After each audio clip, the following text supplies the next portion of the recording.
Hi, this is Christian. So in this video, we'll talk about Laravel.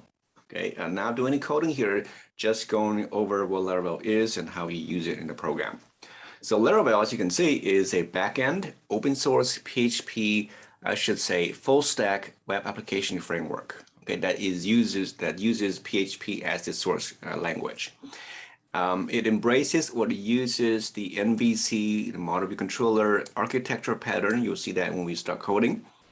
It has a lot of built-in application features, things I listed here, as you can see, and many more, but these are some of the most important or relevant ones you will get to use quite a lot.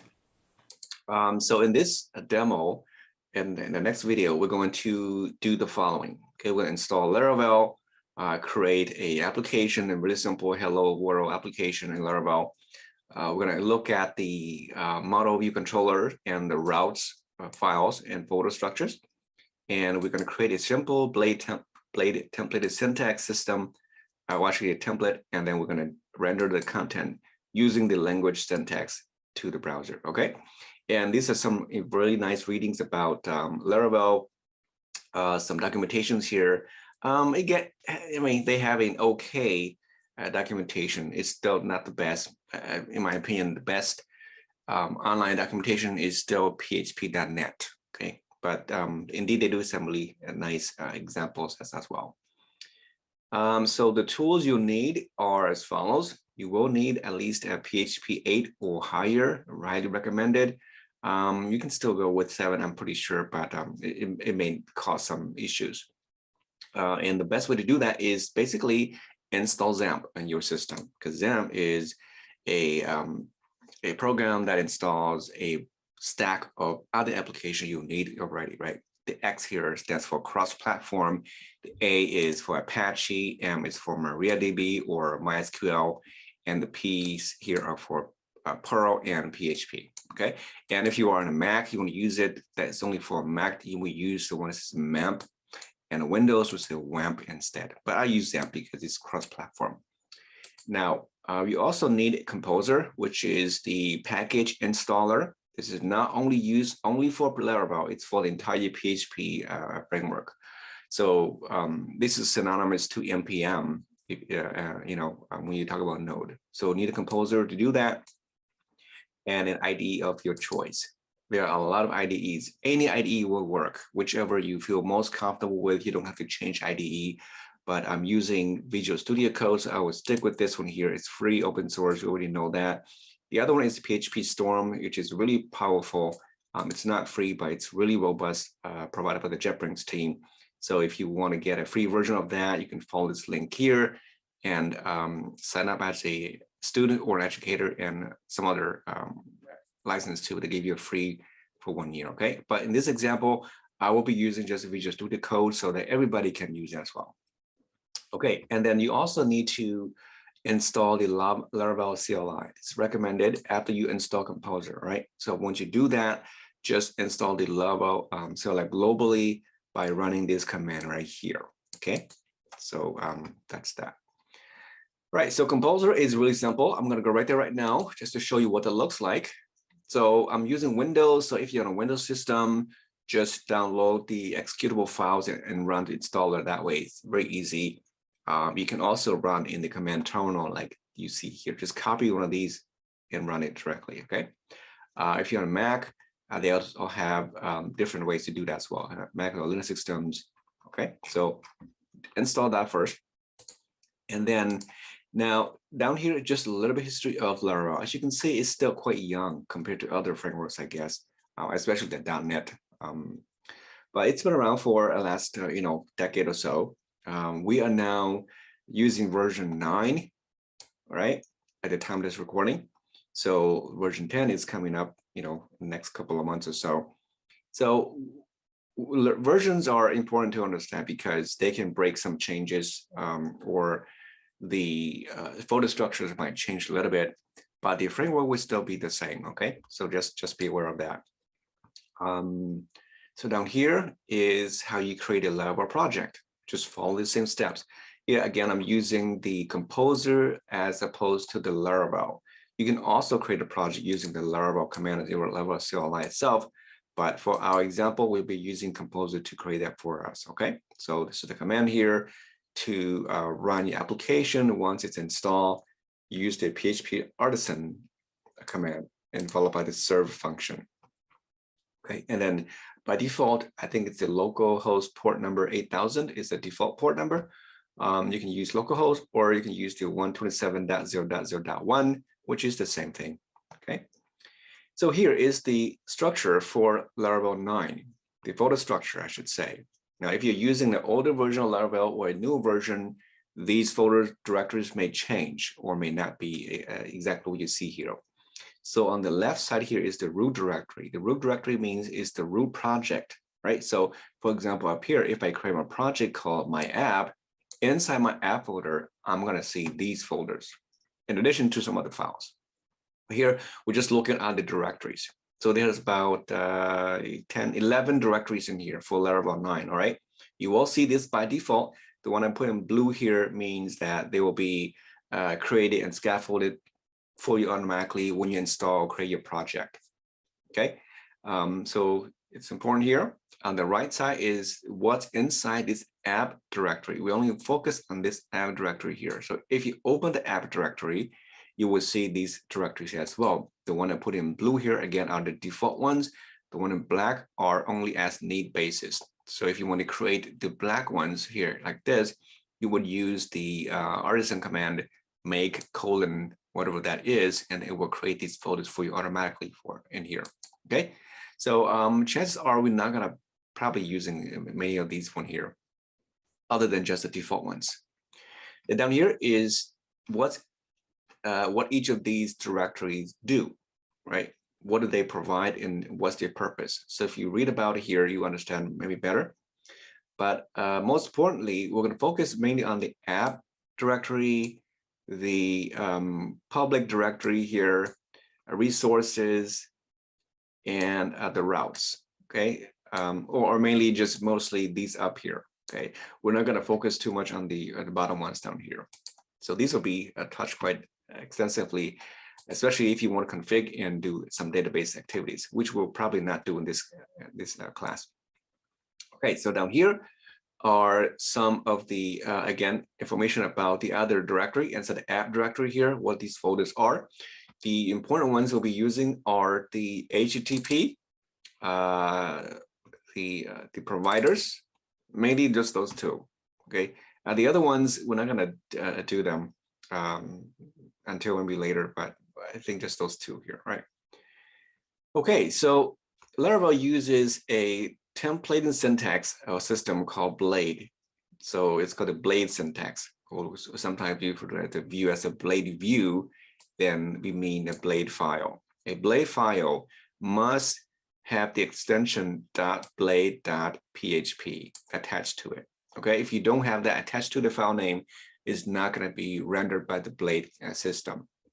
Yeah, you can still use a view, just a regular HTML PHP file, which is okay, but you're not going to be able to inject Blade syntax. So that's what it looks like.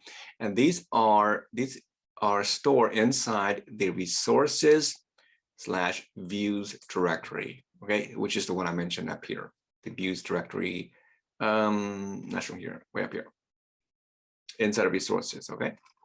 We'll see as we code. And then inside that file you open up, it will look just like this, just like a regular HTML document, or if you will, if you a PHP document, and you will see some of these curly braces in there, right? These are very similar or should be very familiar if you have been using the mustache tags for like Express or a Flask or other or Angular others, okay?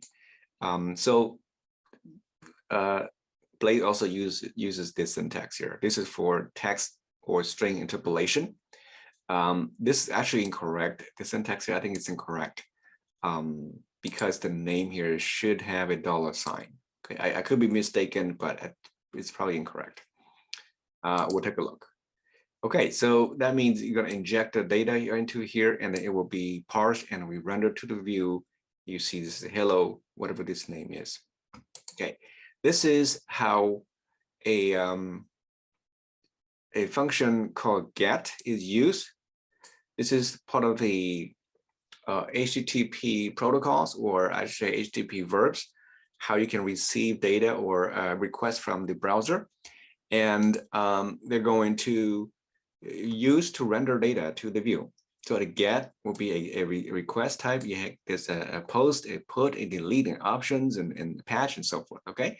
So based on the type of request you receive, you're going to match this pattern. This is the pattern that needs to be matched in the URL. Once it matches this pattern, then it's going to call this function here from here to here. This is, as you can see, is a callback function, or referred to as a closure in Laravel and PHP, also known as just anonymous function, basically. Okay, so this function here returns a view. It is a view function that you pass data to it. The required parameter is the view name. Okay, these are just some data parameters you pass to the component or the view to be rendered. So if you want to pass the name variable to this template here, you would pass it this way. There are a couple ways to do this, but the easier way is to use an array of key value pairs, or also known as the associative array, or I guess you can also refer to as object, right? So you do that, and when it renders to the view, you can see a message that looks like this. Okay. All right. So, and then here are just some examples where you can use blade view versus just a PHP view file. So here is an example of a regular PHP code, right? If you have a .php file, you have, this is the HTML area. And if you want to inject PHP code, and there you can put the PHP tags and then run some code in here. I'm using here, for example, it's a for each loop. The loops through a variable called users, and then you loop that through here using just PHP code, okay? And if you're using the blade syntax, using this as opposed to this, right? I mean, down here, this is the blade syntax. Looks kind of similar, as you can see. You're basically changing the PHP here to the @ symbol, right? Pretty much that's it. And then you will use the curly braces here as opposed to the PHP echo command. So you can see it's like a replacement. So this is the blade syntax, and you will be using this as opposed to the PHP code, all right? The rule is that, again, a blade file can only allow you to use the blade syntax in here, okay? Like the @ symbol, the curly braces. If you do not use the blade template, if you try to inject these data into the blade template, you're gonna see these just like regular text. So do not do that. Don't mistake by doing that, because you will be exposing some sensitive data to the user, to the view people, right? But PHP can exist in both templates. So as you can see, in either a .php file or a blade PHP file, PHP is still that PHP. It doesn't really care, right? So therefore, if I have a file called index.php, I can render my variable using the PHP syntax. If I'm using the blade template, I can use the blade syntax, okay? But if you were to use the index.php, and if you try to use blade syntax, then this is what you're gonna see in the browser as opposed to the interpolated variable values, right? So do not do that. But PHP exists in both states. So here is a .blade PHP file. I can put both blade code and PHP code, right? And here again, PHP code and blade code. So it's PHP's world. But I recommend not to use PHP code, because that's the whole idea. Otherwise, it defeats the purpose of the blade syntax. So use it only if you must. If you don't use it, then try not to use it. You do everything in the source, right? And then just do some blade syntax here. Down here is for creating routes. We'll be doing that as well. As you can see, it takes the get, put, post, delete, patch options in here. This is the request type that's in the route class. Use the : here. And then you pass in the URL and a callback function, or again, a closure. The URL here is the pattern. The / is usually reserved for the root directory. And then others would be like, for example, users, and then / and then your ID or something like that, right? or about or whatever. And then you have to provide a callback function to perform when the user gets to this route. What happens? And that occurs inside this event function here. So this is an event-driven function, right? That means it will not fire until you actually navigate to this URL. Okay, this is a example of what a CRUD operation will look like. So you can see there's a get, a post, a put, a delete. Okay, just the four most common operations here. And for the get, you can use a get, a single ID by passing the ID variable here. Notice the curly braces followed by the ID or the field you want to pass to that URL is what the ID here. There are other ways to do this as well. You can, we'll learn this later, but this is how you pass variable to that. And here a post, you don't need ID. So you just basically, add the data from the body of your form to that data set. Okay. And then the put, you're just updating an existing ID. So that's where you need ID here. And delete is similar. You're deleting every single record, you put ID. If you delete all, you don't need ID. Okay. So these are just how it is set up.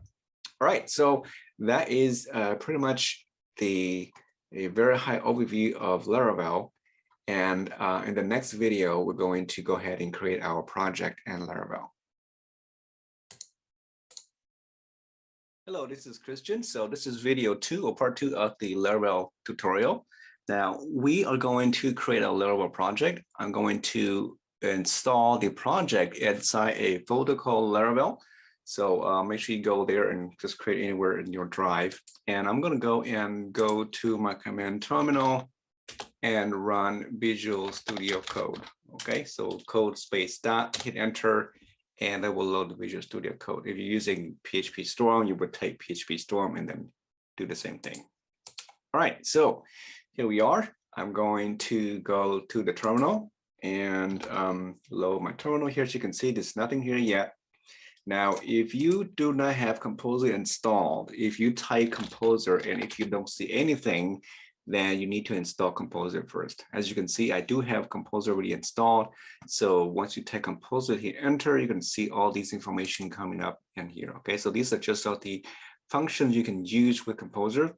Again, Composer is a package manager for PHP frameworks.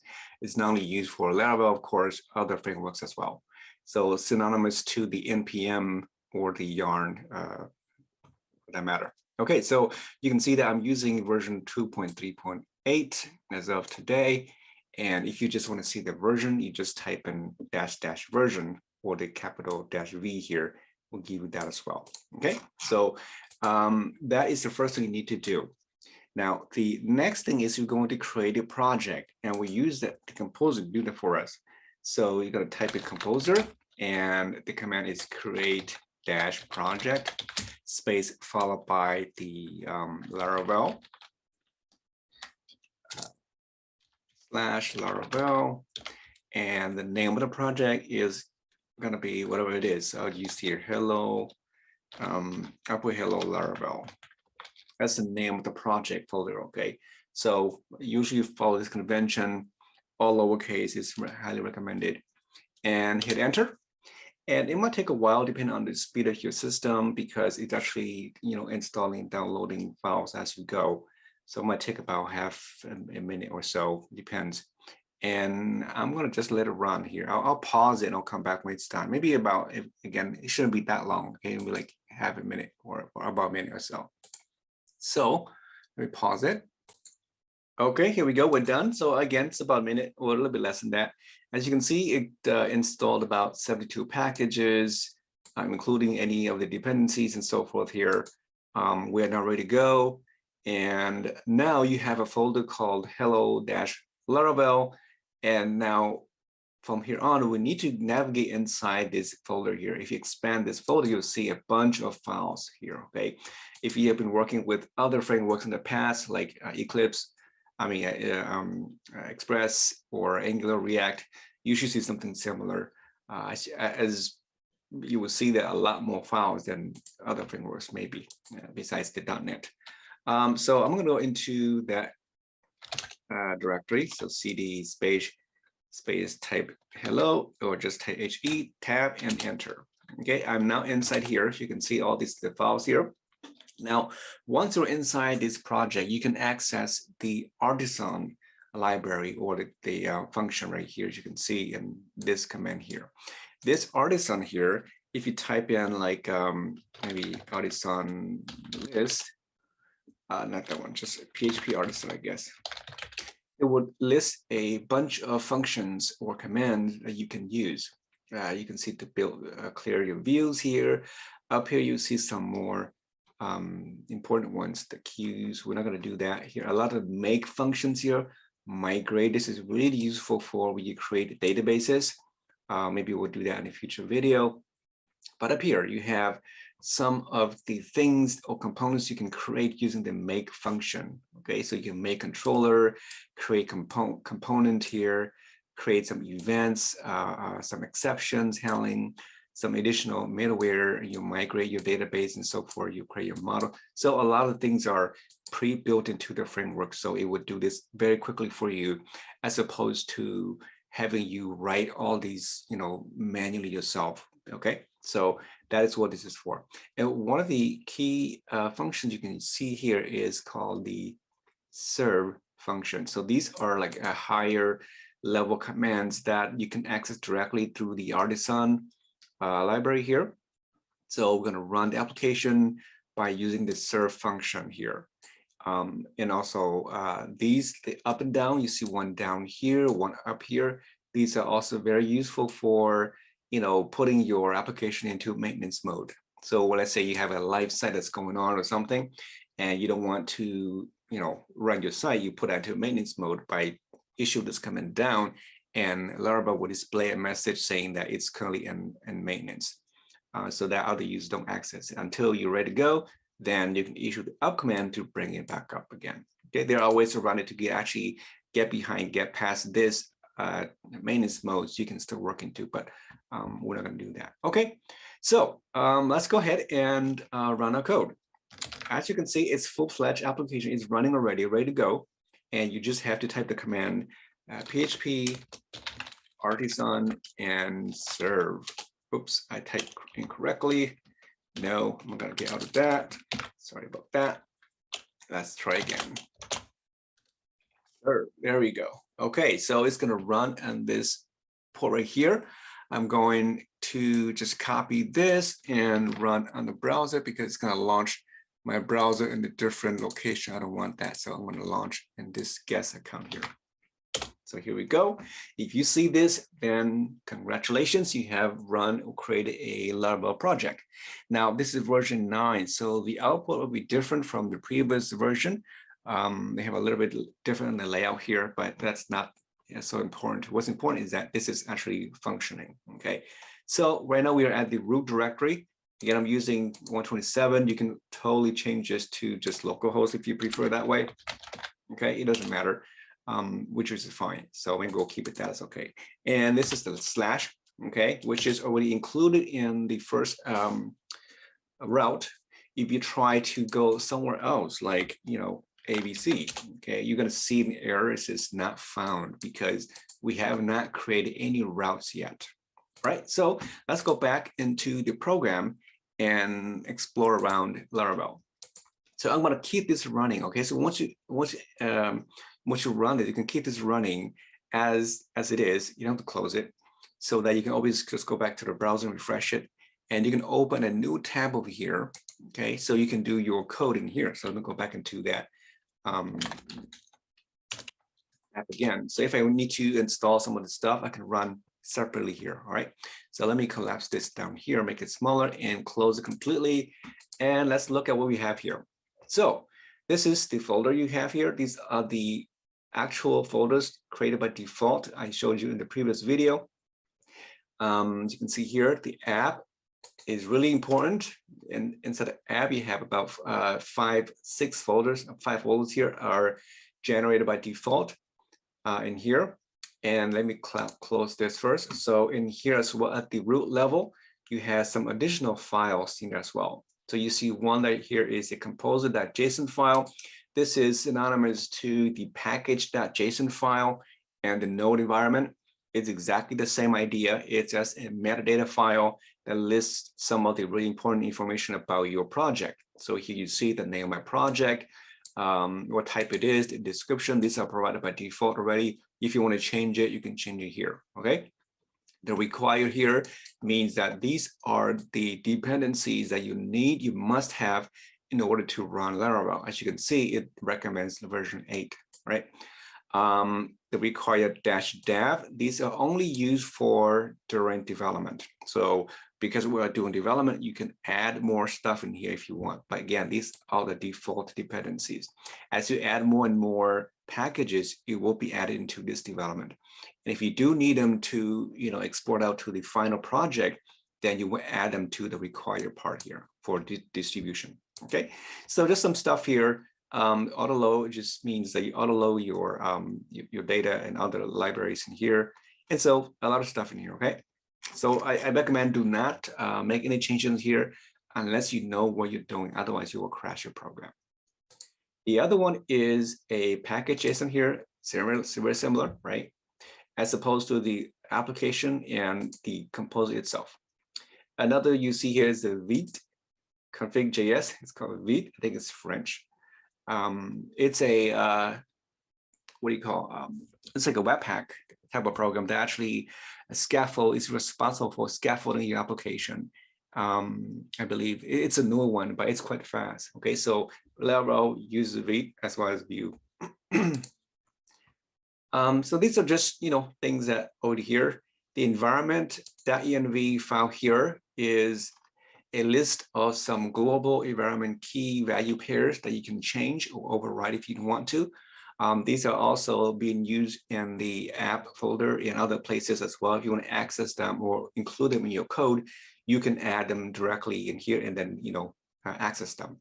So you see here the name of your application. The environment is now set to local. This is just some base keys, make your app unique. Debug is true and the URL is localhost, I can see here, okay?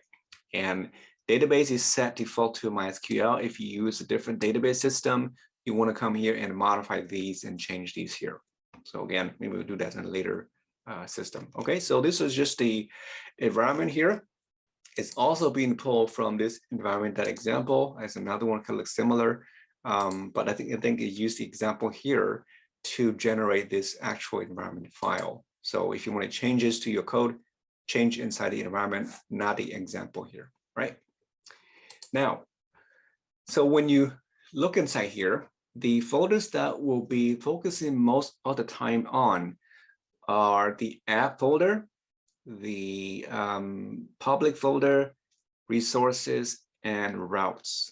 Until we do databases, we're not going to go in here. Config here is usually only, when you configure your file, we're not going to do here. The bootstrap here is not what you think bootstrap is. This is not the bootstrap library for CSS, okay? Bootstrap just means it bootstrap your application or your files or your views and things like that to the browser. So that's what it means. So when you run the application for the first time, you go into, if you can see, if you go to the routes folder here, okay, you will see, again, 4 files. This could be different from the previous version or newer version, but version 9 has this. In the previous version, I think it was not called web. This is the web route or the API. I think the older version is called routes.php. So if you're coming from a Flask background or Django, this would be like the routes.py, right? Give you all the routes or the patterns to your website. So in our example here, by default, it gives you one route and using the GET protocol to receive a request.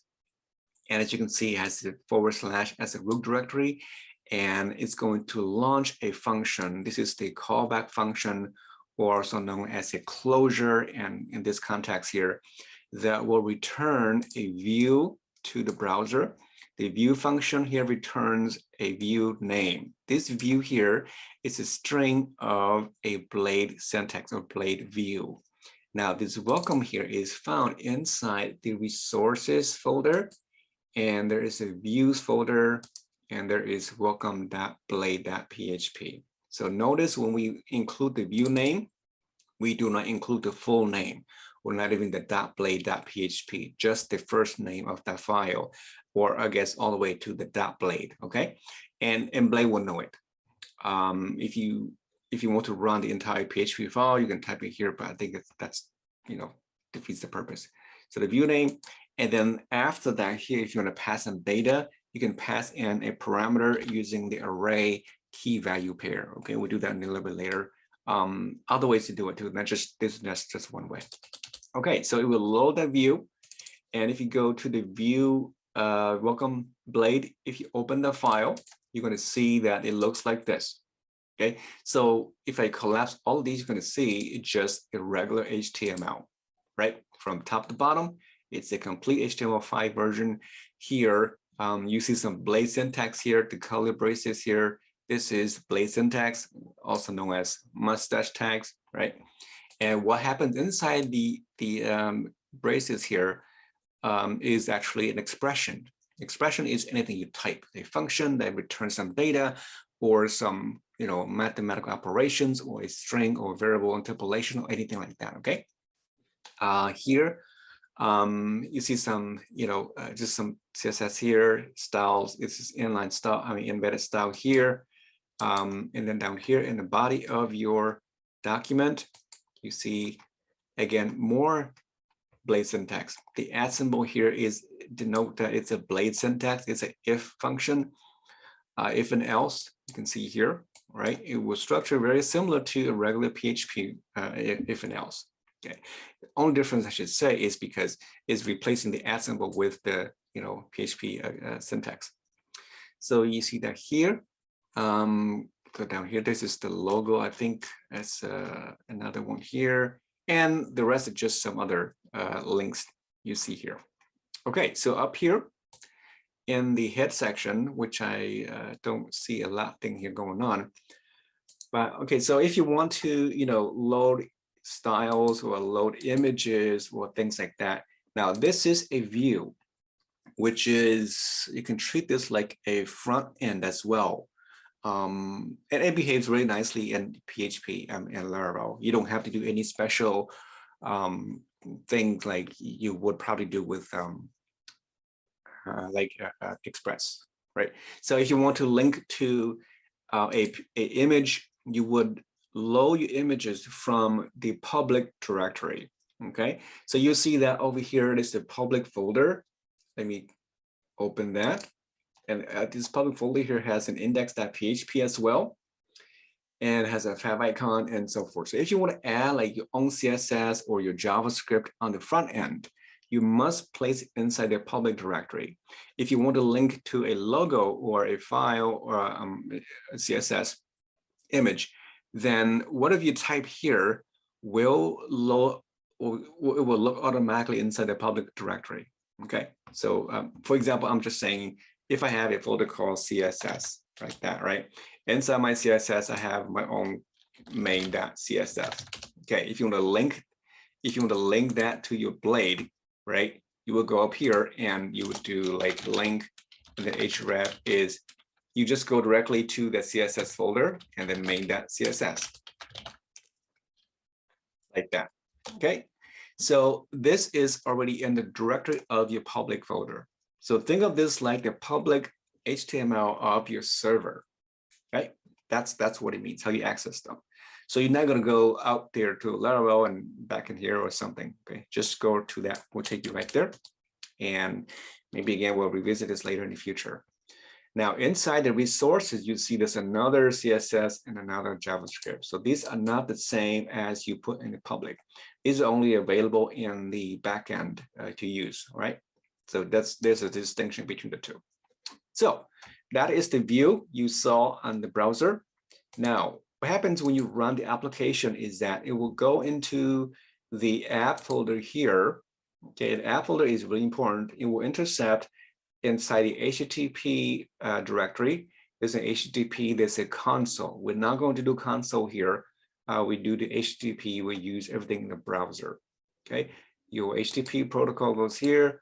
Inside here, you have controllers. You'll see here and then there's some models, and of course you have your views and this controller, right? So view is your view MVC,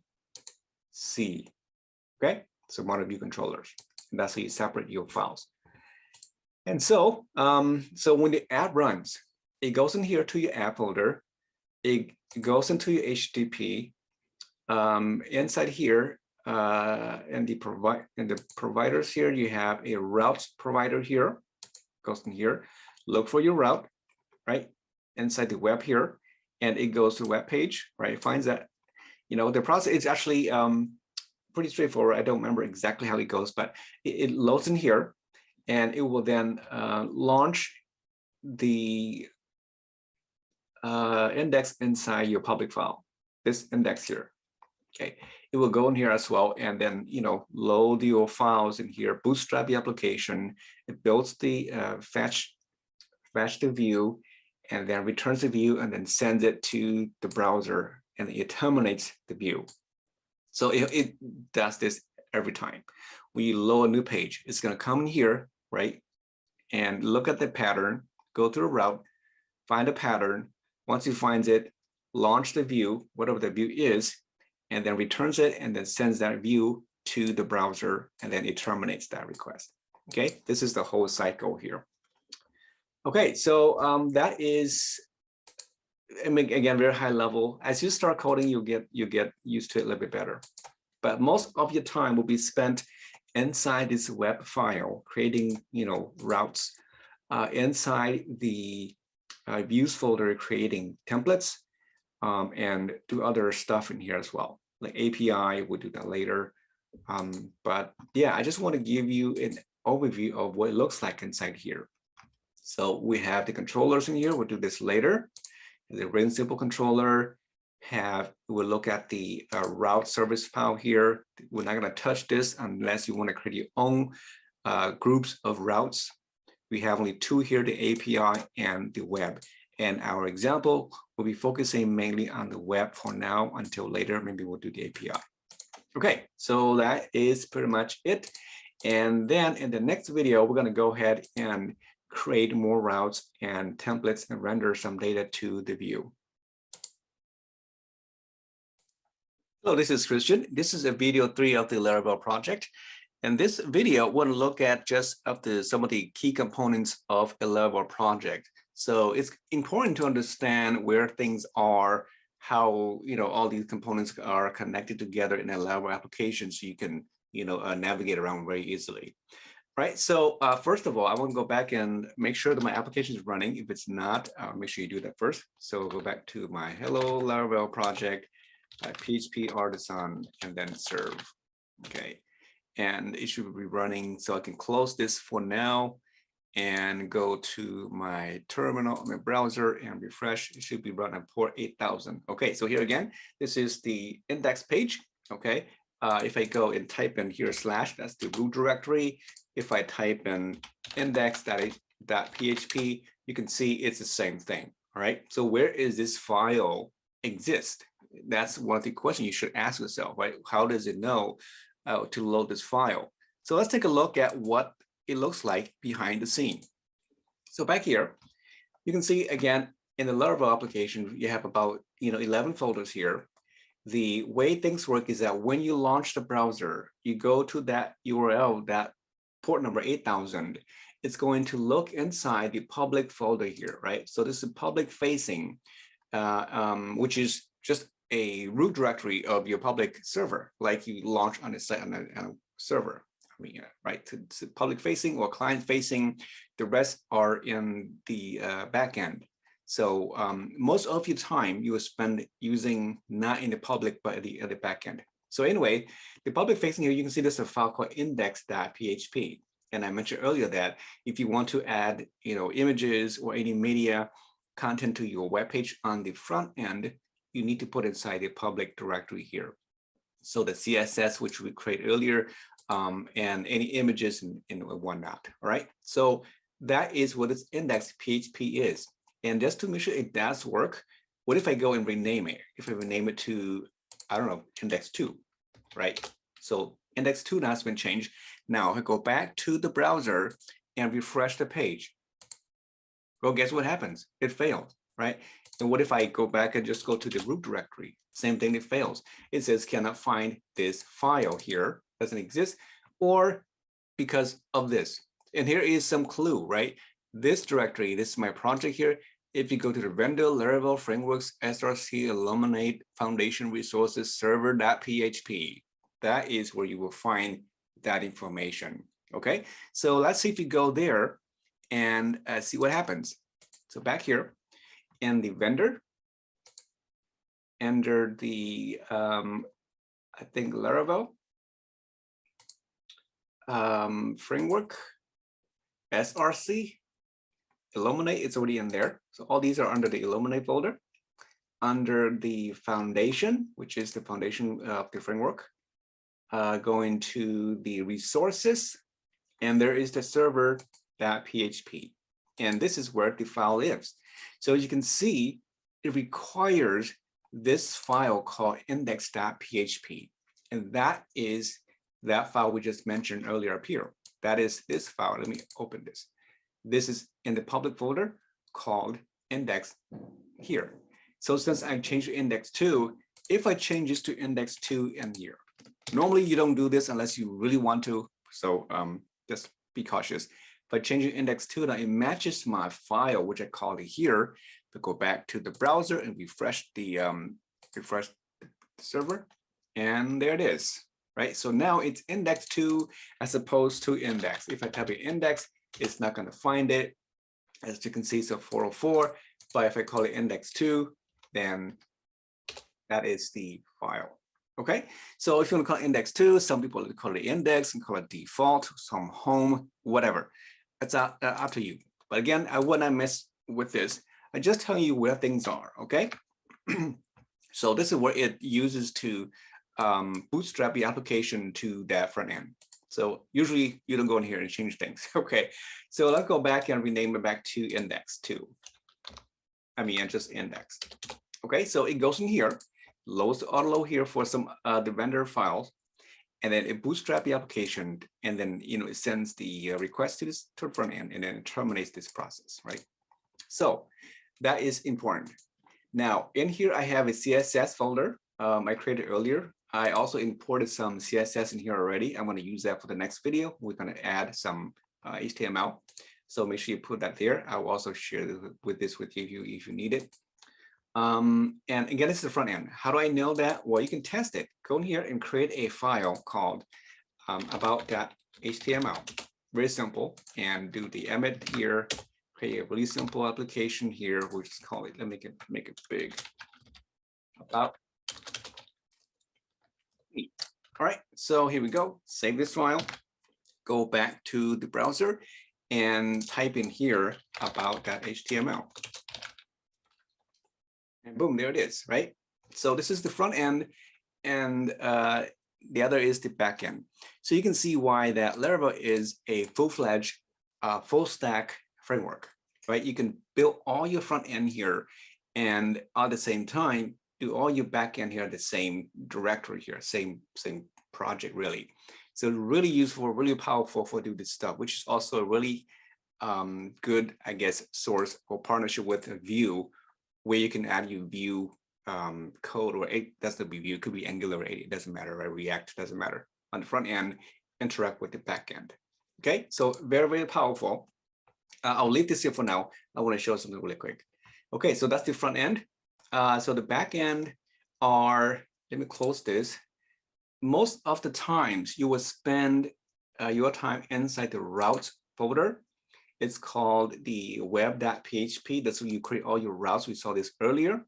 Now in the previous version, I think it's called routes.php maybe, but it doesn't matter. You can change it if you want to. Laravel is made to be flexible.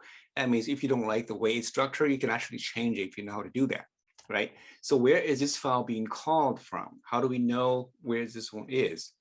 If you go to the app folder up here, under the HTTP protocol, no, not under here.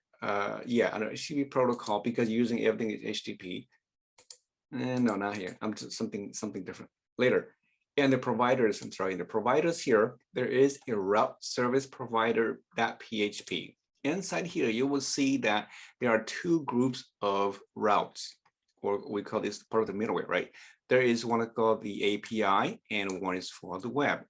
We'll talk about this later, about this prefix, things like that, and so forth. But look at the web here. This is what the file is, route/web.php. This file is this file right here. Okay, how do we know that? Again, how do you know it's working? You can change it for either here or here. So if I go to the web down here and change it to, say, I don't know, WebX, right? Change that, go to your site and refresh. This is okay because in the front end, the back end, you see that it's not going to work. So there's an error saying, hey, I can't find this web.php, where to go, right? Okay, so then that is where it's hooked up with that one. So if you don't like to be called, web, you can call it routes. If you from other application, they usually call it routes because it's more common to be that way. I'm not sure why they changed it to web. I think I like your routes better. So if you like your routes, change that here and also change that to routes. So go here and again, routes.php matches the routes here, and the name could be just called web, doesn't matter. Okay, now if we go back to the browser and refresh the page, and everything just come right back because this index is no longer called index2, it's just called index. So boom, there it is. Okay, so we got that, right? Taken care of. So I'm going to go back and just revert it back to just the web. Okay, not to confuse you too much. Okay, so that's what it's being created and called from. All right, so again, your routes will be in here. You don't have to create all your routes here as you build your applications, go really, really huge. And you can have a lot of APIs in here. So when that happens, you need to break them out into separate files and import them back and export, all those stuff. Maybe that's the future, okay? So that's that. Now, the other one is, I mentioned earlier, is the HTTP. And inside here, you have one folder called controllers. This is where we, manage and create our own controllers. So you have like a controller for home controller, user controller, you have product controller, admin controller, whatever.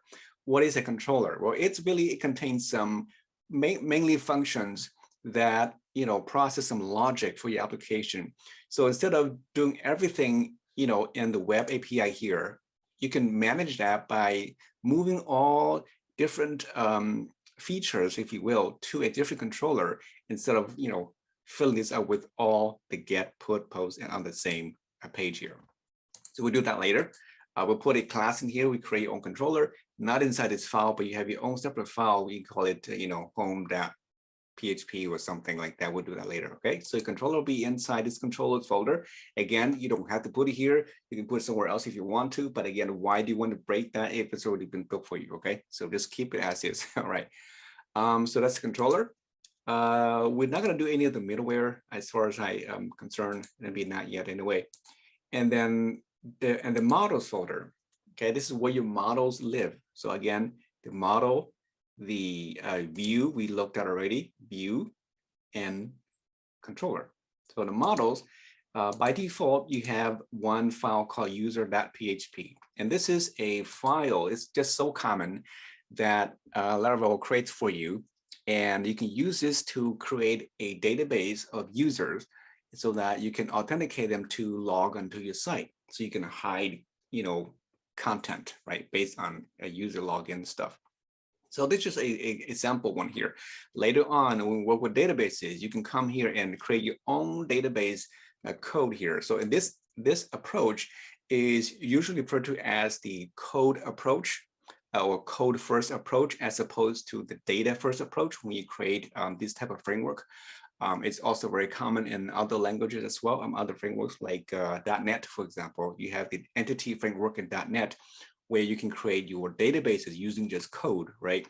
And if you create your code, a class, you can name all your fields because, again, a class is mapped directly to a table, right? So the data fields are actually the fields inside a class as well.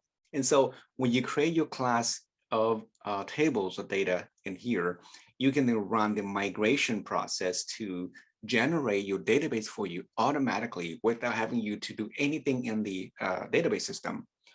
Okay, and this is the way to go if you are working on a team where you have multiple developers and they want to share the same database on their end. So otherwise, you have to go and manually create your database, look at the code and, okay, I need this many hundred fields. That's a lot of work. So using this code first approach, it's just very fast to do that for you. I can quickly generate a database within seconds, right? So that is the preferred way to go. And we'll be using this as well for this model. Again, we'll talk about models. Usually it refers to database or data systems, right? But it doesn't have to be. It just be any data, right? Data source. It could be a string file, it could be JSON text file, it could be just a variable you store inside the data and pass it around, right? That's what the data is. Okay, so we'll be creating some data in here as well. The let's see, I think that's pretty much it I want to talk about. And then finally, before I end this video, is inside the views. Okay, so notice here in the resources folder, you have a CSS and there's a JS folder. Okay, we're not going to use this in here. If you want to access CSS and add it to your site, make sure again you put inside the public directory here. Okay, so in here, most of the time you'll be spending inside the views folder here, and you'll be creating a lot of views. We call these templates. Okay, so here is the welcome blade file. This is a full-fledged HTML file or PHP file, but has a lot of HTML code. Blade syntax, we looked at this already. And as you can see, CSS fonts can be linked here. I put a kind of, collapse this, you can see more. And then down here, we have the body of your HTML page. Some, syntax here, again, Blade syntax. There is also a conflict, especially if you are integrating both Blade syntax and backend, front-end syntax, like, for example, some other front-end, we also use the @ symbol. If that's the case that you have to figure this out. And there's a way to do that. I'm going a little bit myself here, but I just want to show you that one. Okay, so this is the welcome page. That's what you saw in the browser. And all your syntax, all your Blades file should be inside this views folder. Okay, again, does it have to be views? No, you can change it. It just, again, it's in the views folder. What if I, so how do you know where things is? One way to do that is, again, like I showed you earlier, you renamed it to something else. And then, look at the error message. It will tell you, hey, it doesn't know what it is. Okay. And so that's how you figure things out. But again, so this is basically how, Laravel works. Okay, it loads the index page. Every time you load the page, it goes to the public facing, load the index page, and it goes from there. Okay, if you don't have this file, if you change it, it's going to crash your site because this is the main site that loads that is hooked up to Laravel. Okay, and then again, some routes, we'll create routes later. And think that's it. Yeah, so I hope this one kind of gives you an idea of where things are, how they're connected in Laravel. And the next video, we're going to look at the view and create some view templates. Hello, this is Christian. In this episode, we're going to look at views in the Laravel project. So views are stored inside the resources folder under the views directory here. So there's one by default. I'm going to create a view in here, call it index.blade.php. Okay, so this is a Blade template. I also want to create another one in a minute, but let's go ahead and populate this first. So here is the index page. The title, I'll just call it home page. And we'll give it a, something here for now. H1 home. Okay, so this is the Blade templates here. I'm going to create another one here. I'll call it about.php. This is a template as well. And I'm going to show you the difference between the two. Okay, so this is about me. And put here again, H1 about me. Okay, so this is a PHP file. You can also use just plain HTML. I'll show you another one. So we call this one here contact.html. Okay, not that useful, I guess, but you can certainly, absolutely. This is contact me, and we'll put one here, contact me. Okay, so 3 different templates here. Of course, this HTML, you cannot put any PHP or other code in here. Well, I guess you could try it, but I don't think so. Now, let's go back to the routes page. It's almost impossible to create templates without routes, So I want to try not to go too much into routes, but it's going to run in here using just these things here. So I'm going to create 3 routes in here, and we'll learn routes later in the next video. So, and they'll follow this very similar rules here. I'm going to go ahead and delete all these comments. I don't need this anymore. Okay, so give us some more space. So I'm going to copy this and put down here 3 of them. And this is going to go to the route of the home page. Well, you know what? This is the home already. So I'm going to change it to welcome. I'm not going to use that anymore. I'll use the index for that one. Okay, so notice again, the view function takes the name of the view as the first argument here. Okay, the name of the view is called index. I do not include that .blade in here. If you put index.blade, it's going to have a really different result. And we'll talk about that later when we'll talk about nested templates. Okay, so at the root level, it's called the index. This one here is going to go to the about page. So this is the URL pattern, and then a callback function to load the about view. Again, this is the same thing here about PHP, even though I did use Blade. And we'll try the contact here, see if this one loads. So this is the contact.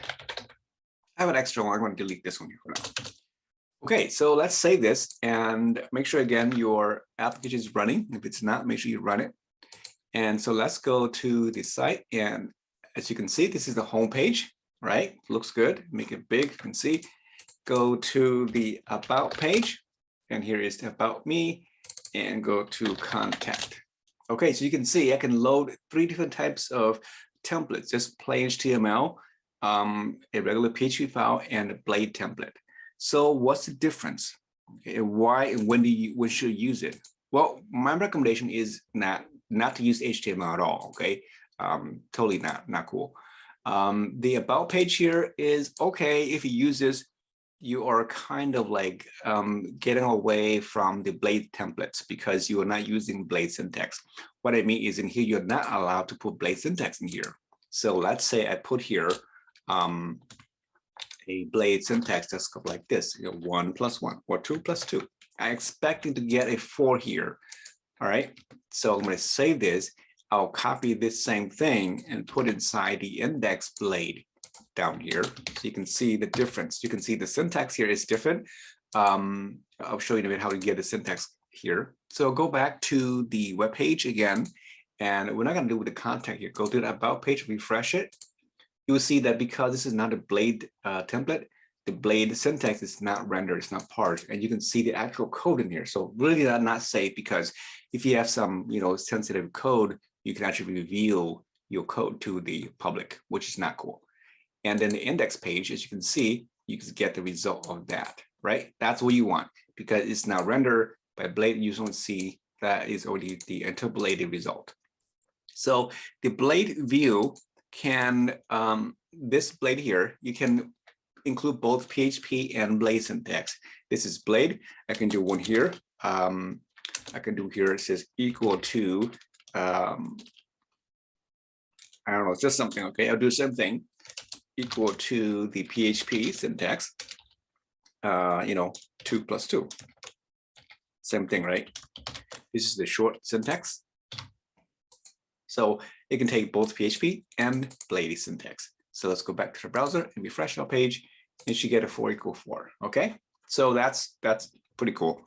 Now, my recommendation again is not to include a lot of PHP code in here, because again, that's defeating the purpose of the Blade syntax, the Blade template system. So try not to use them at all if you can, right? Anything that is in PHP code, you should, pass it to the template as opposed to put all your code here. You want to, prevent that from happening, because you don't want to put too much code in here. And if you do that, you go back to just the regular PHP code. Okay, so with that said, I'm going to modify this index page, some of these here, and I have some of these actual information on the sides. I'm just going to copy and paste it in here because I like to have certain things here. So in my index page, I'm going to have a ID of, I call it title, and I'm going to have a variable called title in here. So I'll call it title. And that can go in here. So it could just be like homepage or something. Okay. And below that, I'm going to have a, maybe I put here, what should I put? I want to make sure it looks kind of nice. I'm going to use the CSS as well. So let's put here the div container div here, and a container is what I call it. Because I have a CSS here. I will share this with you as well. Not here, the public folder. Okay, I'll use the main container. Okay, so the main container class is for that one. So I'm gonna put here main container, and that is going to be, this is a class, I think, right? Yeah, a dot, so it's a class. Okay, and under this one here, we have a div. So this is my entire container. Okay, on the top of that, I have my H1, and then actually, no, let's move this to the top. Let's go up here. I have a header here. You know, I don't like this because it doesn't give me the completion here. I have to type like that. So the header, inside the header, I'm going to have a logo, okay, image. As I'll see here, logo will go to somewhere else. I'll put here alt logo something. I'll fill that later. And right below that is where my image one is. Okay. Yeah, I put here not ID, but I'll put here the model. Okay, I call the model the title here, and then underneath that, I'm going to have a div container of my stuff. Up here also my navigation, I'll put here the nav. Again, I typically don't like this nav, and then I use the UL, LI, and then for each of these LI, I'm going to have navigation links. Okay, so I'm going to pause this and I'll just come back in really quickly to fill you up. Okay, so I'm sorry for cheating, but I'll provide this code if you need it. So I fill up here. I added the style sheet as well. It's coming from the public folder, CSS main.css. As you can see here, I put the asset function as opposed to just directly link to that. You can also use a URL function as well. Either one will be fine, or you can remove it completely and just, you know, slash CSS and main CSS. That's fine too.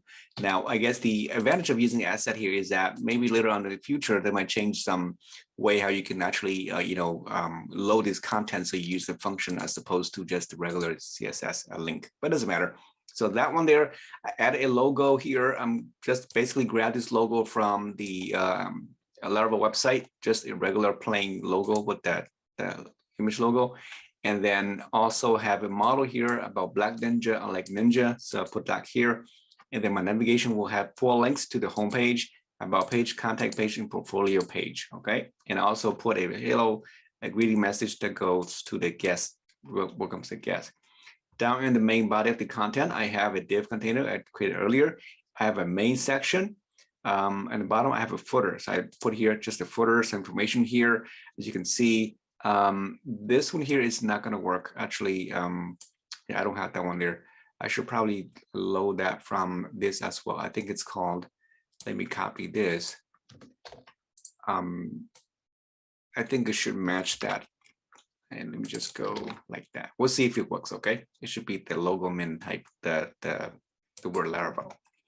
So the footer here, I put a JavaScript in here, prints the current year, and then the name will be a name variable. We can pass to this, like my name, for example, and then something like that. Okay, so now up here, so this is what the page look like. The content, I just put some information about, Black Ninja. I pulled that directly from the wiki page. and put a title here. Again, it's a variable. You're going to pass this to template here as well. And so I want to save this and run in the browser and see what this page looks like. So let's go to the browser and refresh the home page. And hopefully it comes in nice and clean. Okay, well, it has some variable thing. Okay, this is undefined. So if that's the case, then it's not gonna work. Okay, so let's fix those first. It's too big. Let's go back to 100%. Okay, so let's fix the title first, but without that, it's not going to work.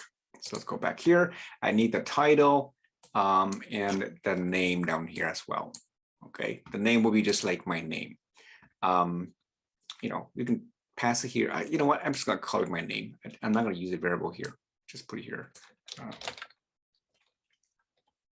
like that. Okay. And the title here will be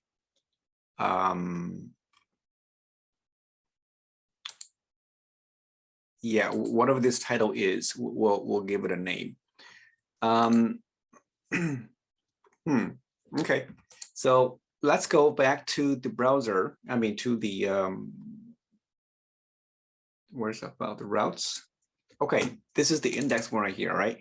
So I'm passing some data to the index page, and index is going to receive this data. So I'm using an array here. It's an associated array, the key value pair. So I have a title field that is going to be mapped to a variable, the string of, I don't know, welcome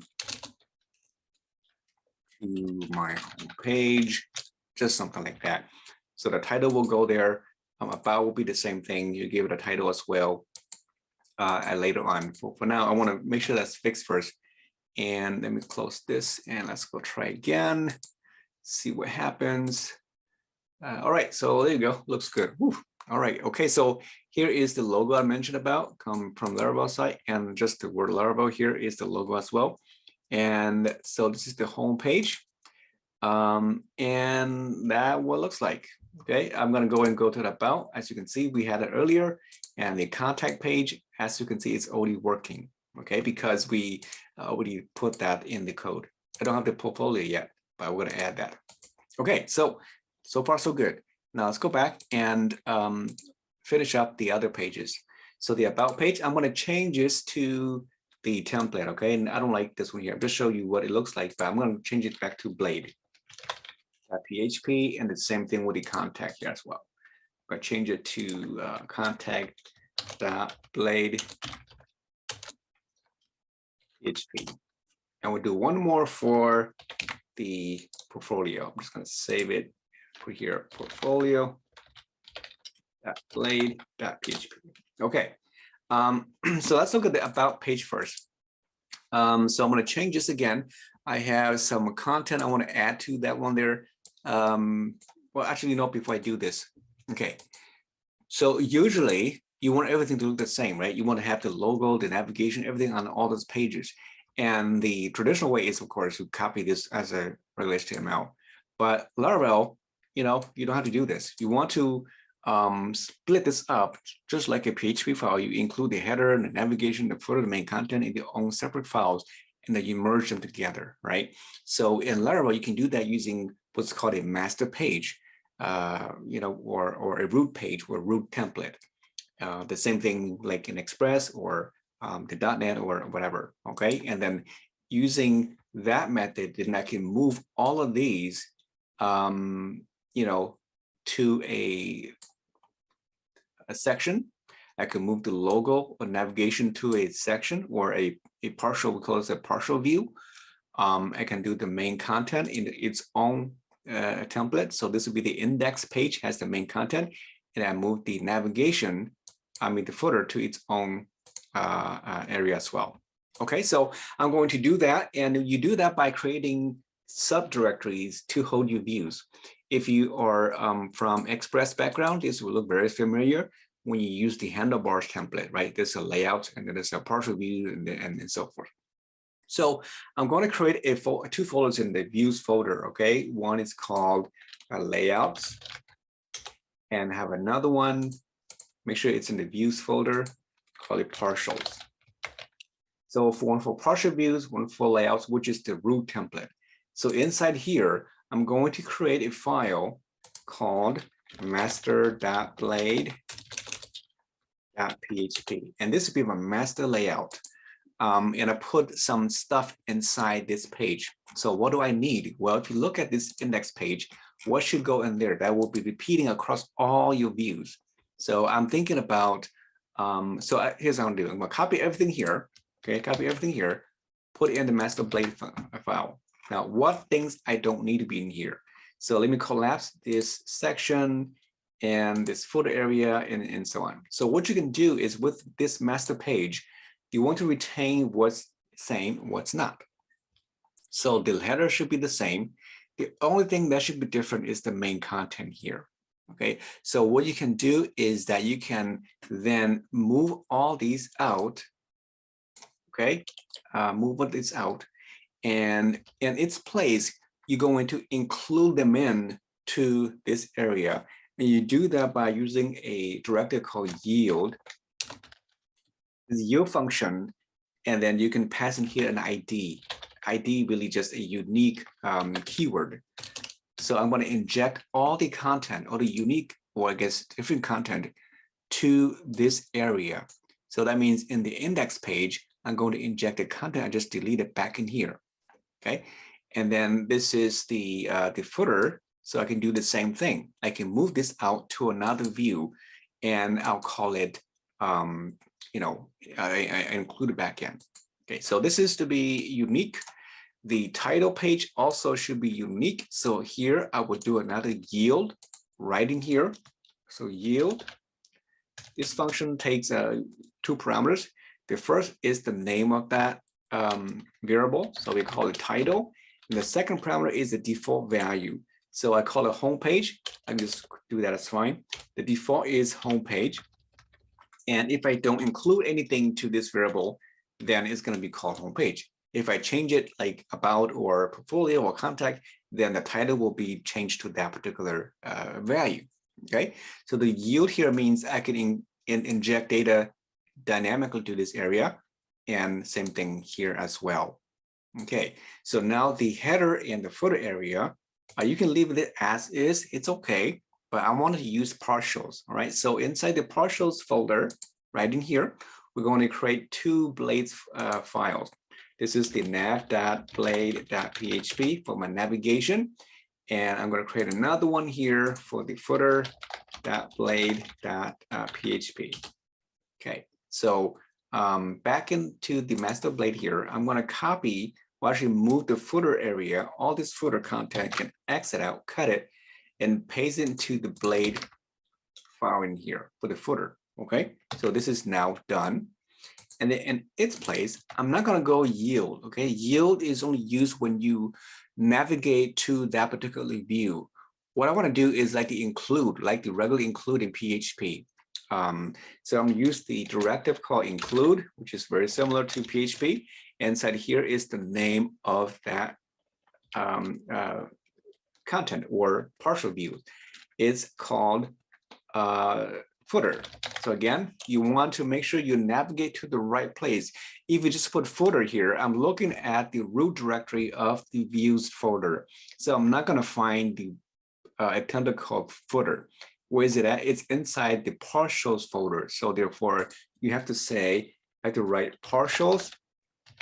And Blade syntax use the dot to separate a directory. Okay, which is kind of odd because, you know, from PHP standpoint, you also used to the arrow here, right? When you call objects or sub objects data fields, but they do use the dot notation here to signify that it's a directory called partials, and then inside the partials folder there is a footer template.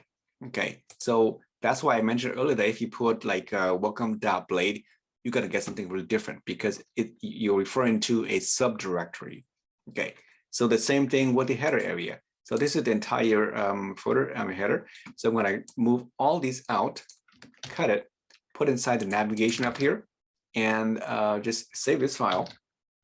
Yeah, I can close actually. And then back in here again, I will use the include. Same thing, partials.nav. Okay, if you want to pass any data to this, you can. in my navigation, I don't think I have any data here. Yeah, if I have any data, I want to pass this to this template. I can do so in here as well. Maybe we'll do that later. Okay, so I'm thinking I want to should my navigation go above or before the main container. Maybe I should put it inside here. Okay, so to be consistent, let's move it down right in here, so they're all nice and clean. Okay, so my navigation and my content and the footer. Now my master page, as you can see, is very clean, right? So this content here and this ID here, title here, are two key values. So that when I inject data, it needs to find that particular area. So this is the template. Save that. Now in the index page, and here's how I'm going to do.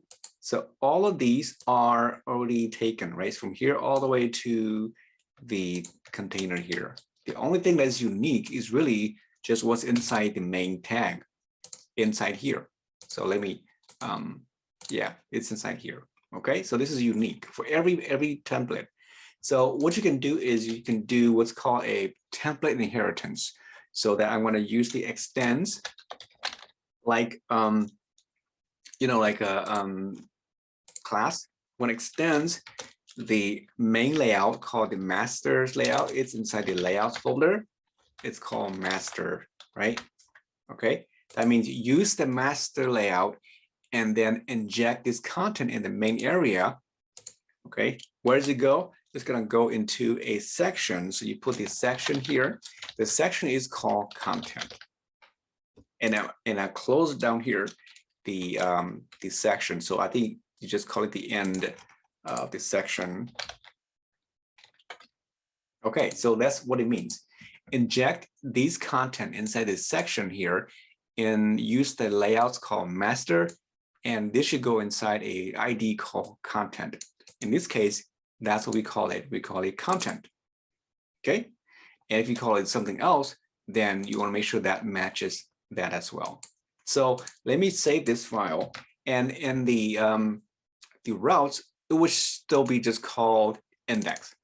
Okay, so I'm not calling the main, or which is the master. I'm calling the actual template, which in this case, like it's almost like a partial view in a sense, the index template. And if everything works correctly, the page should still sticks. Okay, as you can see, it worked just fine. Okay, so you can see how that works. We're going to go and do the same thing for the other pages as well, and that should be fairly simple. Okay, so same thing. I'm going to copy this. This is good. I'm going to close this now. I'm going to go to my blade here and copy everything here over. So just copy everything here over, copy the whole thing, put into the about page, and do like that. And so the title, I'm going to change that, but I'm going to change the content here in a minute. Let's see, about, again, this is just something I added over. So inside the section here, I'm going to delete the whole section and replace it with just a regular paragraph about me, for example. Okay, so you put that here. Notice the H1 and title should be the same. I'm going to copy the same thing and put into the contact blade, and then the same thing for the portfolio. Okay, so the contact page, again, I'll use a form just to show that it more of like a contact page. But we'll see how this form may not work yet. Doesn't do anything here. The portfolio, I'll leave it as is for now, and I'm going to change it a little bit later. I'll just call the title of my project. Inside here, I'll leave this out, and we'll do that in later. Okay, so for now, I want to make sure it works. So let's go back to the browser and review the pages about. So here we go. Oh, the title, I didn't include it yet. Yep, gotta fix that first. If that doesn't provide it, it's not provided, it's not gonna work. So here, I need to do the same thing. So let me copy this and put it inside each of these routes. Here, here I also need the portfolio. Some reason I don't have that one there. So put here portfolio, and the portfolio template. Yeah. So here I would just call it my projects. Maybe not the exclamation mark. This will be just contact me and about me.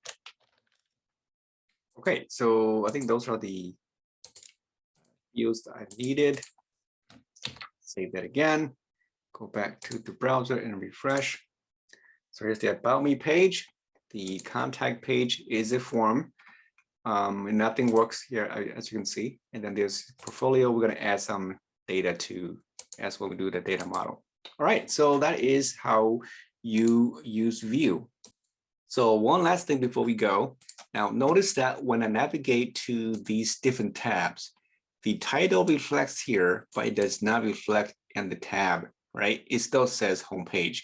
I want this to also say about me, contact me, portfolio, and so on. Okay, so that's one thing that we need to also include in the template.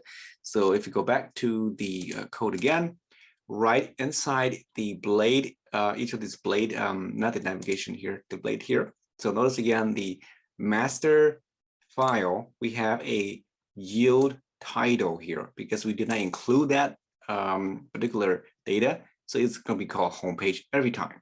So what we want to do is, in the index page, it's already called home, so that's okay. We can ignore that. But in the about page, right up here, we're going to include a section called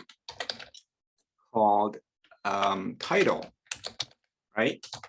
And then what's the title going to be? Well, it's going to be the title that we pass to that particular page, which is this title here, which is coming from where? From here. So when I pass the title to the contact page or about page and so forth, I use it inside my template here, but I also want to pass this along to the master page. So I'm going to copy this and watching not the entire curly braces, you can't put it here, just the title variable, and you pass that as the second argument to replace the title of that page. So then I'm going to copy this and put it in every other template. So save that here, go to the contact page, put it here, and the portfolio index. Why not? We can do that too. Index right here. Okay. But if you do that, the index page, I have it, the title, which is welcome. Maybe not the index. Let's call it home. Okay. So that's fine. Okay, so save that and review your page for this last time. So home should say home page. About is now you can see about me, contact, and portfolio of my projects in this case. Okay, so I hope this helped clarify how you can use a master page and a partial views to render your data. So again, notice that the partial views are rendered every time. The others are only when you navigate to that particular route. Okay, so thanks for watching, and I'll see you in the next video. Hello, this is Christian. This is video 5 of the Laravel project tutorial. In this video, we're going to look at how to create routes in Laravel. And these are the 5 major topics we'll cover in this video. We'll take a look at the basic routing, mainly the CRUD operations.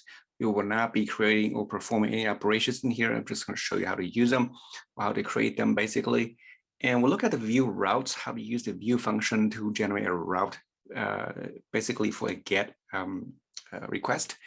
And I'll show you how to also redirect a route to a different URL. And most importantly, when you develop forms or pass parameters to a route or URL, how do you do that? How do you retrieve those data? And finally, we'll look at how to create route prefixes and how to use them in your program. Okay, so let's go ahead and get started. Now in the IDE here, I do want to make a change. I did notice that in my previous video in the views, especially the contact view, I did not include the title. I accidentally deleted that, so I put that back there and make sure you fix that. I also added a class called contact to make it so that the buttons are in center. Okay. In addition to that, I added some images inside the CSS, in the public folder here. These are provided for you as well. If you want to access these layouts, they are available in the repository. If I go over here now, under this Git repository, all the layouts and the views are in here for your use. Okay, so let's go and run our application first. So back in here, go to the terminal. Make sure you go to the Hello project, and then I'm going to do a PHP artisan serve. Now I'm going to go over something a little bit here, just in case if you run into some issues like with port conflict, things like that. Notice that the default port number is indeed 8000. If you want to change that port, you can. And I'll show you how to do that just in case. But anyway, so here's the program it's running right now. And I did change the contact form to have the word contact me here and also center my buttons right here. Right. So that's what the difference here. Now, so back to here. So in the port number, I'm using port 8000. If you want to change it, okay, the quick way to do that is if I cancel it out, run my command here, you can add a flag here, say -- port, and set it equal to a port number of your choice. Okay, so when you run this application, it only runs that instance. Okay, if you run it again, you have to create a new port or something, but that's another way. So let's say I want to change it to 9000 instead. So when I do that, as you can see, it overrides the default 8000 and it's now 9000. I go back, if I try to refresh with it, port 8000 is not going to work anymore until I change it to the 9000. Okay, so that is one way to do that. Another way you can do is it's more of a, I guess, semi-permanent. Let me close this again. Is go and change the actual port number. I mean, I don't recommend it unless you really want to do that, but you probably don't want to do that. You can. If you go to the vendor, again, vendor and the framework, okay, the Laravel framework, in here under the SRC and the foundations, and under the I think console, and there is a file called a server command or serve command, right? This serve command, this file, if you scroll down, you see that in line number 184 here, it has the port number set to 8000, and this is what the port number is. Okay, and it's like really convoluted, it's hidden really deep inside it here, the framework, but this is what you would change to a different number if you want to do that. Notice it reads the port number from the command terminal when you do a serve, right? I pass the port 9000 because it looks at the port number. If I don't include it, then it's going to use the 8000. Otherwise, we use the port number. Okay, so let's say I put here 10,000. Okay, so that's the default port, and go back to the terminal and run without the port flag. You should see that it would use 10,000 as opposed to 8,000. Okay, so that's what you would change in here. Again, don't do it unless you really have to. So I'm going to revert it back to our default, which is 8,000, and close that, and then rerun my command again down here. Okay, so we are now good to go, and I can close this, but I'm going to go and create another one here just in case if I use it later. All right, so I'll close this both. Terminal, make sure my site is running back to port 8000, and we are now good to go. Okay, so the first thing is we want to create routes. Now, let me collapse everything and reopen the whole thing here again. Your routes exist inside the routes folder under the web PHP file. Okay, so these are the routes that we created earlier in the previous video. Now, these are all the get routes only, meaning that you only retrieve a get request, right? So if you know the CRUD operations, that's what these are for. And so this is pretty straightforward. Now the route uses a get function for the get request. There is a post and a get, post, delete, put. Okay, all those CRUD operations in here. So if you want to use it, you just change it to the post would be used for if you're using a form and you post data to your database. then you will use the post function. Okay. The other would be delete. If you want to delete the data, then you need to send a delete function, and calling through like an API or some sort, and you match the data here based on the request type. And the others are like put for updating event your data. So just for that, and so forth, like the patch and the options as well. Okay, so we'll do those later when we do the CRUD operations, but basically that's how you do it. So route that get, route that colon put, and so forth. Now I'm going to put back to get. So for this video, we'll just focus on the get because it's easier for us to understand. So you notice that it takes at least two parameters. The first is indeed the name of the URL or the pattern in string format. The slash is always the root directory. This is a about page, if you will, or a slash about directory, contact, portfolio, and so forth. Okay, so the second parameter is a callback function or a closure that usually it should return something to the view. Okay, so the return function here, return keyword returns a view to the browser. And the view function here takes at least two parameters. The first one here is actually there are more parameters, but the one that is usually more relevant is the index or the view here, the name of the view. This is the name of your blade view. I would just say blade because we want to use blade syntax. So that's the view is inside of resources, views, and these are your templates. Okay, again, the name of the view only, do not include the extension, the .blade, .php, or anything like that. If you do pass data to this view, then the second parameter is where you do that. Okay, usually you use an array like this, a key value pair or associative array. If you pass more than one data, right? If you just do one piece of data, then you can also do something like this instead of saying, that you can use the with function, and you can pass that too. But I would stick with this array. Okay, what I meant was like you could do this. So I can do about, and then here arrow, and then we'll put here. Let's see if this works. With, and then the with functions you can see it takes the parameter here, followed by the value. And we'll see if this works. Okay, so it's only for like, one parameter or some sort. I mean, this way or that way, it doesn't matter.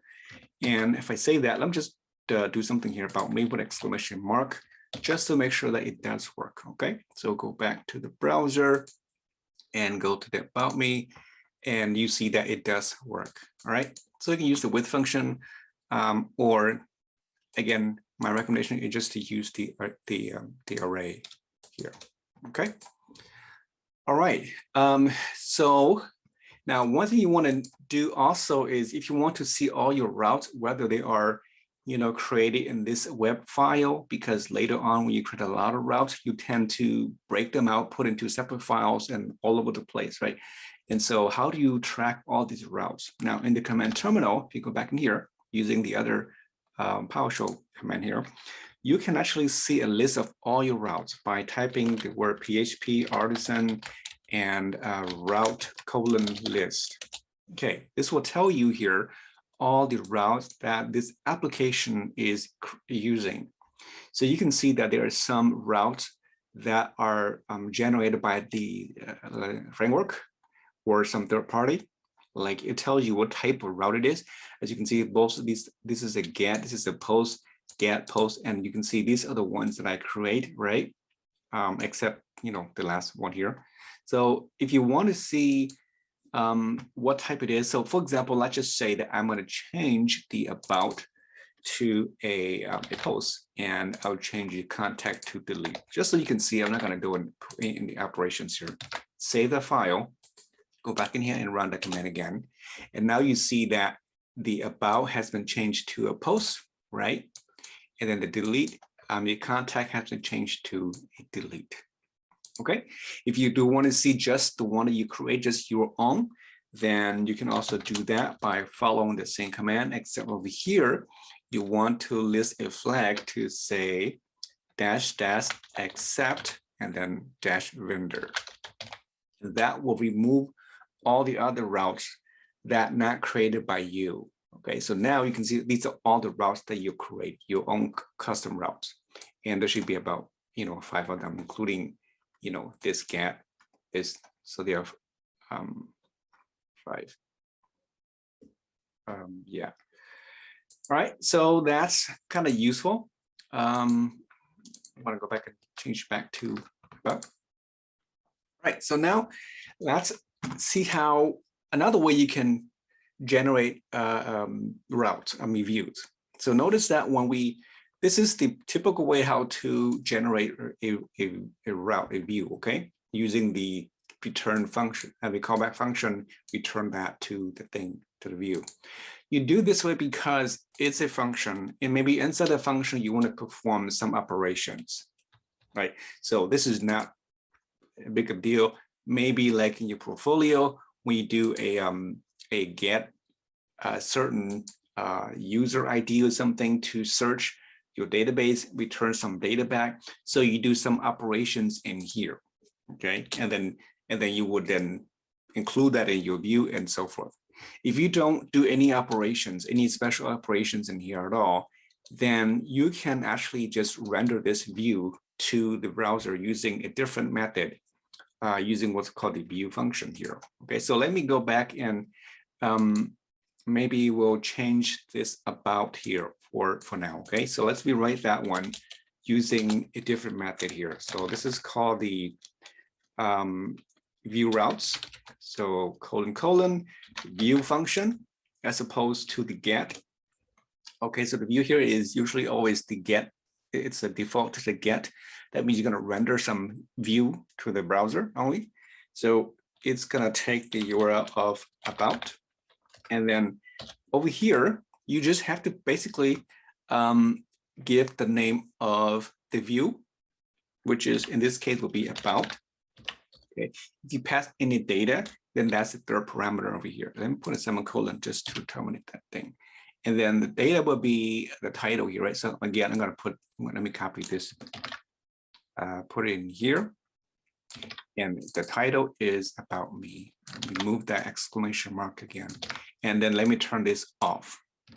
Okay, so you can see that it's shorter.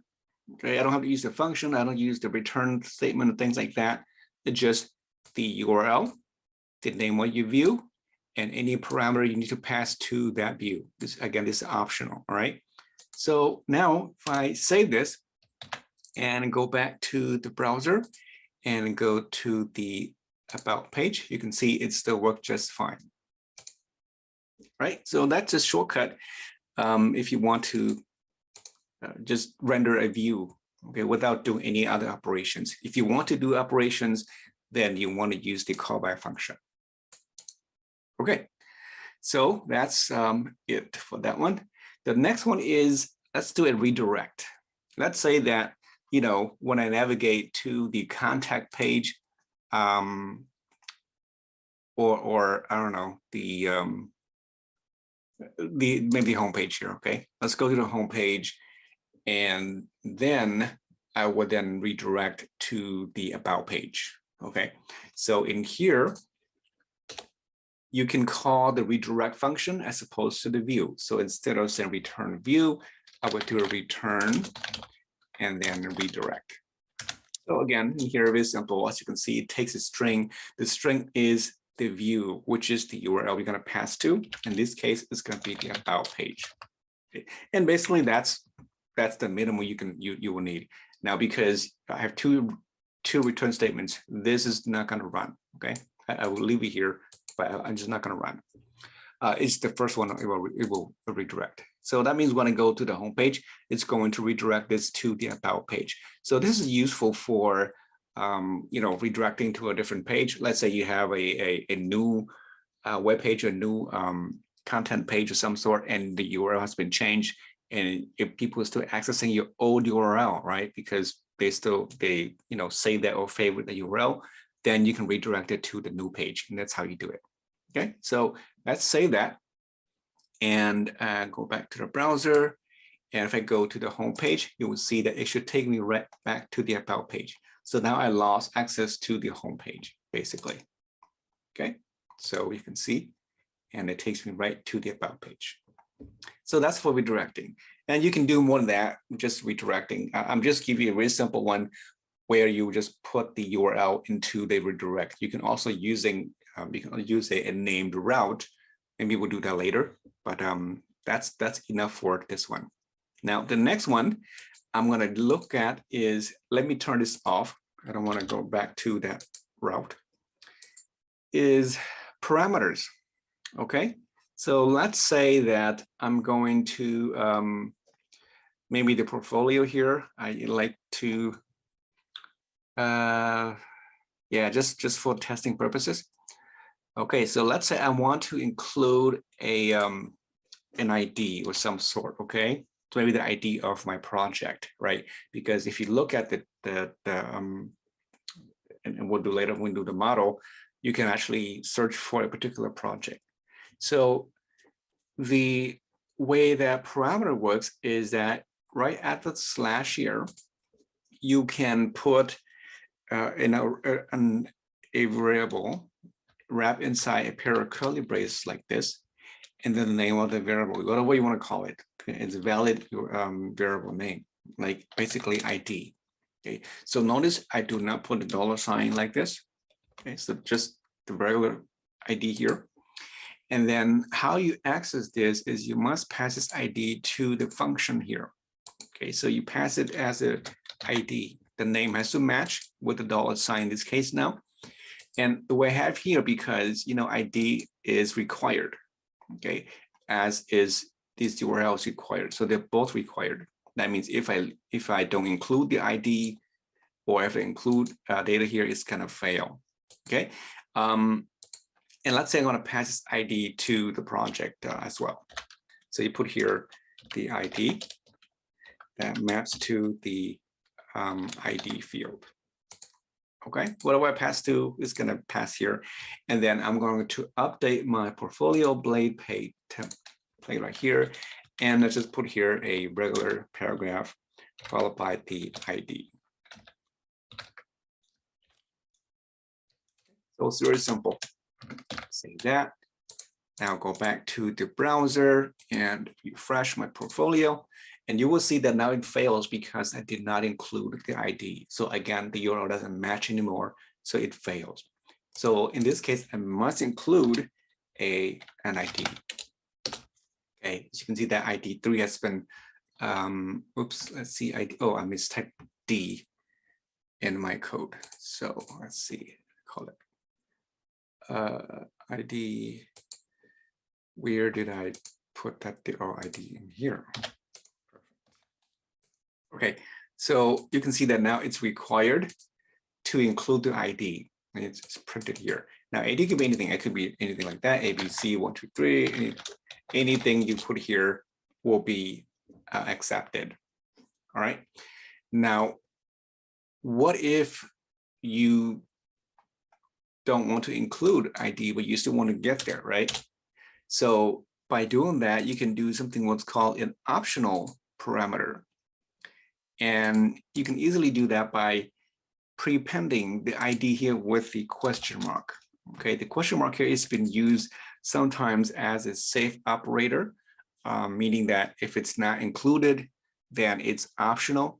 Now, the only caveat is that if you include an optional parameter, your ID must also be set to a default value. If you don't set default value, the ID here will accept, but it's gonna fail in here if I'm not mistaken. So let's say I say this and go back to the browser and just refresh the page here, okay? So you can see that it's not found because, I did not have a default value of some sort, okay? So let's go back and fix that by including here, ID is set to a default value. You can pull it null if you want, or set to a default value of 1 2 3, what doesn't matter, okay? So now, since no is not, I'm gonna pass it. So let's just put here, I put 0 0 0, okay? Or just 0, doesn't matter. Maybe 1000 as my default. So then if I go back and refresh the page, so okay, something's not right. I think I put in the wrong place. Yeah, it's probably the wrong place. It's after. Sorry about that. So after, and so here we go. So it's 1,000 here, right?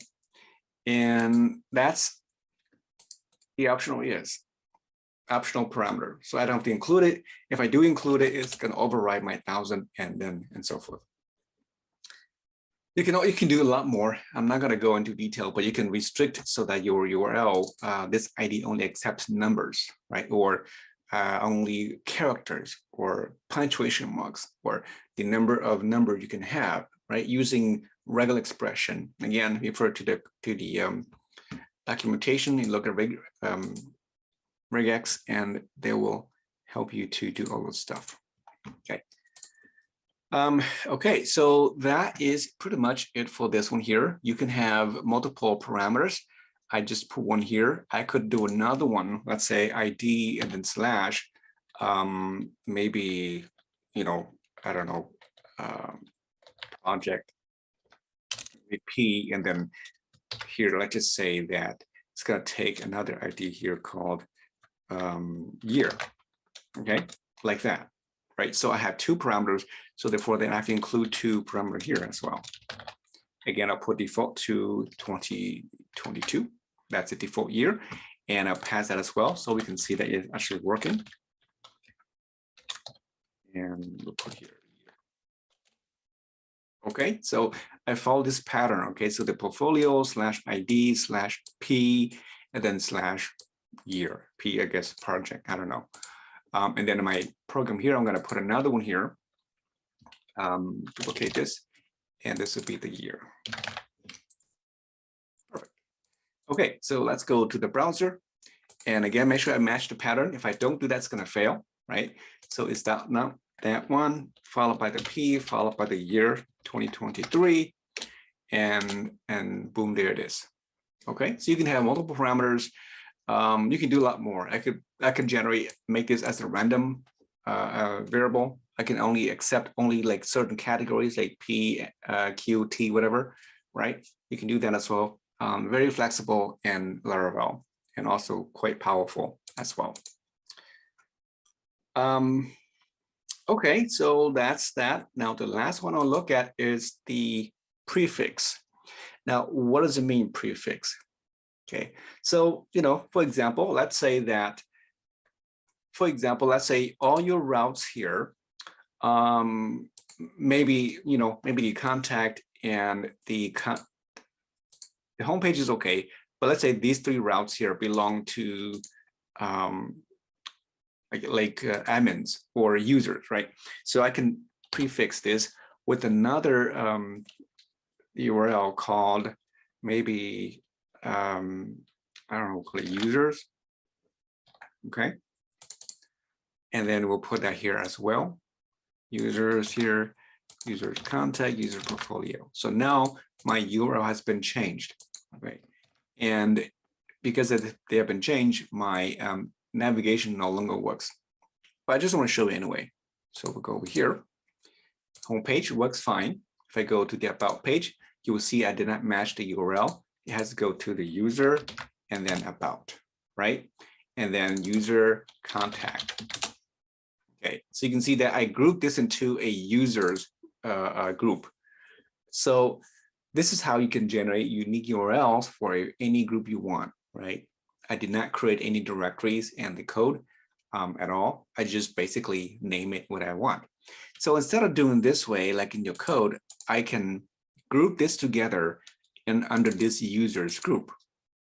Okay, so you don't have to do this like the whole time. And you can change it just one place and it can actually, change everywhere else, which is pretty cool.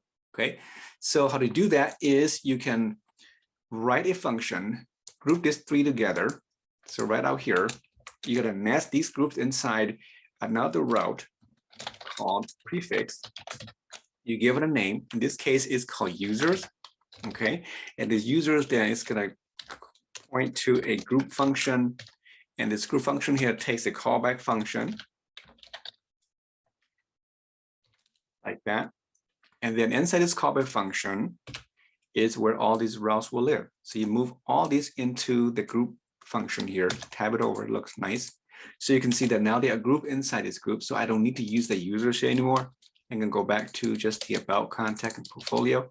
And because I'm using the prefix function, Laravel will prefix all these routes using the users here, just like I had before. Okay, so this way I can change it anytime I want. I want to change it to students or products or whatever it is.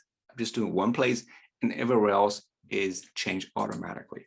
So very powerful, very cool feature. So save that, and let's go back to the browser and run again, and it should still work, as you can see. Prefixes. Okay, something's wrong with my code. Define prefix. Let's try again. Probably did incorrect.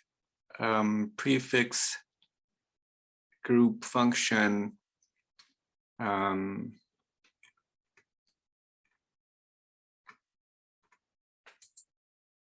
Looks good to me. I wonder why it's not letting me do it.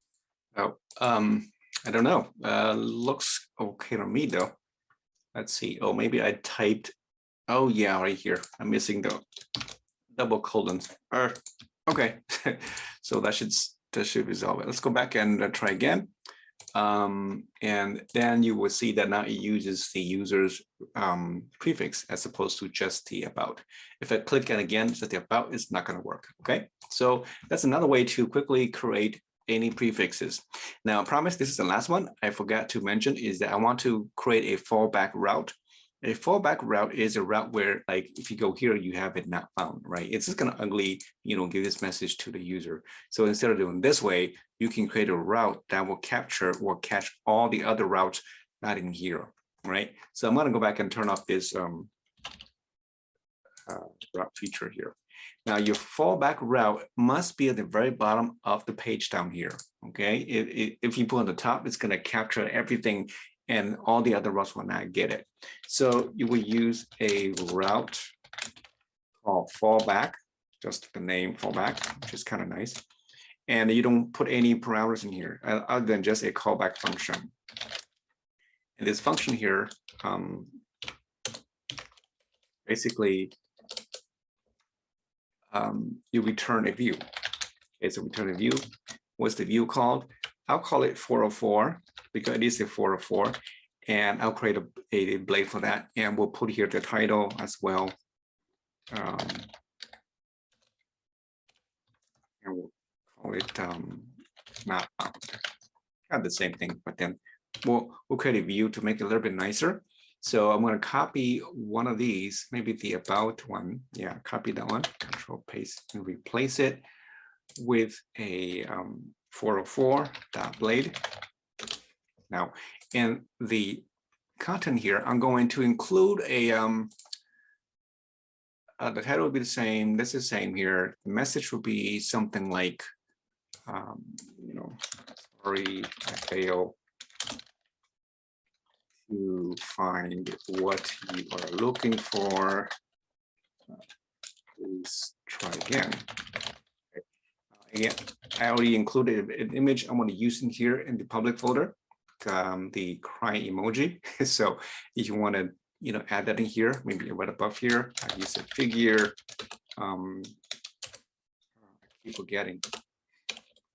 So the image here, and it's coming from the images, crying emoji.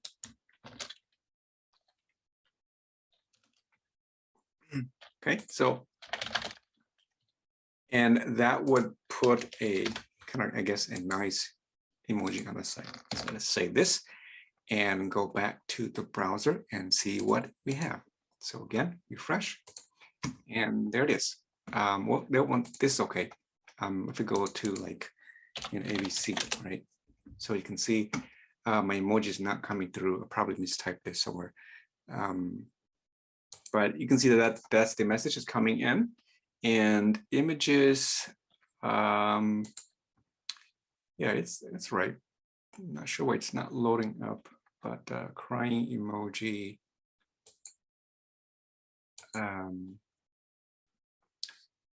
What's going on? Right, so it doesn't really like me today. Okay,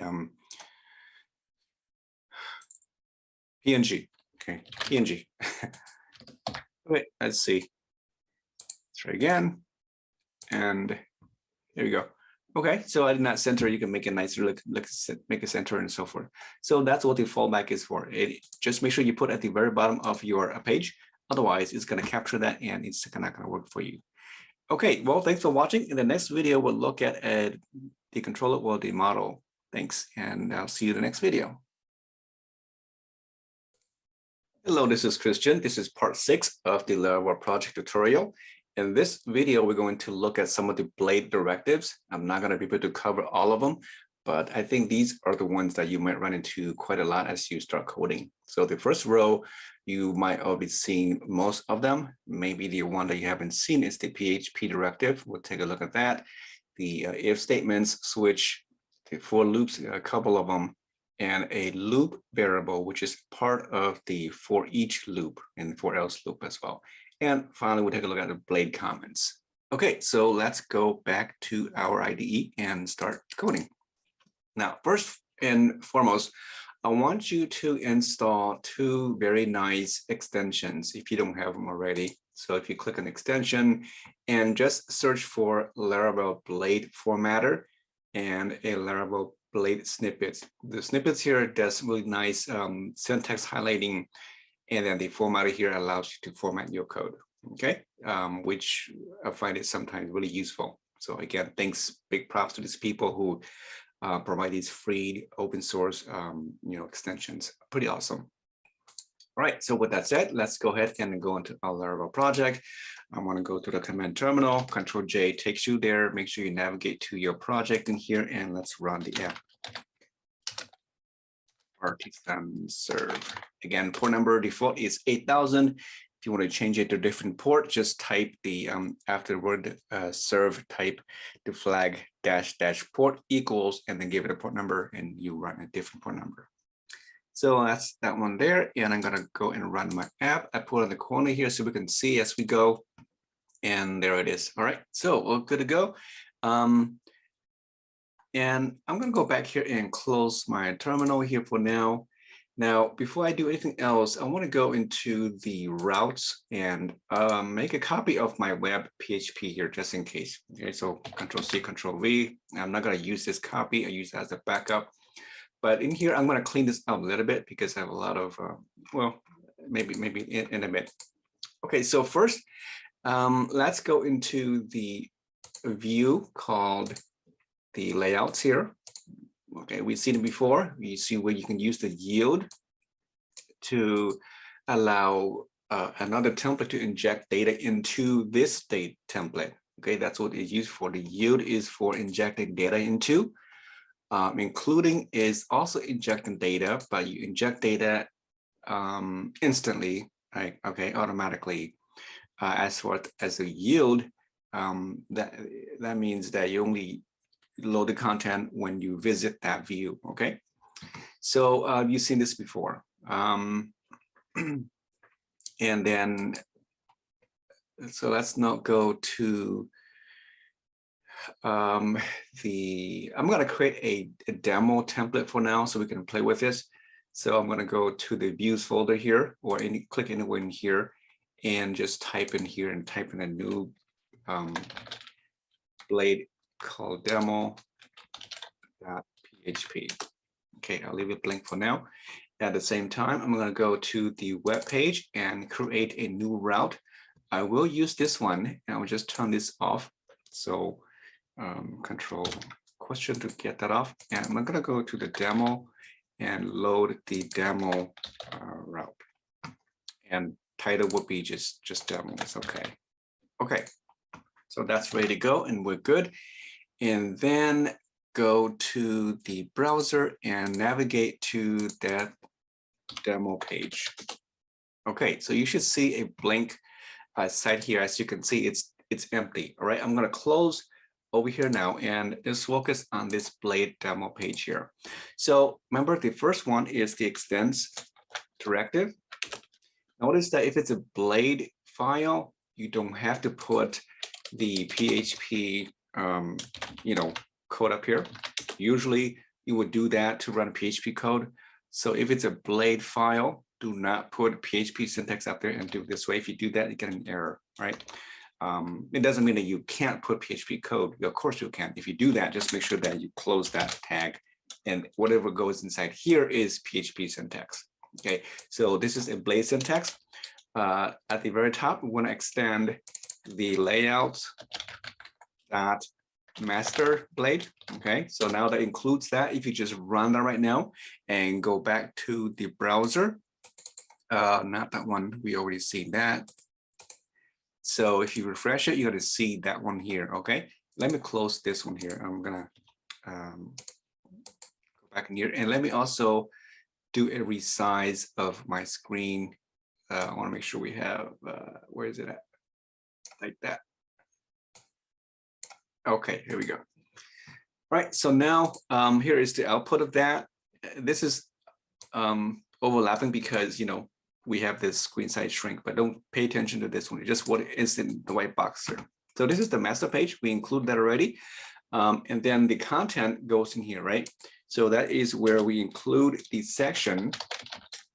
And then the section name is called content.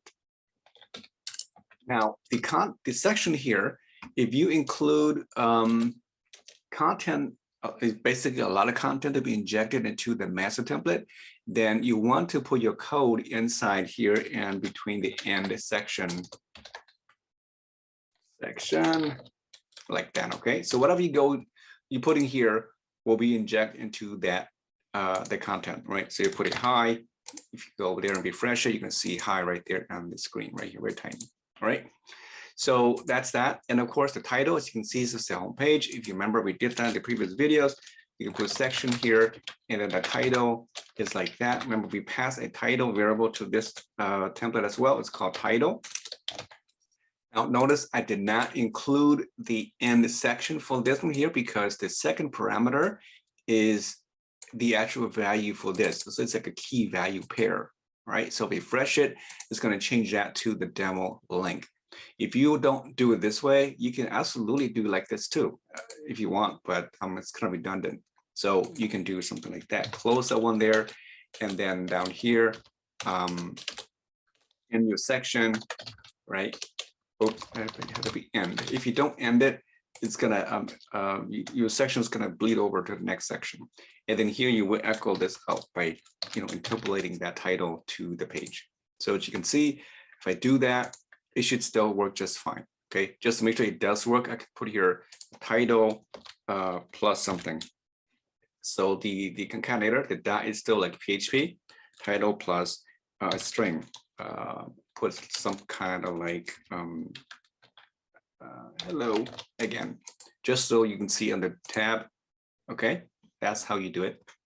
So, but again, if it's just a title, then you will basically just do like I did earlier. And the same goes for the body of your content.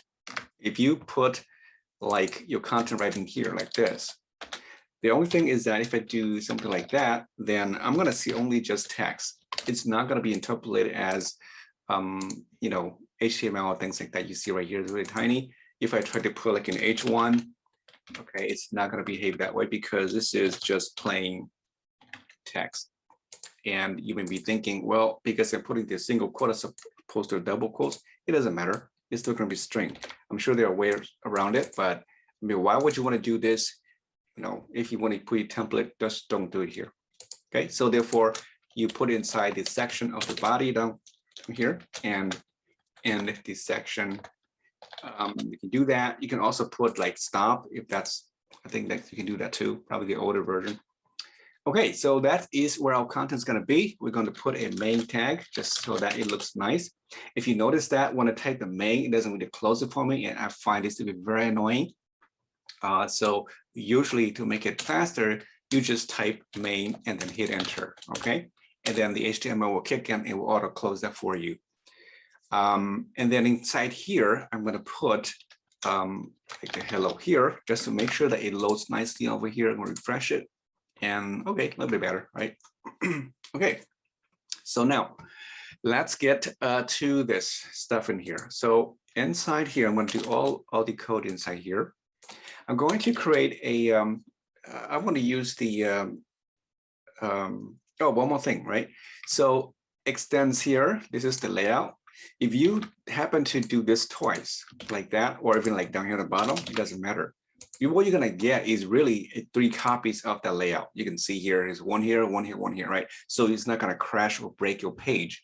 You're just gonna load that master page 3 times, and then it will appear, whatever you put here will show up in those 3 places, okay? So I'm not sure if you wanna use that, but you can. It's kind of weird. So don't overdo it. It just mean you can, and I mean, it should mean you should do it, okay? All right, so now let's go and put a PHP variable. Now inside the Blade syntax, you can't create variables without going to PHP mode. If there's another way, I'm not aware of it. So that means I'm going to create some variables in here, and you can use the regular PHP directive like this to create variables. All right, that's fine. Or you can also use the @php directive and close that for you as well. So make sure it's a single app and not the S ampersand, not the 2 ampersand, has a different meaning. So either way, so for example, I go here and type in a variable called cat is equal to meow, right? And then here I can put here dog is equal to, okay? And they are fine. I can show them out here, cat, and then concatenate with the space, and then concatenate that with the dog. Refresh that, and you will see meow and wolf over here. Right, so either one is fine, whichever is convenient for you. But for my demo, I'm going to try to use just the Blade syntax. Okay, so I'm going to delete this. And also, while we're here, when you're trying to interpolate data here, whatever goes inside here is an expression. As you can see, an expression is anything that you type that is usually returns some value or some data to the view, right? So like a function call. If you happen to have a function, you can call it in here. That's fine too. For example, function, not that whole thing. Function, very simple function cat, right?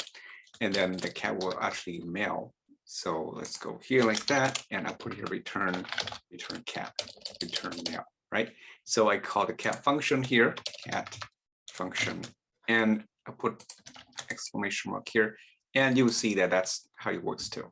Okay, so either way, when you do this way, if you try to include like cat and dog like that, it should error out because you can't put 2 variables in here for doing that kind of thing. If you put a comma, then I think you're going to get only the first operation. The second, whatever it is after that, will be ignored by the Blade engine. If you put a plus, then of course you are expecting to do some type of math operation. And in this case, it failed because you can't do strings. But you can certainly do these operations in here. Instead of cat, you can do like 2 plus 3, and now I get an expression. So that's kind of cool for that. All right, so now let's go and create a variable. I'm going to create one here that says numbers is equal to a array of 12, 34, and 55. Okay, now inside here, I'm going to use the if directive. Before I do that though, let's talk about comment first because I use that quite extensively here. So commenting in Blade, the easiest way to do that is if you're using Visual Studio Code, I think most IDE, this is almost kind of universal as well. Not all of them, of course. If you press the control and the / or control the question mark, it's going to enter you this symbol, it says syntax. This is Blade comment. Okay, so if you put here comment Blade, okay, this is different than if you were to do a HTML comment. Okay, they're both comments. The only thing is that if you render this to the view over here, okay, if you go and click and show the source view, you're not going to see the blade comment as you see here, right? I see the HTML comment, but the blade is not being rendered to the view. So this is very similar to Razor syntax and Razor comments and the .NET framework.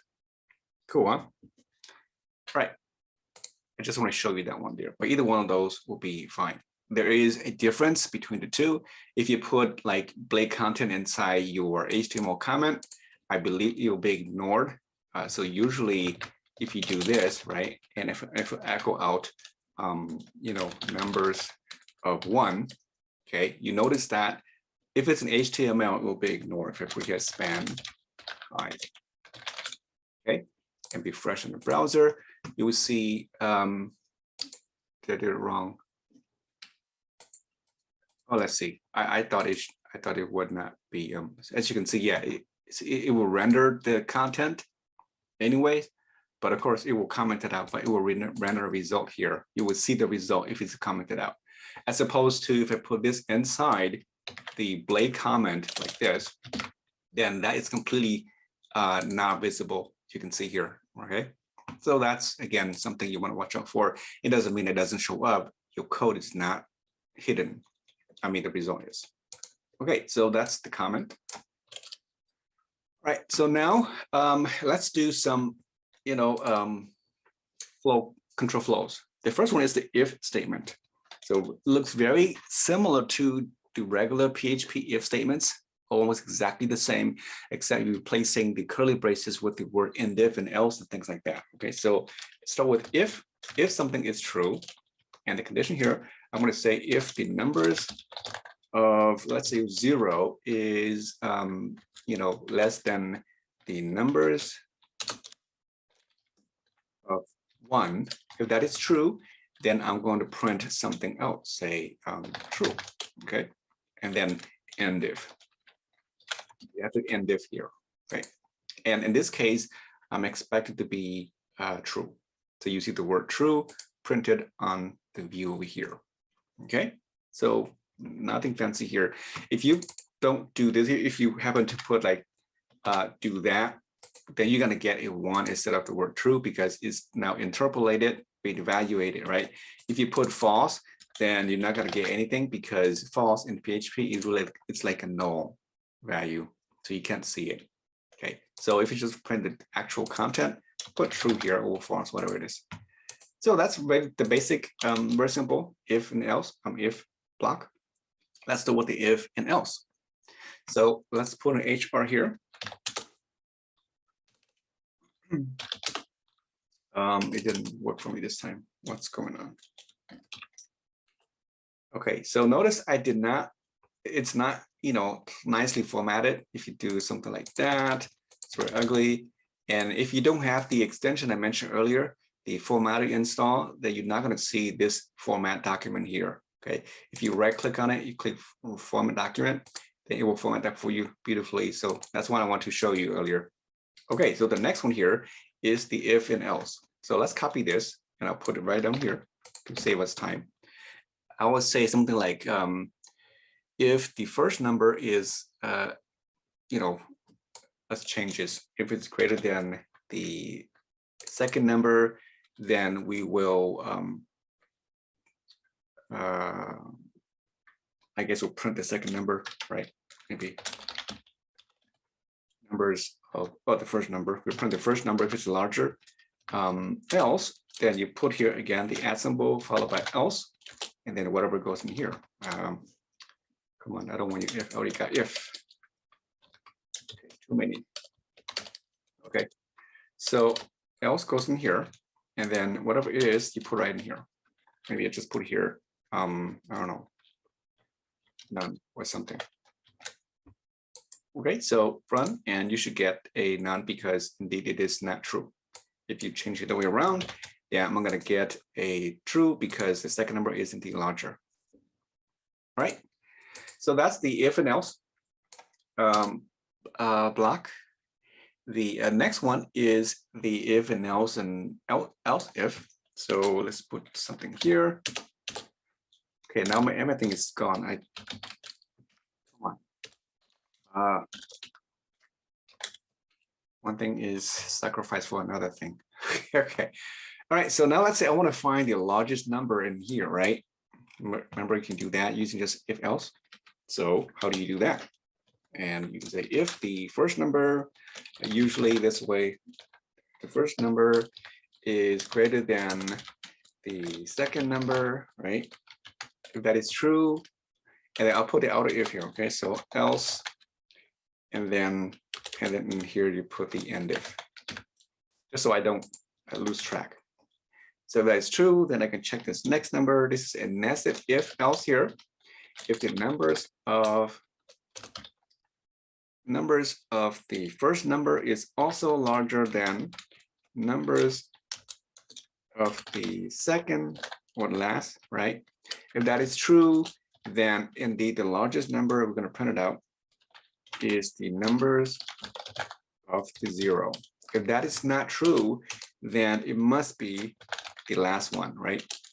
So we'll put here, I'm going to copy this, just make it faster for me to type else, and then we close it down here and if. Okay, this is our nested if and else. So if this is true, then this is the larger number. Otherwise, this larger number will be the second position, which is the third index. Okay, if that's not true, then else will be else if, like that. Okay, do another condition, and I'm going to copy this again, just to save some typing. So notice I have to include the word else if together. If you separate them out like this, it will not work. Okay, it has to be glued together like this. But in regular standard PHP, you don't have to put this together. It works both ways. Okay, well, so if the first number is that, and if it's the second number is indeed larger than the third number, then we can say that the largest number is indeed the second number, right? And the one. Else, this is the final else. Then the marked number must be the third number, which is index 3. Okay, phew, there's a lot of if and else here. If and else and else if. Okay, so if that's correct, I think it is, we'll figure it out. Then it should print the largest number, in this case, it will be 55. Okay, so if I change it around, let's say, let's collapse these up here. If I change it to be 112, I should get 112 to be the largest right here. If I change that to be 344, I'm going to get 344 here. All right. And if you look at this, you know, it looks exactly like the if and else if in PHP. Okay. Only thing is that instead of the end if, you put the curly brace instead, right? Or if it's just one statement, you can ignore the end if completely. Just if this is true, if else, and then else if, else if. Okay, so that's something that you want to think about. Should I go with this blade directive or should I use the PHP code? Either way. Okay, so now I think that's enough for this one here. I'll do the switch in a little bit later, but we'll do that inside the loop, makes more sense. So now let's talk about loops in here.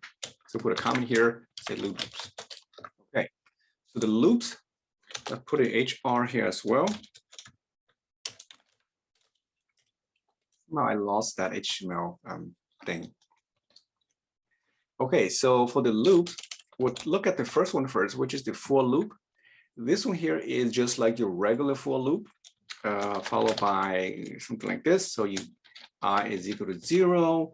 Let's say I want to print all the numbers. You know, let's do some add some data up here, something a little bit more interesting. So let's put here, put a constant data for an array of some numbers. So we put here A, B, C.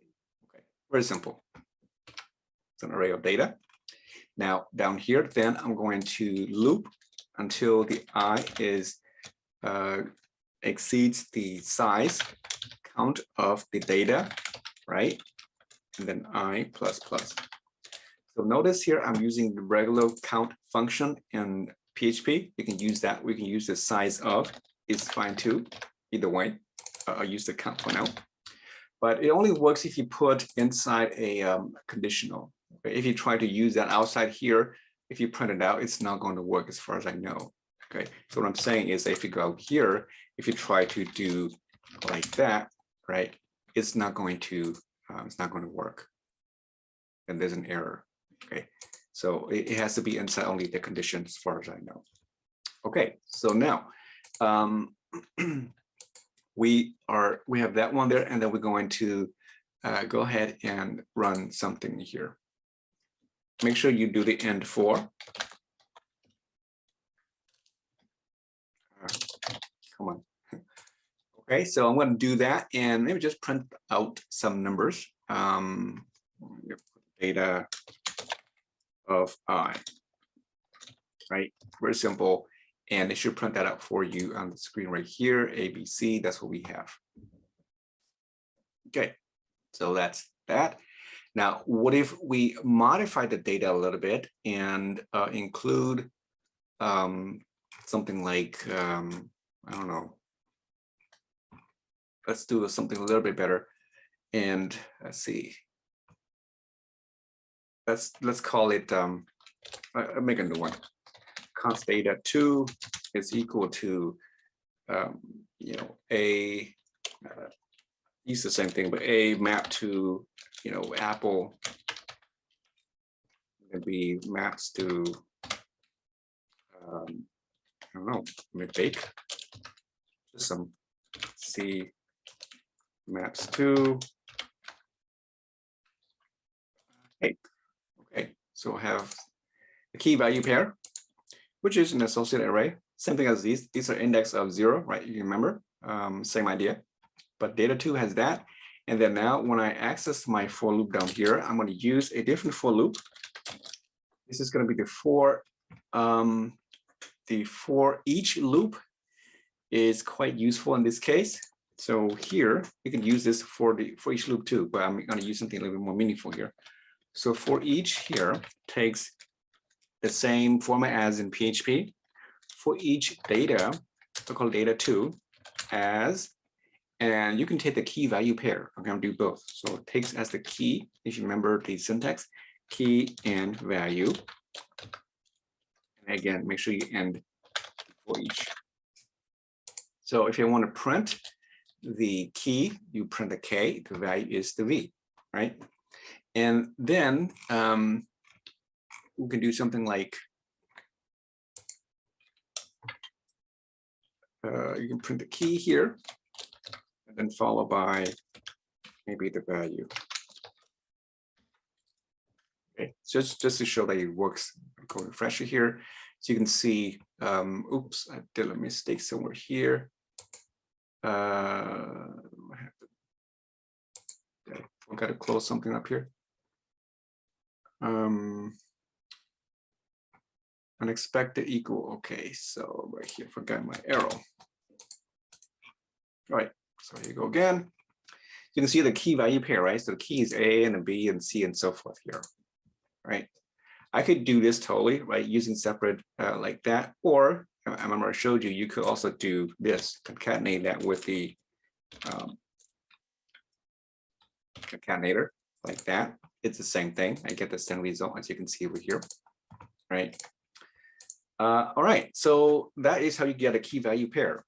Now, with this for each loop here, you can also have another variable called loop. If you want to find the index, or the index will be like the key in this case, you can use that completely in loop variable. So here, if I go and put here, just so we can see, I put a BR here for now. And if you type in loop, it's a variable.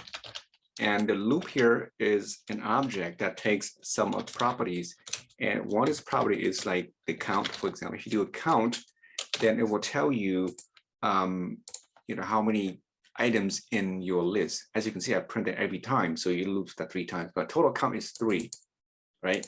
3 here because I have 3 in the elements here, right? This count is very similar to the count function up here. I can also print some conditional as well, like if this is the first one or not. Okay, it's a Boolean value if it's true or false. So you're not going to see anything here because, you know, it just say 1 if it is indeed the first the first one, it put a 1 here, a little bit hard to see, but let me do this. If it's the first one, then you put something here. It'll put 1 for true, 0 for false. Okay, so if you do that, you can see a 1 after the apple because that is the first item.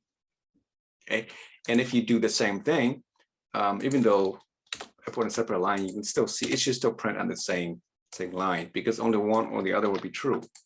If this is the last one, then put something there as well. You can see that now the 1 goes in the apple and 1 goes in the cake.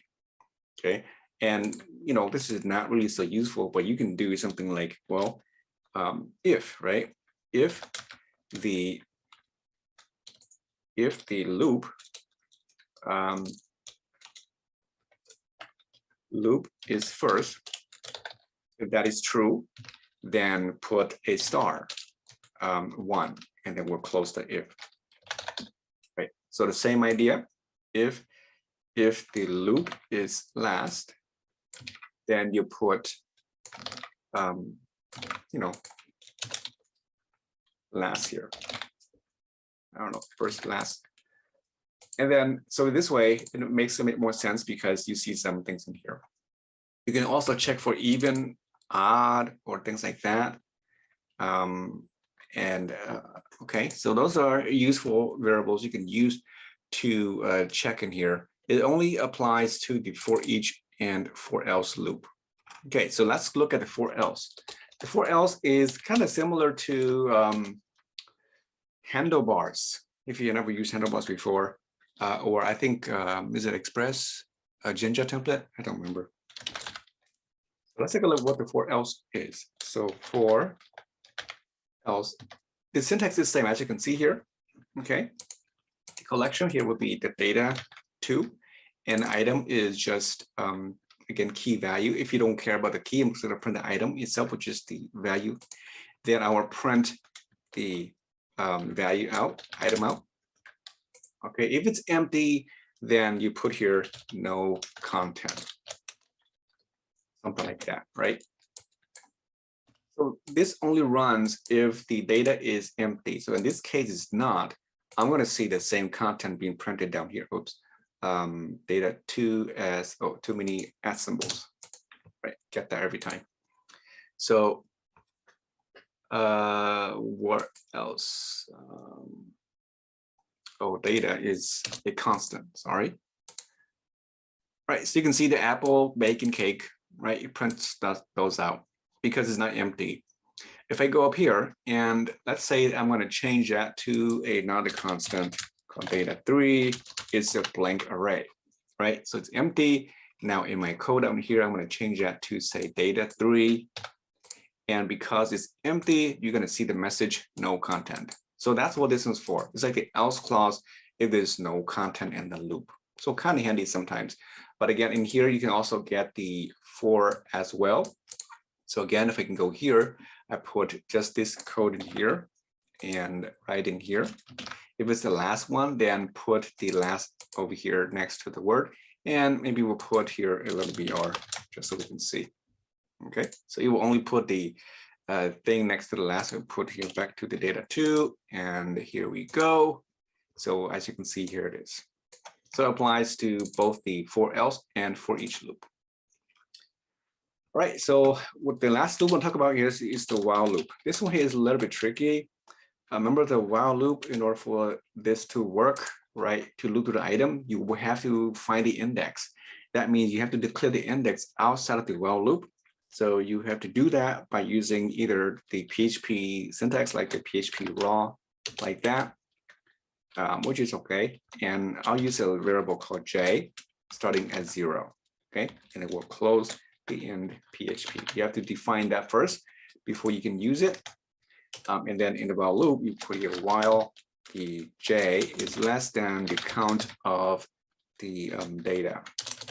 Yeah, I'm using constant, so I'll make sure I want to make sure I don't do that externally. Let's go with the data, just the regular data. Okay, and then you put here again and while. And in here, then so the data is just an array, right, of A, B, and C. Okay, So we can print the data of j, just like that. And then don't forget to increment your j. Excuse me. I think you can also do right in here if you want to. We'll see if this works. And I could increment j every time. And then we'll run. And here we go, A, B, and C. If you don't increment this j like that, if you forgot to do that, you're going to get an error. And as you see, it will keep spinning until you run out of resources and you crash your page. Okay, so don't always remember to do that. Either do right in here. If you don't do it in here, well, let me close this, stop this. Then you have to do outside or afterwards. Now you don't want to do this like j++. You can if you want to, but that has its side effects. That means it's going to print out your variable every time in there as well, which you don't want to do. So just for incrementing your data, again, you will have to go back to the PHP mode and do that just for that,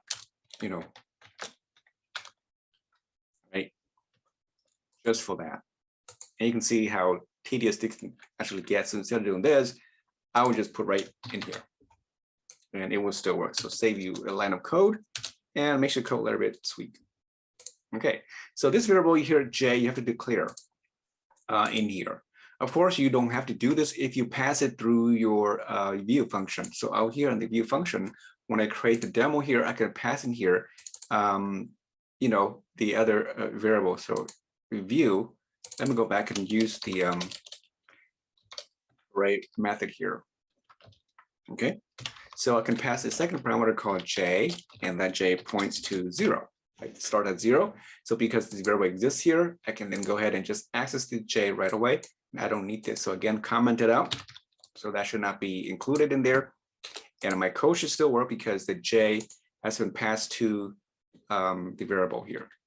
So the title, did I do something wrong? Okay, let's try again. I probably missed something. Arrow.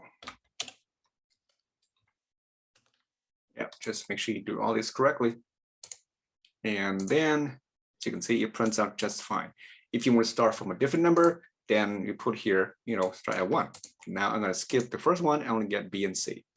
Okay, so either way, that's how you do it. Just make sure you do that in there.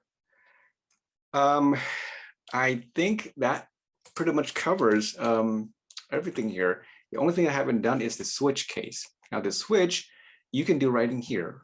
I'll show you so that just like the if block, switch case, same thing. So when we say something like switch the data of j, right? Switch the data of j. Make sure you put it in switch down here. If it's the case of something, you put a function in here. You pass it a case function as opposed to just a variable. If it's an a, then again, add symbol. If that's the case, then you don't have to put any of that. That means if that case is true, then go ahead and maybe I'll print out, I don't know, print out just the data of j, okay? J, and then make sure you break it, okay? After that, you want to break it. So again, break out of that. If you don't do that, it's going to bleed to the next case. So I'm going to copy this here again, put right here, case, different case. And then the last one here is the default. So again, will be default. And then default will print some message here. We don't need to break, just say, I don't know, done, okay? And as you can see, highlight it, format it, makes it nice for you. Case 1, and then this is case B, okay? I'm gonna go back and remove back, go back to 0, start from 0. Okay, so now if you run it, it's gonna print, T3, where is it at?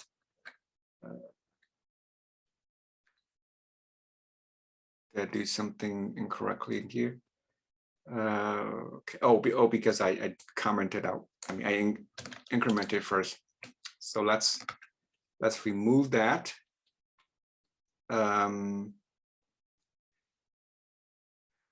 What should I do this? Okay, let's do on the bottom. The reason why it runs an error because I increment the J first. So on the last round, it's going to go to J03, which I don't have. That's why it crashes here. Okay. So you can see they print the A and A because it's A. And the ABC here is printed twice down here. So if I turn this off, it should only print once. Okay. Oh, loop. This is what I don't like about this one here. So let's do this again. Let's do the plus after we print up here or here. Nope, it's not going to work, right? So I have to go back in here. No choice in this case. J plus plus. See how this is so unuseful in this case. All right, so here we go. And not the smiley, but okay, so here A, B, and done because we found only 2 matches, A and B. We ignored the C, so C is now default done. Okay, so if you want to print both together, then if this is the case, then this is what's called an OR, right? So I can ignore this part and then just do that. And that is the OR case, A or B. And then it will print that anyway, so you get the same result down here. Okay, so that's the switch case. Nothing very fancy here. Again, it's the same standard as the regular switch statements, and I think that should be done. Now, lastly, I want to do another one just to show you the include here. Remember, we add include inside the statements. So as your code goes really big and really bloated, you can move things out to a different template. Okay, so let me maximize this code here, something really quick. Let's say in my views, I'm going to create another one here called includes. Inside the includes, I have another layout called task.blade.php, right? So I go back to my demo template. I'd say that, you know what, a lot of these code here are a lot. So I'm going to move everything, for example, move everything here to the end of that, cut it out and put into the task here as a blade template, right? So we can save this blade template here, and then I'm going to include it right in here. So include the blade template coming from the includes folder called task. Okay, and now my code is cleaner because I break it out into different sections. So if you can do that, you can move it out to different multiple sections as well, and that should still work. So as you can see, if I refresh the page, everything should still stick as before. And just to show that it does work, let me go ahead and add another variable here to the D, right? And it should still, work just fine. Not this one. And here we go. Okay, so done because C and D do not match. All right, so these are the directives I wanted to cover for this video, and there are a lot more. If you go to the documentation on the site, you can learn a little bit more into others. There's a unless statement, there's a empty, there's an authentication, and many others as well. Okay, well, thanks for watching. Any questions, please put in the comment, and I will see you in the next video. Hello, this is Christian. This episode, we're going to look at model. This model, I will break into 2 parts. This part 1 here, we're just going to focus on the RAM data, nothing from database or any text files, anything like that. In a separate video in the future, we're going to create some databases, so we'll do the other part, okay?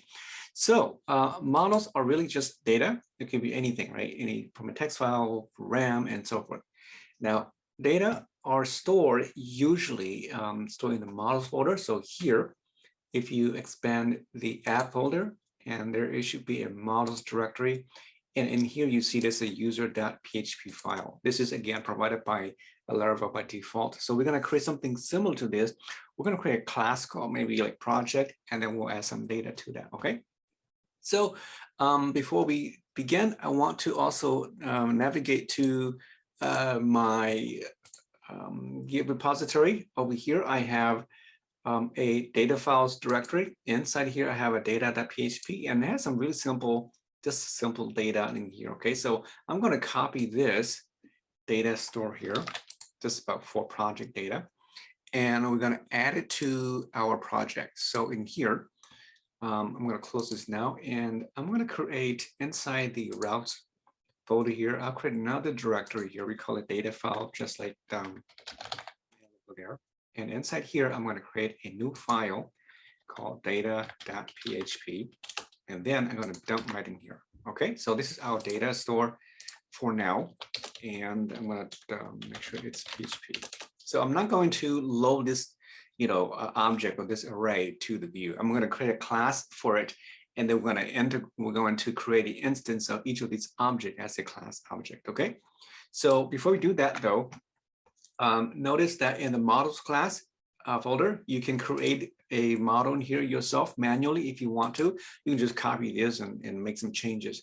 But I'm going to show you how we can do that automatically. Well, not everything, but using the interface down here. Okay, so go to the command terminal, Control J takes you there. Again, make sure you're inside your application here and run this command. So PHP artisan make :model, and then space, you give it a name of the model. The name here is the name of the class, also the name of your file. So for me, I'm going to call it project, singular, because the classes are usually singular, and just hit enter, right? So what that will happen is that if you look at the models folder over here, you see that it created a project.php file. If you go in that file, let me minimize this for a second now. You see that it added some, stuff in there for us ready to go. Okay, it created a project class. The caveat is that your class name should be the same name as your file when you use it in this context. Okay, otherwise you're gonna have some problem issues later on. So usually use the same class as the same file. Kind of follow Java's convention of naming your classes and files. Although in PHP, it doesn't really require that. But in this case, it does matter. I just want to point that out. All right. So in here, this class here is going to store the data fields of these data. So we have 4 of them, right? The ID, title, description, and URL. And I'm just going to create a really simple class. I'll keep whatever it provides here.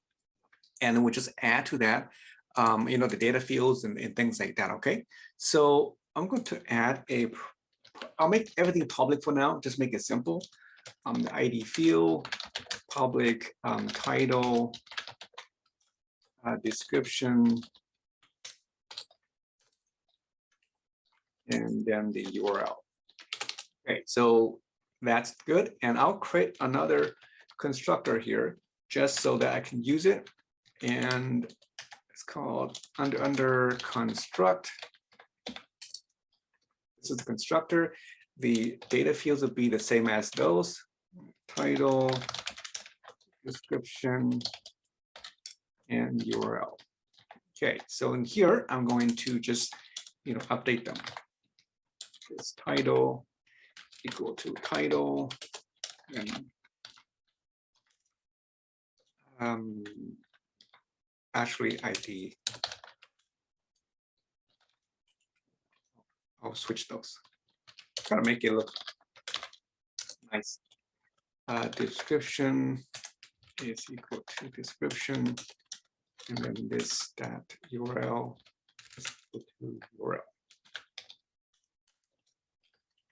Okay, so that is my class template. And usually you create, using private, then you create getters and setters for this. But for now, this is good enough. Right, so use this model to create data.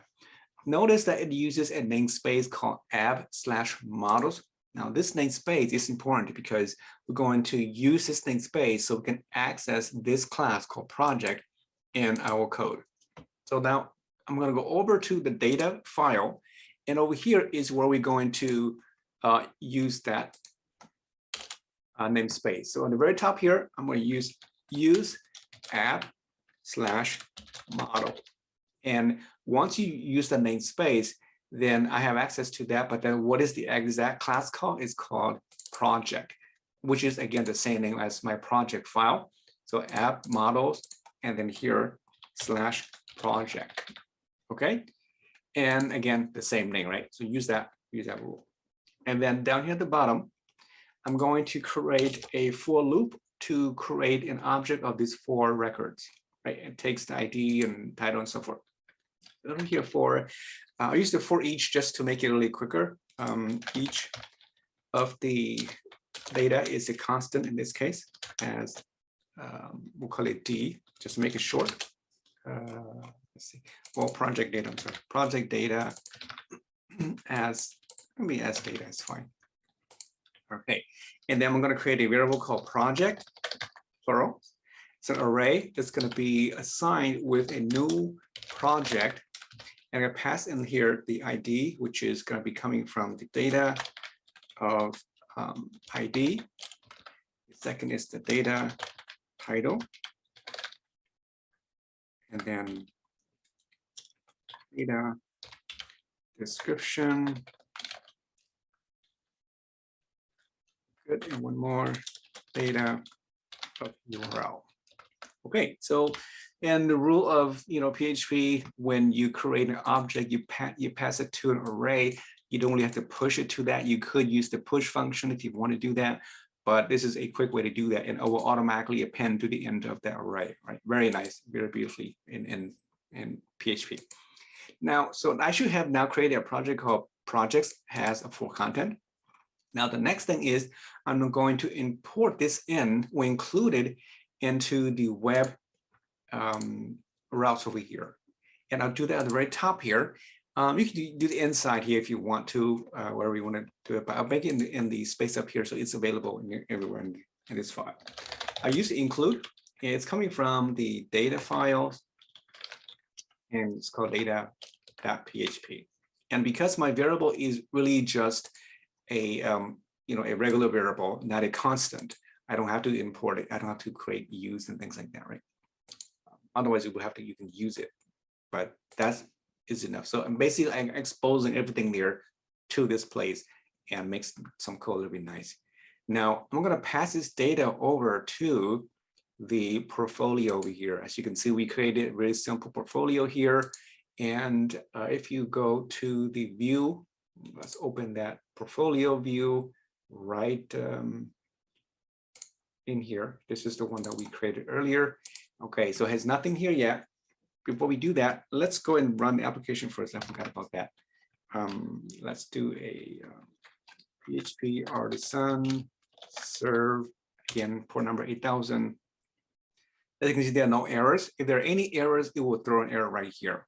Okay, I should have done it earlier, but as far as I go, there's no error at this point. And go ahead and launch the site just to make sure that it actually loads. Here we go. All right. And here in the portfolio, as you can see, we had, okay, we probably didn't have the URL correctly here, but it's just not found. We'll figure out why.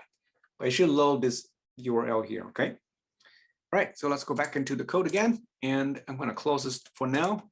And then in my web file, oh yeah, because we were playing with this, data here, right? So I'm going to delete this IDs. I don't need the ID here for now. This was just testing earlier on. And then here, the title will keep. We're going to remove these information. And in their place, we're going to create a variable called projects. And that should point to the projects variable we created inside the data PHP file. Now, this is the one that's going to be passed over, but you will see that it's not recognized because if you mouse over that, it would say it's not verified, it's not available. Okay, when you do this, because your variable is created outside here, you need to include that inside your function. If you don't do this, you could also move this and put it inside here like this. So once you do that, as you can see, it resolves the problem, right? But if you want to use it somewhere else, then you have to keep doing that, right? So instead of doing that way, leave it as it was. And then this function here, you can use a directive function called use, and then you pass to the use function the name of the variable you want to pass to it. So in this case, it's projects. Okay? Because it's in a global space here, PHP has a really strict rule that in order to use a global variable, you must either use the global's super global keyword or the global keyword to make it local to that particular function. And this is a callback function, so it's really tricky to do that. And so in this way, the best way is to use the use function to pass any variable to that. And so now it should be local to this function now. And then once you pass this data over to the portfolio, now we have access to that information. Okay. And so over here, we are then going to use a loop to loop through all the four projects and show them here. Just so that it works, we can quickly just see how that works in here. So I will use here the for each again. Okay, so you can see it has really nice syntax to help us already. The collection is called projects. And each item will be, since we're just gonna, interested in the actual project itself, and so I'll just keep the item as item, okay? Or actually you can call it projects. Maybe it makes more sense. And I'm going to type project here. Project as project. So for each project, we're going to do something. Again, make sure you don't have too many ampersand in the front. And for now, I'm just going to print the project title. Okay, so you can use the arrow now because these are data fields. I'm just going to print that, and you should see 4 of them in here. I'll make it BR just to see that actually working. Save. Now go back to the browser and refresh this page. And here we go. We see the 4 projects here. Pretty good. Okay, so now let's go ahead and create a table and make it a little bit nice. And I went ahead and already Googled for the table and Bootstrap. So we're going to modify this a little bit to make it a little bit nice. Right. So on the table over here on the Bootstrap, you can search for it. I want to use, this is fine, maybe something like a little bit more interactive. This one's good too. Yeah, this is fine too, the stripe one. Or let's see, oh, the black was pretty cool. Highlight, I think, oh, this is pretty good too. Let's go with the stripe. Okay, I like the stripe, looks kind of nice. So basically I'm going to copy the table here. And let's see, that's just for everything here for now. Okay, copy the whole table here and go back to your code. And we're going to put, for now, right in here, we need to split where and where.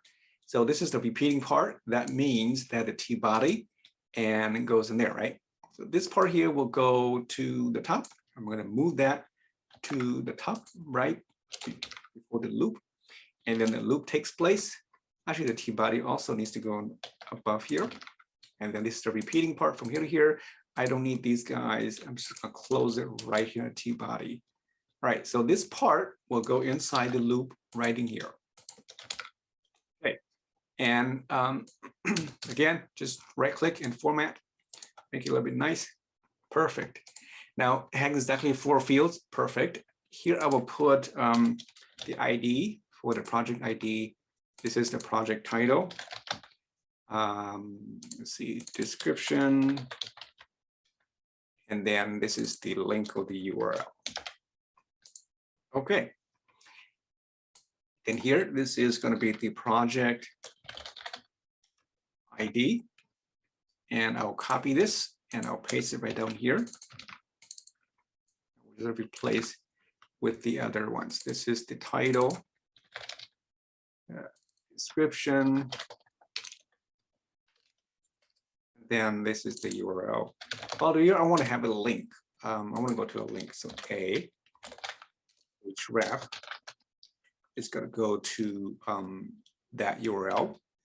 And it's going to end right here. Target is going to be blank. This is, again, just some fictitious sites, okay, not real sites. And I'm going to copy this again to display the URL to the table. Okay. Yeah, that looks good. Now, because this is Bootstrap, it's not going to work until we actually load the Bootstrap library. But for now, I just want to see that it does work on the browser first. So let's go back here and load the page again. And you can see they're all here, right? Very, very nice. Now let's go ahead and load Bootstrap into our application. So we have to go back over to the Bootstrap page. I believe you go to the very top. You know what, one more thing before I go. I like the black heading here for this table. So I'm gonna put here table dark. I think that's what it is, table dark for the heading. Let me see. Yeah, table dark. Yes, let's try that. Table dark and to the T head section. Okay, T head. Add a class called table dark. We'll see. All right, so now let's go back and add our Bootstrap. If you go to the get started, and these are the things that you need to add. So just copy this link right here, go to the application and go into the master file, right? And the views master layout right here. We're gonna add right above our CSS. And then we're gonna also include the JavaScript to make it work. So down here, again, just click the little copy here, copy to the clipboard, go back, and then I'm gonna put it right below down here just in case, make sure it loads everything correctly. And save this file, right? And then you can close that. Now, if you go to the browser and review your page, it should now load Bootstrap. Okay, so there we go, perfect, right? Kind of nice here. I lost the footer navigation down here, or link is too low. We're gonna fix that a little bit. But so far so good. Yeah, and maybe I'll put another message right below the project here. Okay, so let's fix the footer and maybe add some room a little bit to the navigation here. Otherwise, I think so far it's pretty good. So let's go over here. In the let's see, in the CSS, I think that's where we're going to fix it. CSS here, not inside the public directory. So the footer, it was kind of low. Let's turn off the height here. I probably don't need this height anymore. Again, just control enter. I mean, control question mark will give you the comment. Let's turn that off. The main, we'll keep the main, the navigation. I don't have the nav. Let's see again. Let's see F12.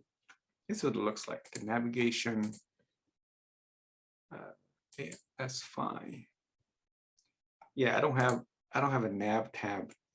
I just want to add some margin. Like, let's see, maybe the top margin be 10 pixel.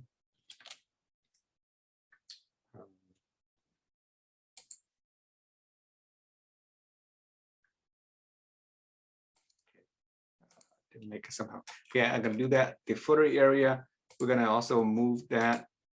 Added. So if you remove the height, it should be fine. Okay, so here we go. We updated the footer already. And navigation, I think that's okay, but you can add a little bit more padding if you want to. But not only that, it's a little bit short. I want to make it a little bit wider. And right now, I think it's set to like 50 pixels. I'm going to modify that, just one quick modification here. I mean, 50%. I'll make it like 80% here. The navigation, I'm going to add a new one here for the nav. I didn't have that one here, but I'm going to just add it so that has a margin top to be, I don't know, 10 pixel. I think that should have some room to the top. And I think that's pretty good. So let's save that and load one more time. And there you go, perfect. All right, I think that's good enough. Again, if you want to add another one, maybe this one has nothing to do with thing, but maybe I want to add another, you know, data right below here to say like you can use a caption or I don't know, I'm using H3 for now. Like following some projects develop. Something like that. Okay. Yeah, so basically that's it for this video. And again, very simple how we pass data model to the site here. And using loop, I'm able to display information just very easy like that using objects. Okay, so in the next video, in the future video, we're going to add some data kind of similar to this, but we will be coming directly from a database system. So thanks for watching. Any questions, please let me know. Hello, this is Christian. In this episode, we're going to look at web forms and Laravel. Mainly, we want to do some just the server-side form validation and how to set up a form. Okay, so first thing is that we need to go and in here, we're going to just use the forms which we created for the contact page right here. Okay, so this is a really simple form that has 3 fields, and we want to process this form and then send it back end. So I'm going to open this. Also in the routes page, I'm going to open up the web PHP, and it's going to go into this contact page right here. So this is where I'm going to clean up this a little bit. Okay, I'm going to remove this thing here. It makes it a little bit too messy to look at. I'm going to do a format to clean this up a little bit. All right, now let's move this down a little bit. What I'm going to do is I'm going to create another route here to process a post request. Okay, so I'm going to copy this and put it right below it. We'll make this as a post. Now, the first thing you want to do is that if you are submitting form to the backend, you need to be able to retrieve the data from the form. And you do that by doing something called the dependency injection. This is a really early stage in dependency injection, or DI for that matter. So what we'll do is we need to inject a request object to this function here, right? So as far as I know, like since PHP 5 or 7, you can actually do using type hint to allow certain type to inject to a function. So we're going to use a request class in here. If you type that in here, uppercase R, remember, you're going to get that from the HTTP, from the support HTTP client. Okay, so make sure you hit that. And on the very top here, you're going to see HTTP request. If you don't see that, you probably grabbed the wrong one. So make sure you grab the right one for that, and then it will go ahead. And then we need to add an object called request. This is just a variable called request. You can call whatever you want. It could be A, B, C, doesn't matter. This is not so important. What's important is this type here. Okay, so now when we load the form using the post method, it's going to load this as opposed to this. I'm going to use the same URL. Okay, you can make it differently if you want to. I'll use the same URL, but the content here will be different. And then when I submit the form, go to this page, I'm not going to return the user back to the same view. I'm going to go to a different view. Let's say we call this just a thank you view. Okay, so thank you. And I'm going to create a view just a minute. So put here, thank you. And then we're going to create a very simple view. Maybe just copy the one that we have. Contact is okay. It doesn't matter. Copy that, then paste it right back and rename it to say thank you.blade.php. And then here we're going to just put a message in here to say thank you. Let's put into a p tag. Thank you, and then put the name right here. So wherever this is, we're gonna put the name in here. And you can put whatever message you want to put in here. It doesn't really matter. You can say something like, thank you for received your message and will be in touch. Something like that, okay? So we know that it's the user. And a very simple form. Okay, so save that form there. Now back here, I think we are almost done. Now, so let's go to the form first. I want to show you something here that when you submit forms using Laravel, by default, the Laravel engine requires you to include something what's called a CSRF token. What that is really just a token which is called, let me go right here, okay? I'll put it right here. You need to include that in the form, okay? So it's really the @ symbol followed by CSRF. Now, this is a token that will be generated by Laravel to prevent your form from being submitted from a different site, okay? Because a user can create these forms in any site they want, and they can direct that to action to your site, right? They can put like HTTP here, and then your site something.com, and then whatever the form is. Okay, very dangerous sometimes. So you want to prevent that from happening, and only this form that is submitted from your server, from your site, will be allowed. And that is what this CSRF is for, okay? It's to prevent the exploitation of unauthorized commands or form submissions from a robot or from another user or from a hacker for that sort, okay? It's just a security layer, really important. And you can turn this off if you want to, but I highly recommend that too. Okay, so this form here is gonna go back to the same page, which is the contact page. Right, and then the method is going to be a post as opposed to the full of get. Okay, everything here should be the same. We'll leave it as is, and I'll show you without this one here. Let me turn this off. Okay, if I save that, and now if you go and launch the application, make sure you run that first. Serve again, port 8000, and go to the site and refresh it. Okay, so here's our form here. Okay, so notice I did not have the CRF installed. If you go into the source view, you can see there's no token here. I'll leave this open for now.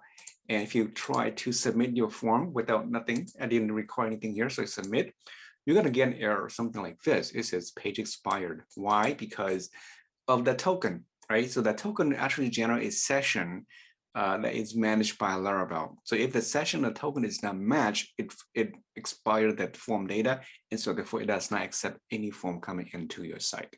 Okay, very, very, very useful.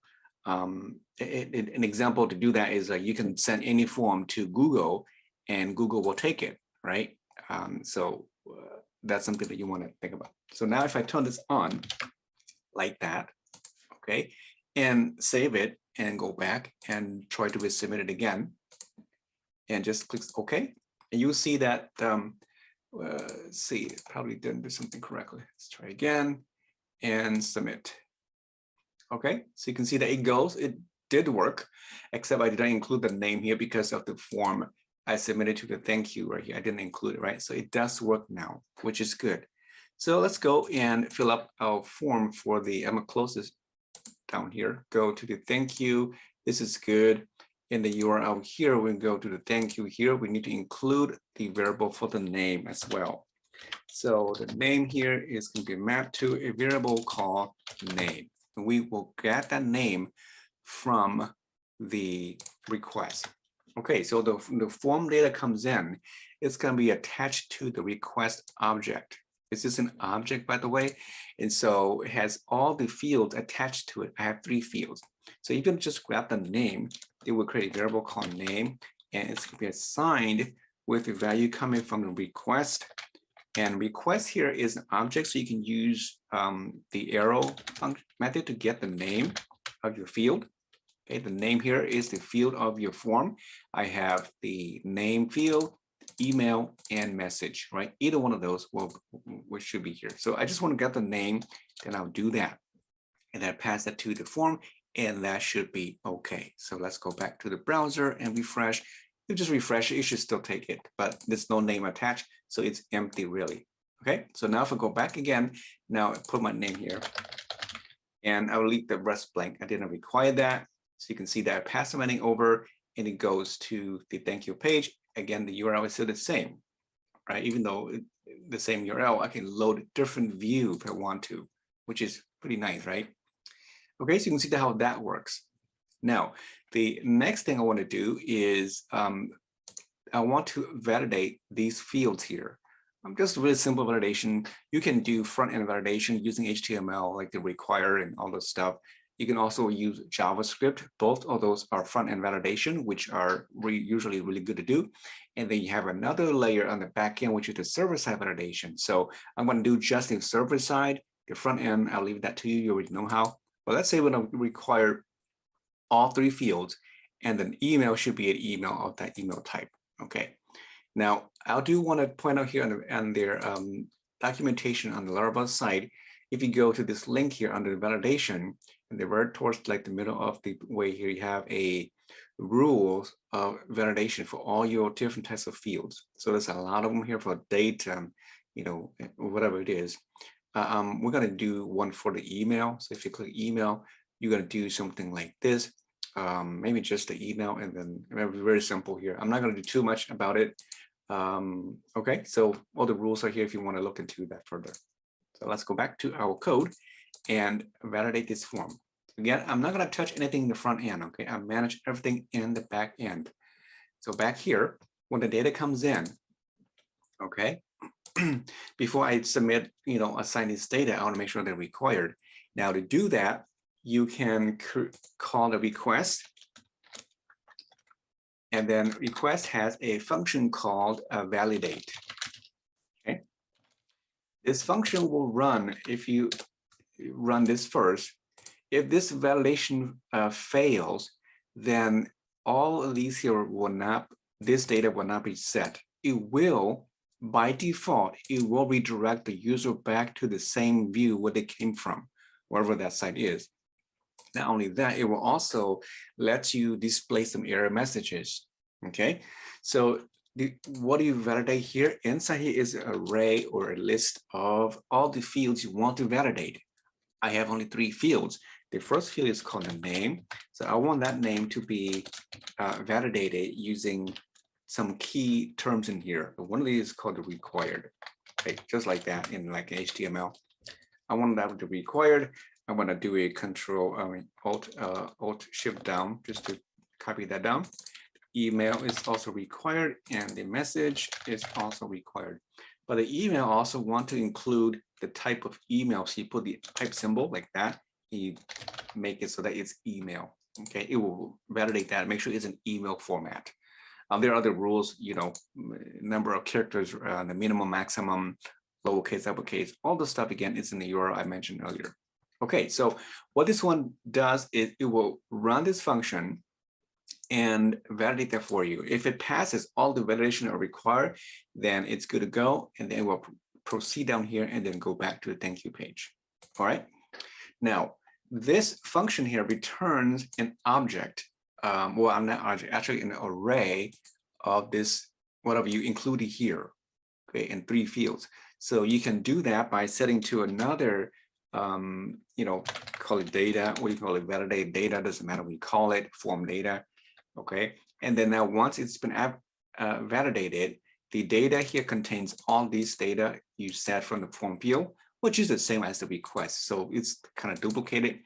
Only difference is that this is an array, this is an object. What is the difference? Well, quite a lot. So for example, in object notation, I can do one of these. Let me duplicate this again. You can use the arrow, right, like that. You can use the array method, which is this bracket, or you can use a function called get. You get the name, so a getter. Okay, so these 3 options are available for the request object, whereas the data here is just an array name. So you have to use this method here. Okay, so entirely up to you which one to use it. So I'm just to make sure it does work, and any of these should work. Okay, so now once we validate it, if you don't intend to use the data, you don't have to set it here. You can just leave it blank, request and be done with it. But I just want to show you that these should work as well. All right, now let's go and give this a test drive. Now they are required. If you do reload the page, if you try to submit it, right, notice it doesn't load because we didn't put any error messages. If I type in something here like that, okay, how do we know that it's going to show any messages? We don't know because we didn't include the error messages. So let's fix the error messages first so we can see what's going on. Now, when you create this validation, once you require it, what happens behind the scene is that it includes an errors variable. This errors variable is available in the view. So all your views will have this error variable. If you go out here to display page here, you can display the error messages, to the view. And that is an instant, the errors message. So it would look something like this. Put right there. Maybe call it div here. Okay, and then we can put a class here for like alert, and then alert using mixing with Bootstrap here. Okay, and we'll put here a list of messages. So UL, you know what? Let me do this. UL, and then here I have a bunch of allies, right? And you can use a loop to go through each of the error messages. So it's again error, and this error here has a function to get all or get all of them, and the error actually goes into a actually it's an instance of, if I remember correctly. Let's see. If you go to the web, what is it at? The vendor. I'll show you really quick. Vendor, the Laravel framework. We've seen this before. SRC under the Illuminate. There is a support function, class folder. In here is a message bag class. Okay, this message bag, if you can see, has a lot of functions that actually capture all the type of error you can see. If I go and open the outline here, you can see a little bit better. And let me collapse these. Okay, so you can see here that you can get the error messages from, if it has a particular type of error message, if it has any error message, the first message, get a particular type of message, get all the messages, it will give you a count. Or another one is any here, if it has any messages, it will return a count if it's greater than 0. And so use this to check your information, your data. So back here on the contact page, I can say if all the error messages return as, this is called the error for each type of error, right? And make sure we end here. I'm going to go and put the end. Okay, so inside here, I want to display the error messages. Whatever they are will be displayed here. All right. So if I save this and go to the browser, refresh the page. Error. Okay, I think it's called errors, not error. It should be plural. Errors. Yeah, errors and not error. Okay, so refresh this again. Remember, I already submitted earlier. I lost my data, but you see this box here, right? This is what error messages is. But if I go to about, come back again, the box is here. I only want to show when the error is triggered, but I want to show you that if I type something like this, hit submit, you can see that the error is here. It says the email is invalid. And I have to include everything. It should have all 3 messages. Okay, so again, I only want to show if I have any error. So you can do that by using another clause, which is the if, right? Only show this box right above here if the errors of any is true, right? If it has any, then go ahead and show the error messages. Otherwise, don't show it. Okay, let me go ahead and put this like that. And then now it's much nicer. And refresh the page again. If I go back, you see that it's not there until I submit that and has the error messages. Great. So now, again, we go here, put something here, chr.com, and then test and submit. And there it is. All right, perfect. The last thing I want to do is sessions. Okay, it's really important to understand as well as we move forward into doing, collaborations. So let's say that once I send this contact form, I want to add a name to the message up here. Instead of saying guest, it should say welcome Christian or whoever that name is. Okay, so we do that really quickly. Now, session is quite simple in PHP. If you know that already, it's also very simple in Blade. It's almost the same method here. So let's say that once I submitted the form and everything once has been validated, I get the name already field, and then I want to pass that to a session variable. So in here, you can also use the global session if you want to. If you do the PHP method like that, right? Remember that one? That's okay too. If you do that, you have to go and turn on the session and things like that. Or you can use the Laravel method, which is also called the session function. Like that. And this is available globally. You can pass in here as a key value pair, as an array. It looks like this.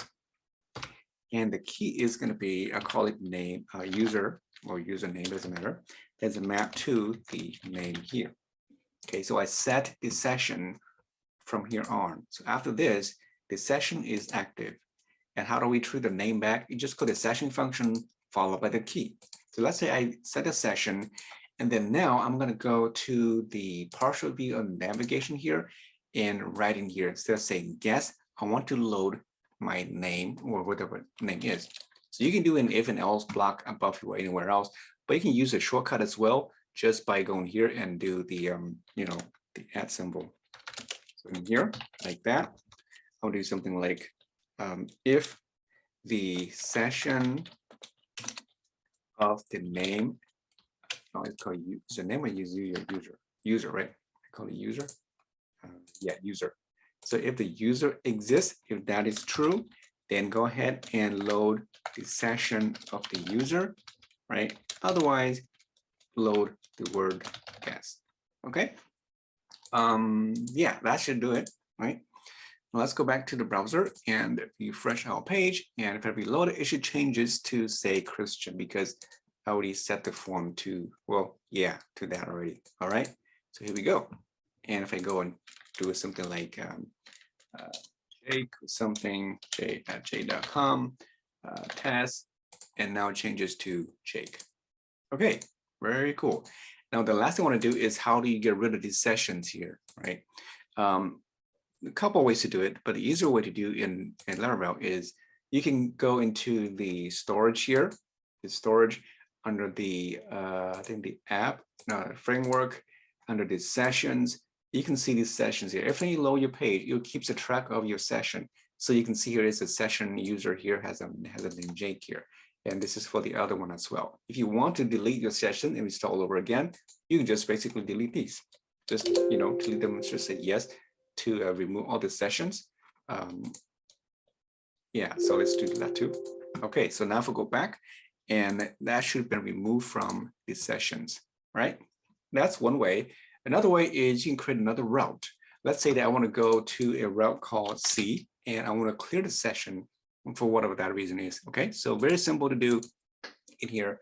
You don't need to create a view at all, just a route. So let's go here and say I want to create a route that will go to yeah, so a get of the set clear for session, and the function here will be to clear the session. So you do that by calling the session class, and then : flush. If you call the flush, it will clear the session for you.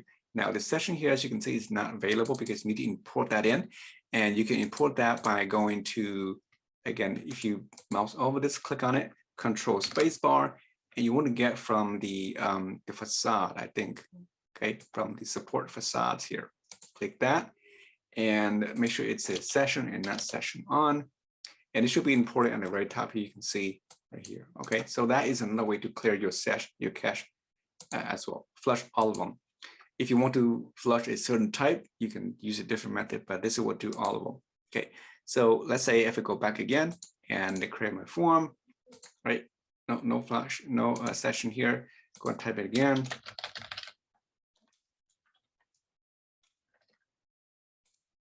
So session is on. Again, you can see here.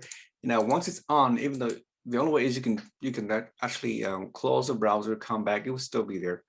But if I go to the /C to clear the cache, right, and it's there. I did not redirect the user. I should have redirected the user back to the home page. But now you can see if it loaded, it's now gone. Okay, so let's fix that really quick, and then we'll be done with this video. So once I flush the sessions, I'm going to return a redirect to the home page. Right? Remember how we do that in the previous video? Redirect. If I spell that correctly.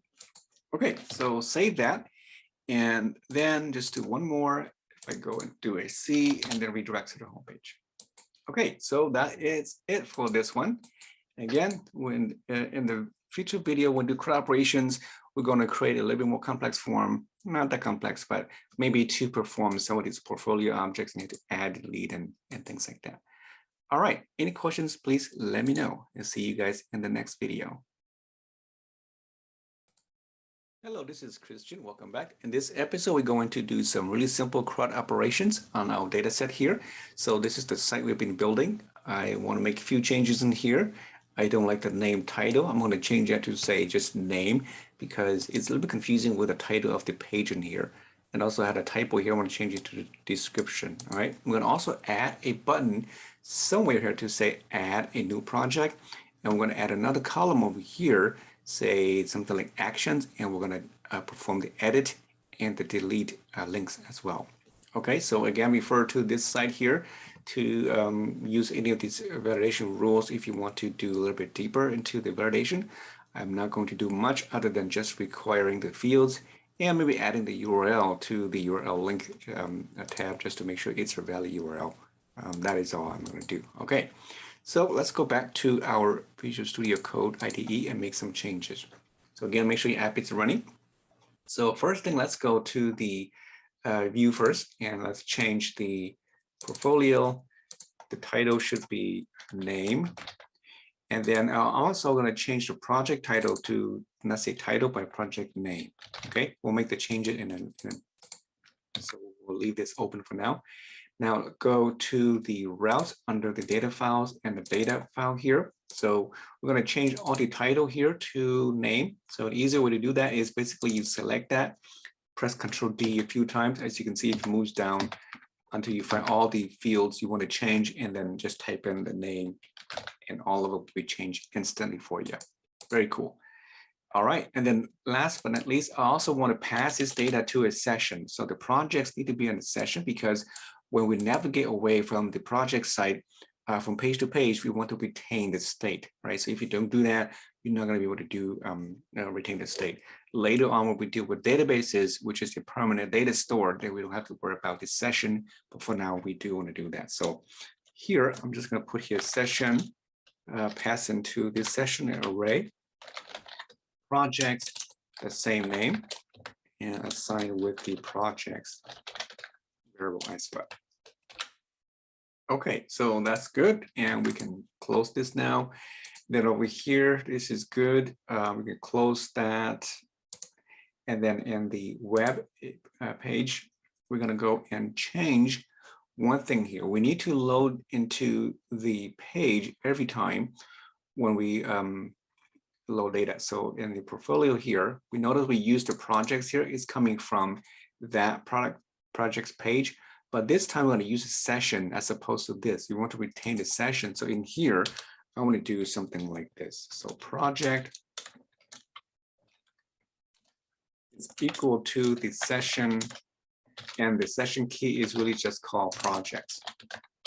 Okay. So you want to load a session every time. Of course, you can check it to see if session exists first if we do that, but that's fine. So you could you don't do that.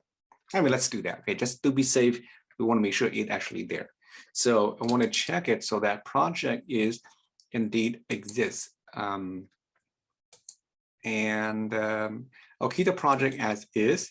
Otherwise, if the session exists, you can say if the session of the projects does exist. If that's true, then go ahead and replace the project with that instead. Otherwise, we'll keep the default. Okay. So now I think that should do it. And let's give it a spin and let's see what happens. Refresh the page. Okay, so at least, well, I need to change that. The ID name is not shown, but let's fix that first. Probably something I missed in the code. Let's go back to ID here. Let's go back to the portfolio. I'm going to change this to say description. Okay. And a project ID, project name. That was not visible. So that means in our projects here, somehow it was not set. Session projects. And we load the data. already, and it should be set. Okay, I'm going to clear my cache and see what happens. All right, so I'm going to go to storage and the frameworks under the sessions and clear both of these from the list here. Okay, so let's start from fresh and load our page and see what happens. All right, it's still not showing. Let's figure out why that's not showing up. And my guess is probably I did not update the data correctly. So let's go back here. I mean, this looks good. I mean, as far as session is concerned, we already imported, so that's fine. Let's look at the data again. We're probably missing something here. I'm close this session for now. And in here, we got the name.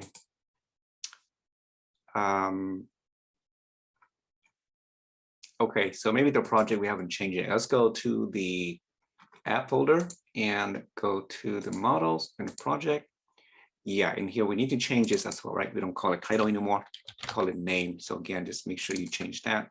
Control D 3 times and then name. All right, so that's what it was. Okay, you can close that, change that. It should be fixed now. If you go back and refresh it again. Okay, still not going. Let's try cache one more time and come back. Okay, so there it is. Perfect. So now let's add a button right here and the 2 columns I mentioned earlier. Okay, so back in here in the portfolio page, right above here, the table, maybe right below or next to this one here. What we're going to add is a table button, or maybe a link. Okay, that points to a link called add. We're not taking the ID there, and we'll just put here add new project. That one there. Okay, so I'm going to use the Bootstrap just to style this. Give it a class called BTN, and maybe BTN primary, just the blue button. And let's see what that looks like. Okay. Okay, looks good. So as you can see, if I click it, it goes here, and I'm going to add the form right in here. All right. So give it a little bit of room, maybe some margin at the bottom. And then add a column on the right side. Okay, so let's put a margin, be M-4 usually, be too big, M2, that's all around. If you want a bottom, you put it MB bottom, let's put margin all around. And also, I think that's, yeah, that's good. And then the column is going to be duplicated. I'm going to press the Alt-Shift down, and we'll call this one here actions. And then we'll add a new row down here, another TD. So in here we have 2 links. One is going to be going to the edit page. It's going to take an ID field. In this case, it's going to be the same ID as this one here. So I'm going to copy this right to this link here. We want to delete or edit this particular ID. And then we'll put here the same edit here. I'll duplicate this line, Control Alt down again, and this will be going to the delete. We're going to delete 1 record at a time, so we need ID as well, and delete. All right, so I think that should be it for this one. And space here, you can do again. You can format it with CSS and things like that if you want to. It's fine. So let's see what it looks like. Refresh. Perfect. So again, you can make it into button type. Looks like this if you want that. I think that might be a little bit better. So I like to do clean stuff. Sorry, guys. So let's go ahead and add a class. Just like the one above. BTN, maybe BTN small. I think things like that. And then we'll put here BTN, put primary. Call it secondary, the gray one. I'll copy this and put it right to the next one here. Let me close this, has some space. And I will call this is the delete. So let's use the danger for red. All right, so put margin here, maybe just, I don't know, really tiny margin again too. Okay, see what happens. And refresh. Okay, that's, yeah, I'm not gonna play with it. You can make some changes if you want.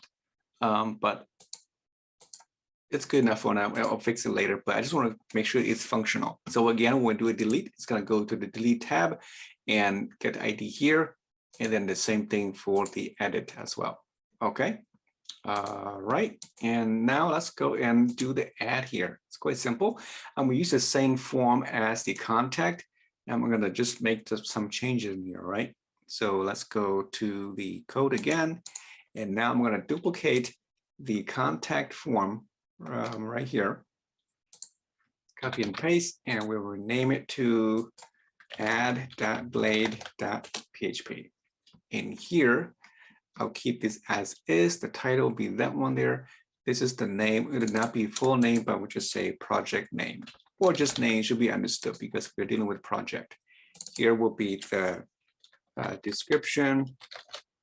And then this is, description will be a text area as opposed to a input. Okay. And then down here is the actual URL. So we'll move things around. Okay, so I'm going to copy and paste this around just to make sure it's easier to type. And then this is the not message, but this is the description. Okay, and the name is good, so we are good to go. All right, and let's see what that looks like. Also, the form should be going to the add, okay, the same link as the post. All right, so that's good. Let's go and review the page. Portfolio, add, and snap out. Okay, that's good. I did not create the URL yet, but let's go into the web and then add a new form over here. So this is the get. I'm going to go up here and we'll use just one of these. This one will be fine. It's just a very simple view. So let's put here, this is the add. Yeah, so this is for the get only. And we also want to do a post. So I'm going to copy this one here. Maybe this one here. Okay, this one here looks good. Looks very similar to this contact. And I'll put right in here. This is for the add, right? Coming back from the form. So we validated the name. This is going to be the description. And this is the URL. So this is will be required. And you put here type symbol URL. So it's a URL. And these are just both just required. All right. And again, we'll do some validation here in just a minute. So I'll make sure the contact, the add one will work. So add will be go to add and say add new project. Should be the add. Okay, and then down here, just to make sure we go to the yeah, we'll do that later for now. All right, so let's go and see if the form loads. Refresh. Title, yeah, I didn't include that. Let's see the title for the add. Yep, need to include here. Not add, should say title, wrong place. All right, that should do it. Okay, so here we go. And when you click the add submit, it's going to go and then has some errors. We already did that. That's good. And here's the thing about the URL. So the email is valid. If you do that, it's all invalid. The email. So the URL had to be like HTTP. I mean, just like that. Very simple.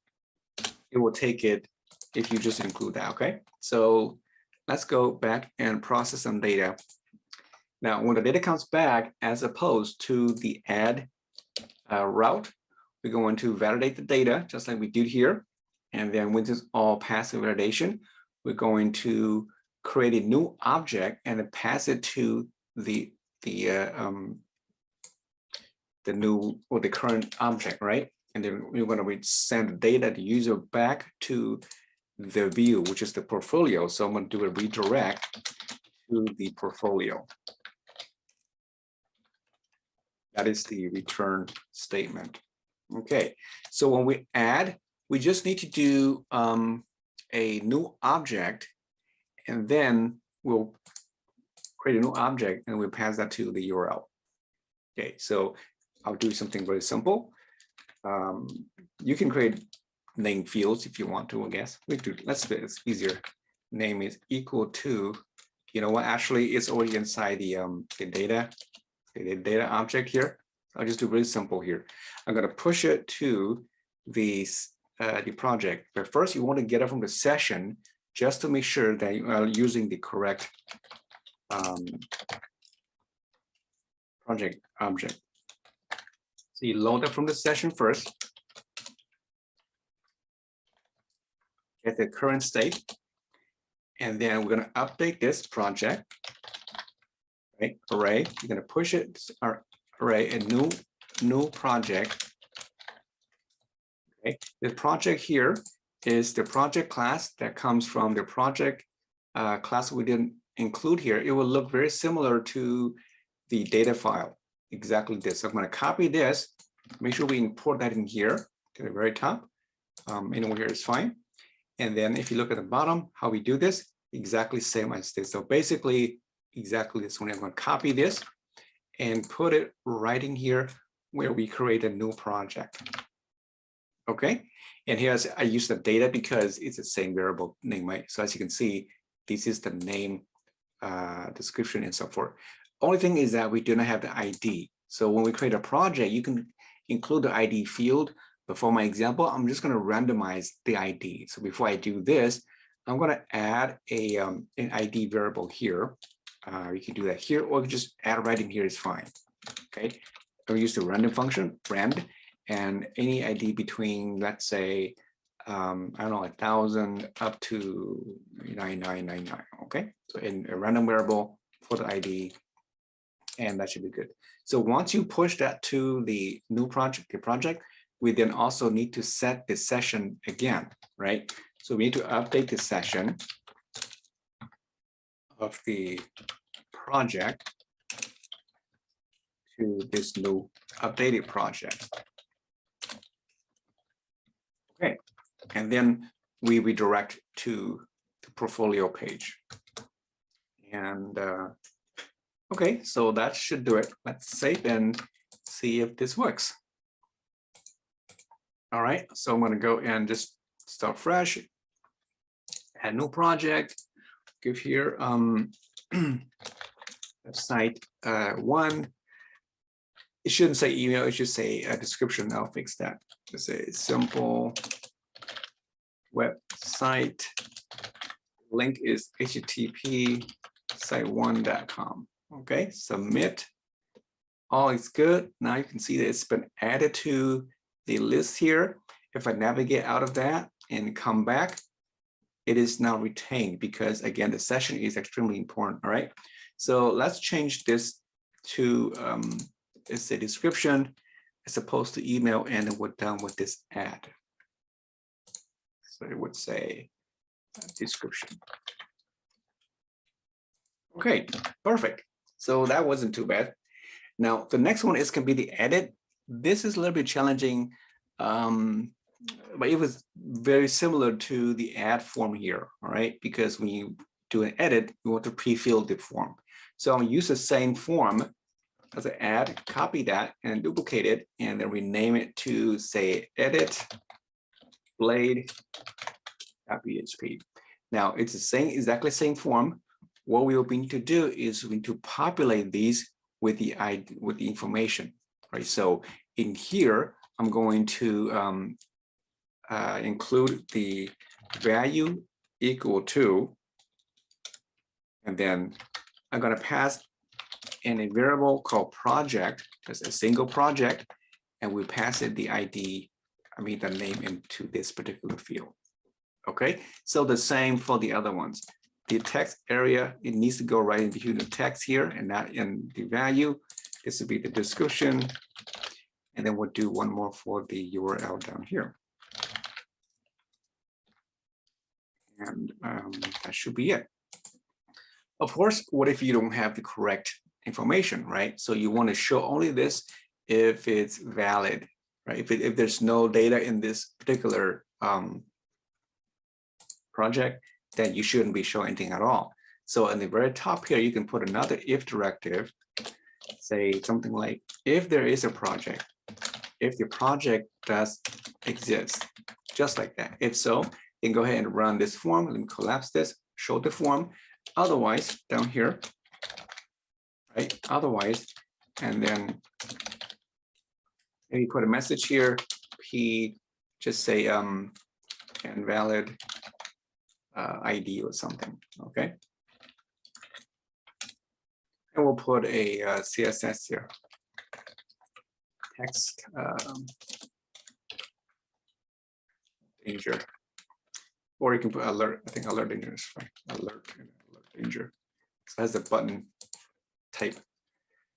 All right, so save this one for now, and then let's go to the web and let's create our edit. Now the edit will be kind of similar to the add, so I'm going to duplicate. No, I can't because I need to do some processing. So let me copy this right in here. We'll close this just in case. Okay, so when you edit, it's going to be a get. The edit, we pass in an ID. We'll make that as required. We need the request. I don't need a request actually. I just need the ID of type int. If you leave it out, just ID is fine. I'll leave it int so I know that I'm requiring an integer. If it's not, then it's going to be rejected. Okay, so when you edit, what do we need to do? We need to find the ID in the projects list. So again, the first thing is we need to get the session, project from the session. And you can write a function to do this for you, so you don't have to do this every time, but for now, I'll just do this manually. Okay, I get my project session, and then all I need to do is I'm going to loop through this project and find it, right? So either I find it or I don't. So I'll set a project variable. Initially, I put set it to null, and then down here I'm going to return it to the edit page. So it will be return view the edit template, and the data will be just like the other one. Title is equal to the update project.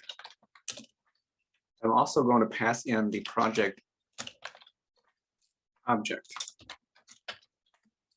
Okay, so that's what I need. Now let's find this project here. I'm going to do a loop. So for each of the projects, as project, or just call it P. I'm going to confuse with the project up there. I'm going to find if the P of the ID matches this ID. If that is true, once I found that, then I'm going to set the project to that, right? Set it to P, and it will break out of that. So very simple, just to find it in the array, and then that's good. So that's going to go to the view and get that. When the data comes back, I'm going to do something similar. So it would be similar to the post right here. I'm going to copy the post, and we'll make this as the post for the edit. Okay. So this would say edit, and yeah, we'll keep the same ID as well, just like the other one. And then I need the request, I do now, and also need the ID because I need to find it, right? And we'll update this in a minute. So when the data comes back, I need to validate it exactly just like this, which is good. And then load the session of the project. Okay, and then I'm not going to create a new project though, because I'm just going to update an existing project right in here. And this will be the same, right? So what I need to do is search for that project again. I don't want to do a for each because I need to know the index position. The idea here is to remove, I used to edit I guess, yeah, for each is fine. So once you find the project, update it. Okay, yeah. So for each is fine. So for each here, project as project, and then same thing. If project of the ID is equal to the ID, then we're going to assign the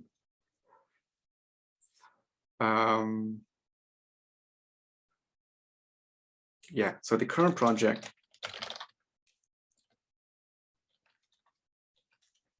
name is equal to the data of name. Okay, so you get the idea. Duplicate this, and this is the description. I'll copy this, make sure I don't mistype my code. Sometimes it's better this way. Okay, so I updated my data, and I'm going to break out this loop. I'm done here. And then I push it back, updated my projects variable, and then I redirect back to the user, which is the portfolio, and that's it. Okay, it's for editing. Here, we'll see if this is true, right? So let's go back to the view and check it out. Let's go here. I'm going to do the edit at the bottom here, edit. Okay, so you can see it looks fine. I'm going to change it to a project 2 and site 2, and I put here site 2 just in case. Submit, and you can see that now it's been, as you can see, we did not, actually it's an error because we should not add it. It should be just updating to a new project at the current project. So we made a mistake here, and let's see why in the code. Probably a tiny error. Should be a post, go to the edit, and what do we do here? Let's see, the session. We got that right for each project. And here we match the ID. Once you match the ID, we'll update the name, description, and then we set the session back to the projects, and we direct to the user. Okay, so the edit here, maybe because we did not include the ID in this field. Let's go back to the edit form here. Yeah, it's going to the wrong place. I forgot to update this one here. Okay, it should say edit, and then we'll pass in the project ID.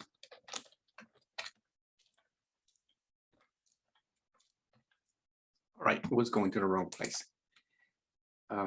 Okay, perfect. So let's save this again and go and try one more time. I'm going to go and do the last one, edit, and we'll change it to project 5 and submit. And there you go. Perfect. Okay, so now let's do the delete. It should be very simple. When we click at delete, it's going to go and do the delete operation. And we don't need a view for this, just very simple delete. So back to the web here. Delete will be, you can do right above here. It will be similar to the get ID here. I'm going to copy this. I will put right above here or delete. Delete, it would say delete. Okay, we do need the ID. Here, I don't need the request. I'm not going to from the form. So I need to load the session variable and search in the ID. So in this case, I need to know the exact index position so I can splice it. Remember, the project is an array of objects, right? So all we need to do is really just find it and then delete it. So therefore, I'm not going to use this one. It'll be a regular for loop. I of the index starting from 0 is less than the count of the projects. And then we'll just write plus plus. Okay, so in here, if you find a match, if the projects of I is equal to this ID, I of ID, sorry, equal to the ID, which that means we found it. We're going to go ahead and delete that. So we're going to do an array splice. The reason we use a splice is because it will reindex your entire array once it's been removed. So the array name is going to be the projects.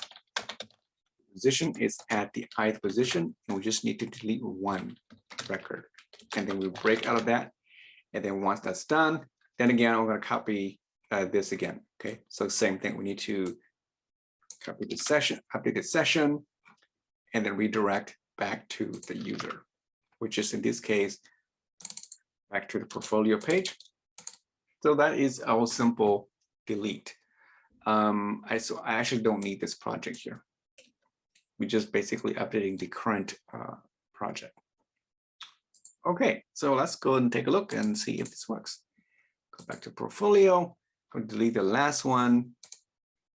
Okay, all right, so something's not right. I didn't do the delete URL yet. Yeah, so let's do that first. Delete URL, rep delete. No, not delete, I'm sorry, it should be just get. Okay, we're not using a form, by the way. If you are using the form, then you do need to go to the delete. Okay, so there's a difference there, especially if you have not a form, but using like a an Ajax call. Okay, we'll create the API maybe later, but for now, just a simple get request, and we're going to match the ID and then do the processing. Okay, so that should fix it. Let's refresh the page. A delete, and it should take us right back to the page here. You can see it's been removed here. So if we delete all of them, okay, so it looks just fine. And what happens when I delete all of them? Okay, so it comes back again. For some reason, everything comes back, and that shouldn't be the case, right? So if that's the case, then once it's all deleted, we're going to remove that from the URL. I mean, to clear the list. So we want to say something like, in the portfolio here, if the project exists, then we show this. Otherwise, like before, if there's no project, check it again. If projects, then go ahead and show the table. Otherwise,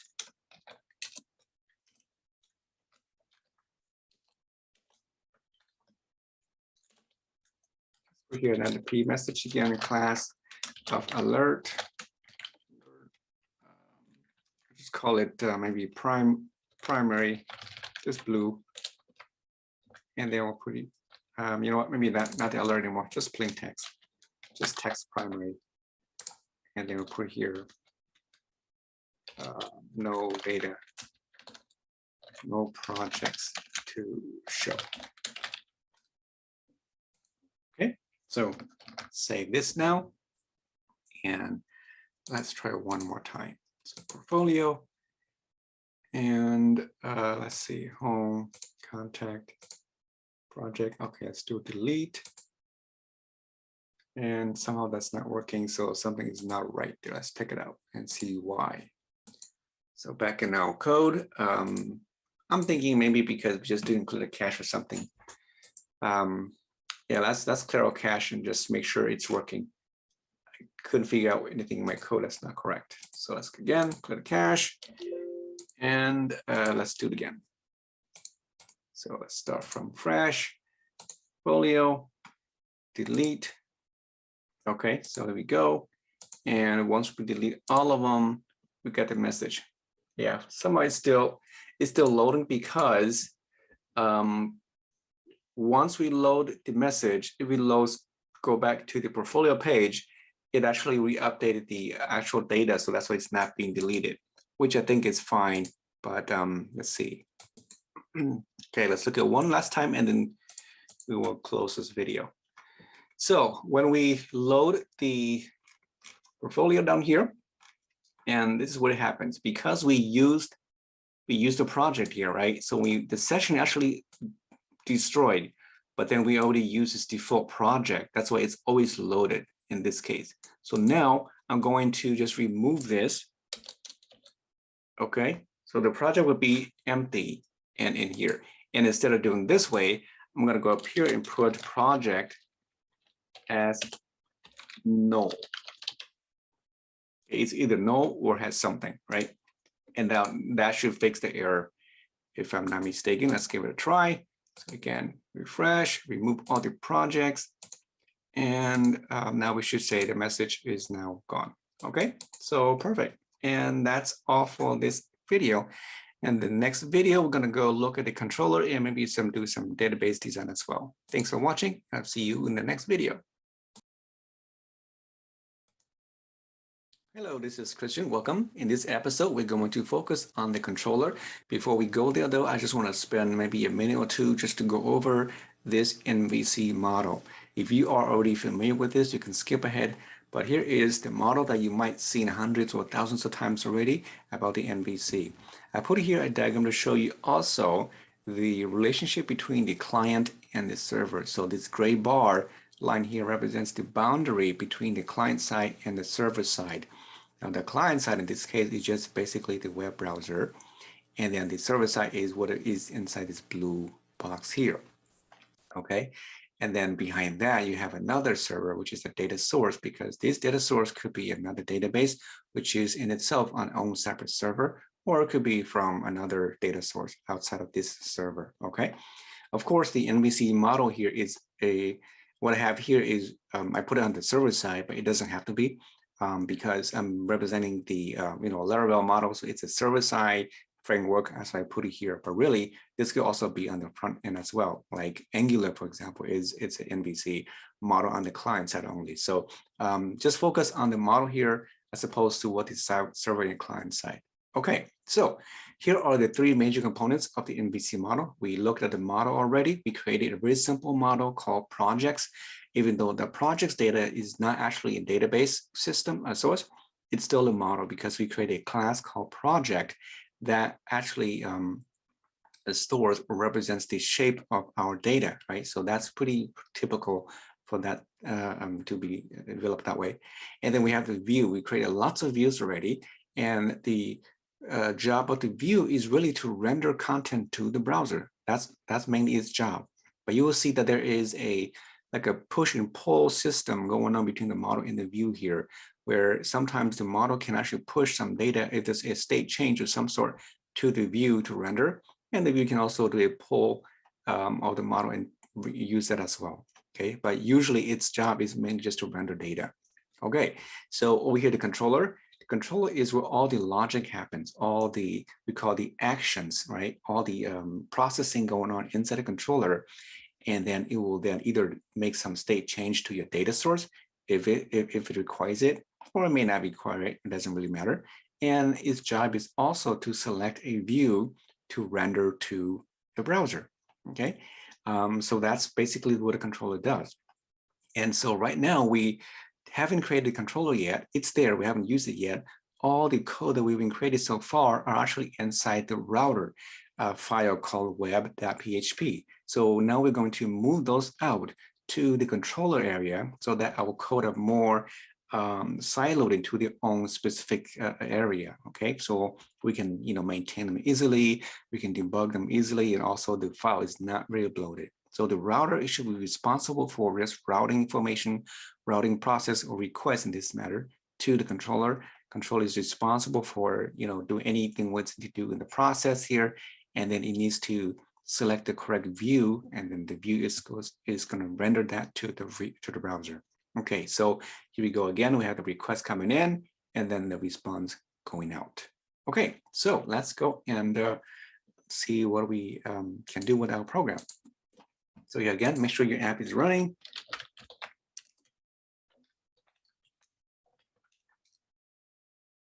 All right, so I want to make sure that it's still running over here. Okay, so this is the view, right?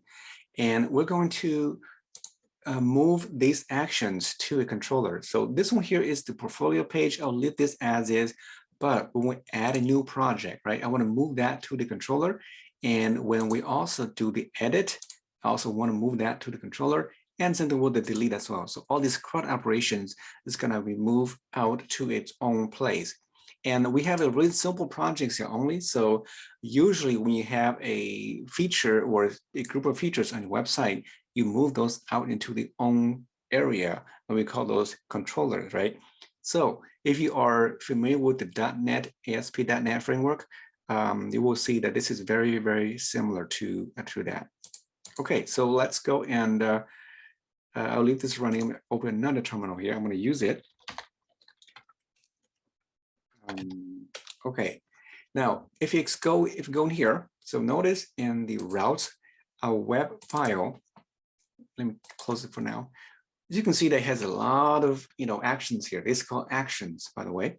And also these are routes, right? Routes, but they also perform actions. Actions are these. These are actions. And it's really, very messy. If you look at it, it's very messy. It's really hard to find. I even had a hard time looking for this as well. So this is not really clean. We want to move all these out into their own area. Okay, so here in the controller, which is found in the app folder, HTTP controllers, all right? There is one file, which is the base class that all the controllers should extend, all right? So we're not gonna touch this file, but we're going to create a controller class in here. And usually by convention, we will use the name of the file called user controller, main controller. In our case, I'll call it project controller, okay? You can create the file manually yourself, which is okay, but it's not recommended because there's a shortcut for that, right? So if you go to the terminal over here and the command terminal, we're going to use the PHP artisan command to create a controller. So PHP artisan make :controller and then space will give the name of the controller. So ours we're going to be called project controller. Okay, I want to show you this now as is, and I will show you another method. Okay, so hit enter, and it's going to create a class or file called project controller. You can see if you open that up, it has this already added for us by default. So we just go ahead and add all the events in here. Okay, so you see this is a blank control class. I showed you another one here. If you go and then do a very simple one, we call it maybe let's see, test controller. Okay, and put a flag called -- resource. Hit enter. Okay, now we have another file called test controller, but look what you see in here. Check this out, right? You have an index action. Index will be like the home page. You have a create, okay, for adding new data. You have a store, it's kind of similar as store data. You have a show, is a get. And here is an edit for update. And also the update here, same thing, one of the other one. This could be, actually for the post, this is the get for the update, okay? And then we have a destroy for delete. So you have actually what's called a CRUD operations already created for you in here, ready to go if you want to go in and use these same functions. Really neat, huh? So ours will be kind of similar, except we call it a different name. Okay, so you can keep this and recreate the controller for the project control and do that, or we can manually do ourselves. Okay, so I'm going to do manual because we have already created the functions, and so I'm going to delete this one here, not too confusing ourselves. But I just want to show you that you can do that by generating that for us, because it's very common when we do CRUD operations. All right, so in the controller, what happens in there? What kind of events? All these should be related to the project feature. Okay, so if you look at the web file, like over here, okay, I'm going to move basically the add, delete, right, or the edit, 2 edits here, and we'll figure out which one to use. Maybe we'll change a little bit here, and the add here as well, and then there's a yeah, that's it. This one here, we'll leave it here because it's not, it is a get, but I'll leave it here for now. But you can also move it, that's fine. So let's go up here and do something here very quick. All right, so the get, where's it at? Okay, let's move the add here, okay. The add here, as you can see, is really simple. I'm gonna copy this, okay, for now. And let me do this so you can see a little better. Okay. So I'm going to copy the add and move over here. I will copy and clean it later, okay? My add, the delete, this one as well. Move over here. And then the edit. So here, it's another edit. This is a post, by the way, but that's fine. We'll put it over here. And then there is, that's the post, that's the update. And this is the add as well. This is the add, but then we add some data. The other one, we just show the form, right? So the add goes in here as well.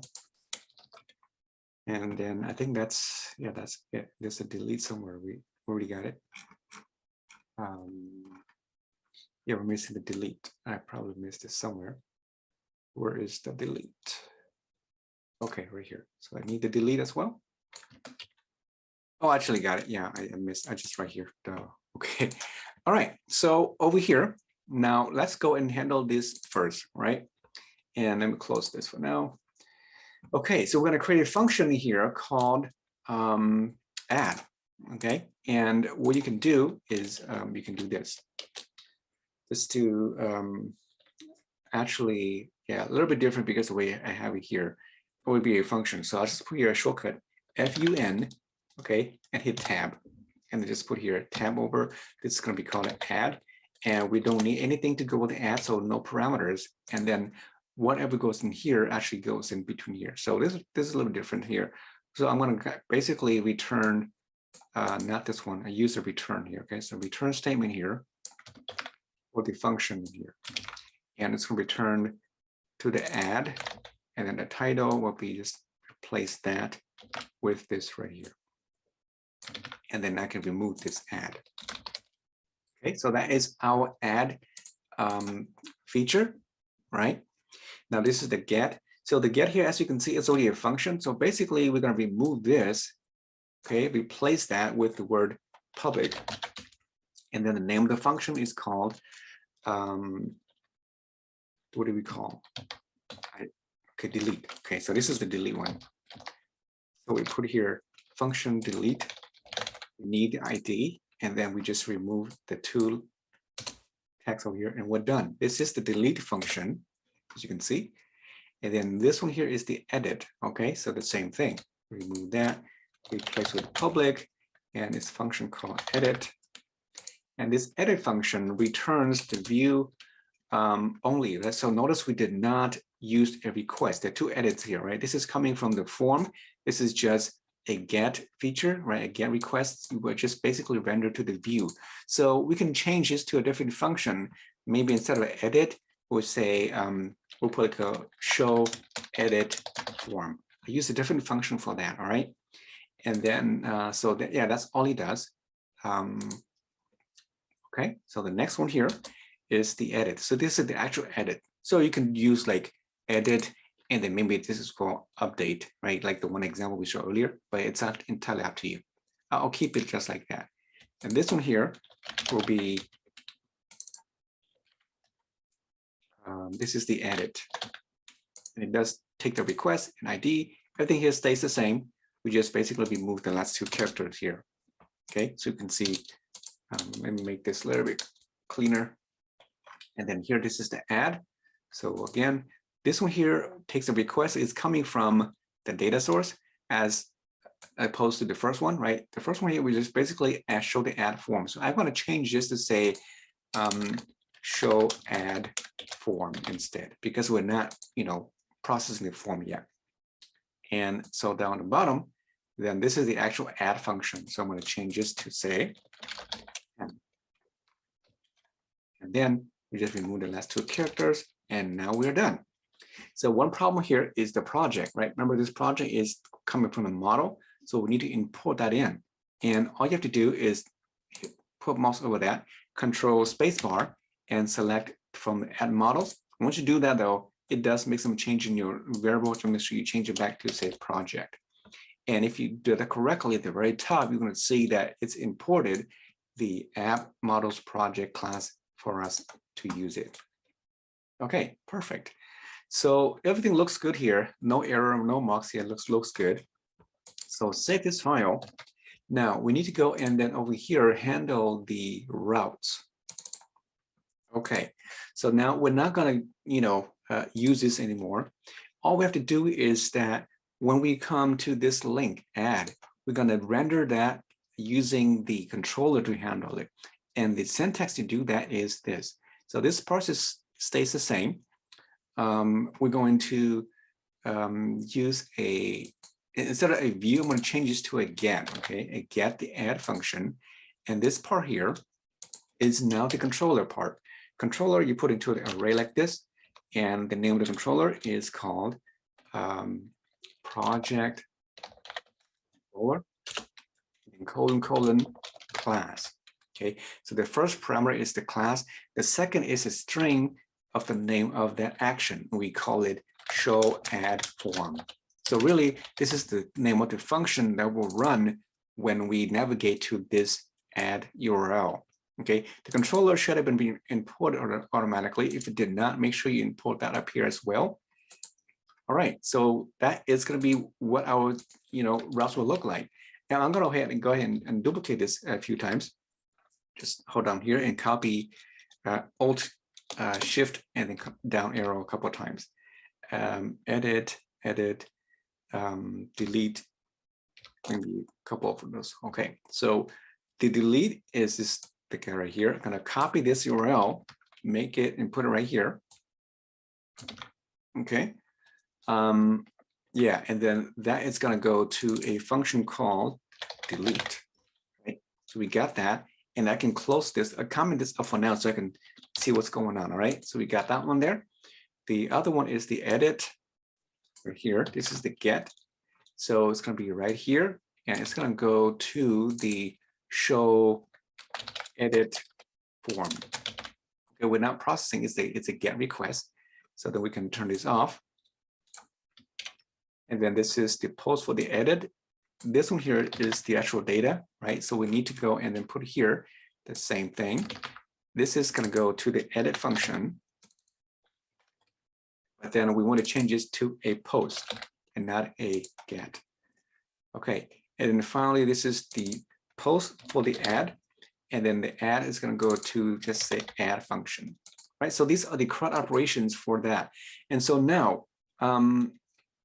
we can then, let's move this to maybe the top or the bottom. It doesn't matter, I guess. Maybe it'll move to the bottom because it's, yeah, let's put it right above the get here. Okay, right here. And then I can turn this off. Well, this contact, that's part of that controller. The add here, I don't need it. I'm going to delete it. Okay, you just delete it. Don't need that one there anymore. The edit, I don't need that anymore. The get and edit, so this can be deleted. Okay, so I think that's pretty much it. These are for the other ones, right? And these are the other one as well. So you can see here that these 5 links are going to the controller called project controller. And if you save it now, if everything works correctly, it should still work. So let's give it a try, right? We never know. Okay, so let's go to the browser and see what happens. If it crashes, it will let us know right away. So portfolio here looks okay. If I go to the add project, as you can see, it worked just fine. If I go and do a edit, right, work just fine. And if I do a delete, it should still work just fine. Perfect. Okay. Now, how do I know if it's really working or not? Well, you saw we made some changes. So if I go back and change the add to something else, let's say that in the add here, if I put add with another D, right? If it doesn't work, it should not go here and it should fail in the add. If I go and refresh my page, go to add, as you can see, it failed. It's not found because it's not located. If I put another D here, you will see that it comes back up. Okay, so we know that it's working and working beautifully.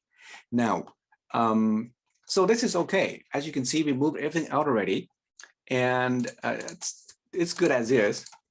Okay, now I want to do one more thing here. We learned about prefix previous in one of the previous videos, where I want to change the URL to, usually you call it API or something like that, but I wanted to show so that URL will go to something like, project/projects/add, project/delete, and so forth. So this is going to be the prefix. Okay, so remember to do that, we can group this together inside one particular a prefix or a group, right? And we can do that by just, creating a route, call it prefix. We give it a name with a prefix. And I want to call it projects.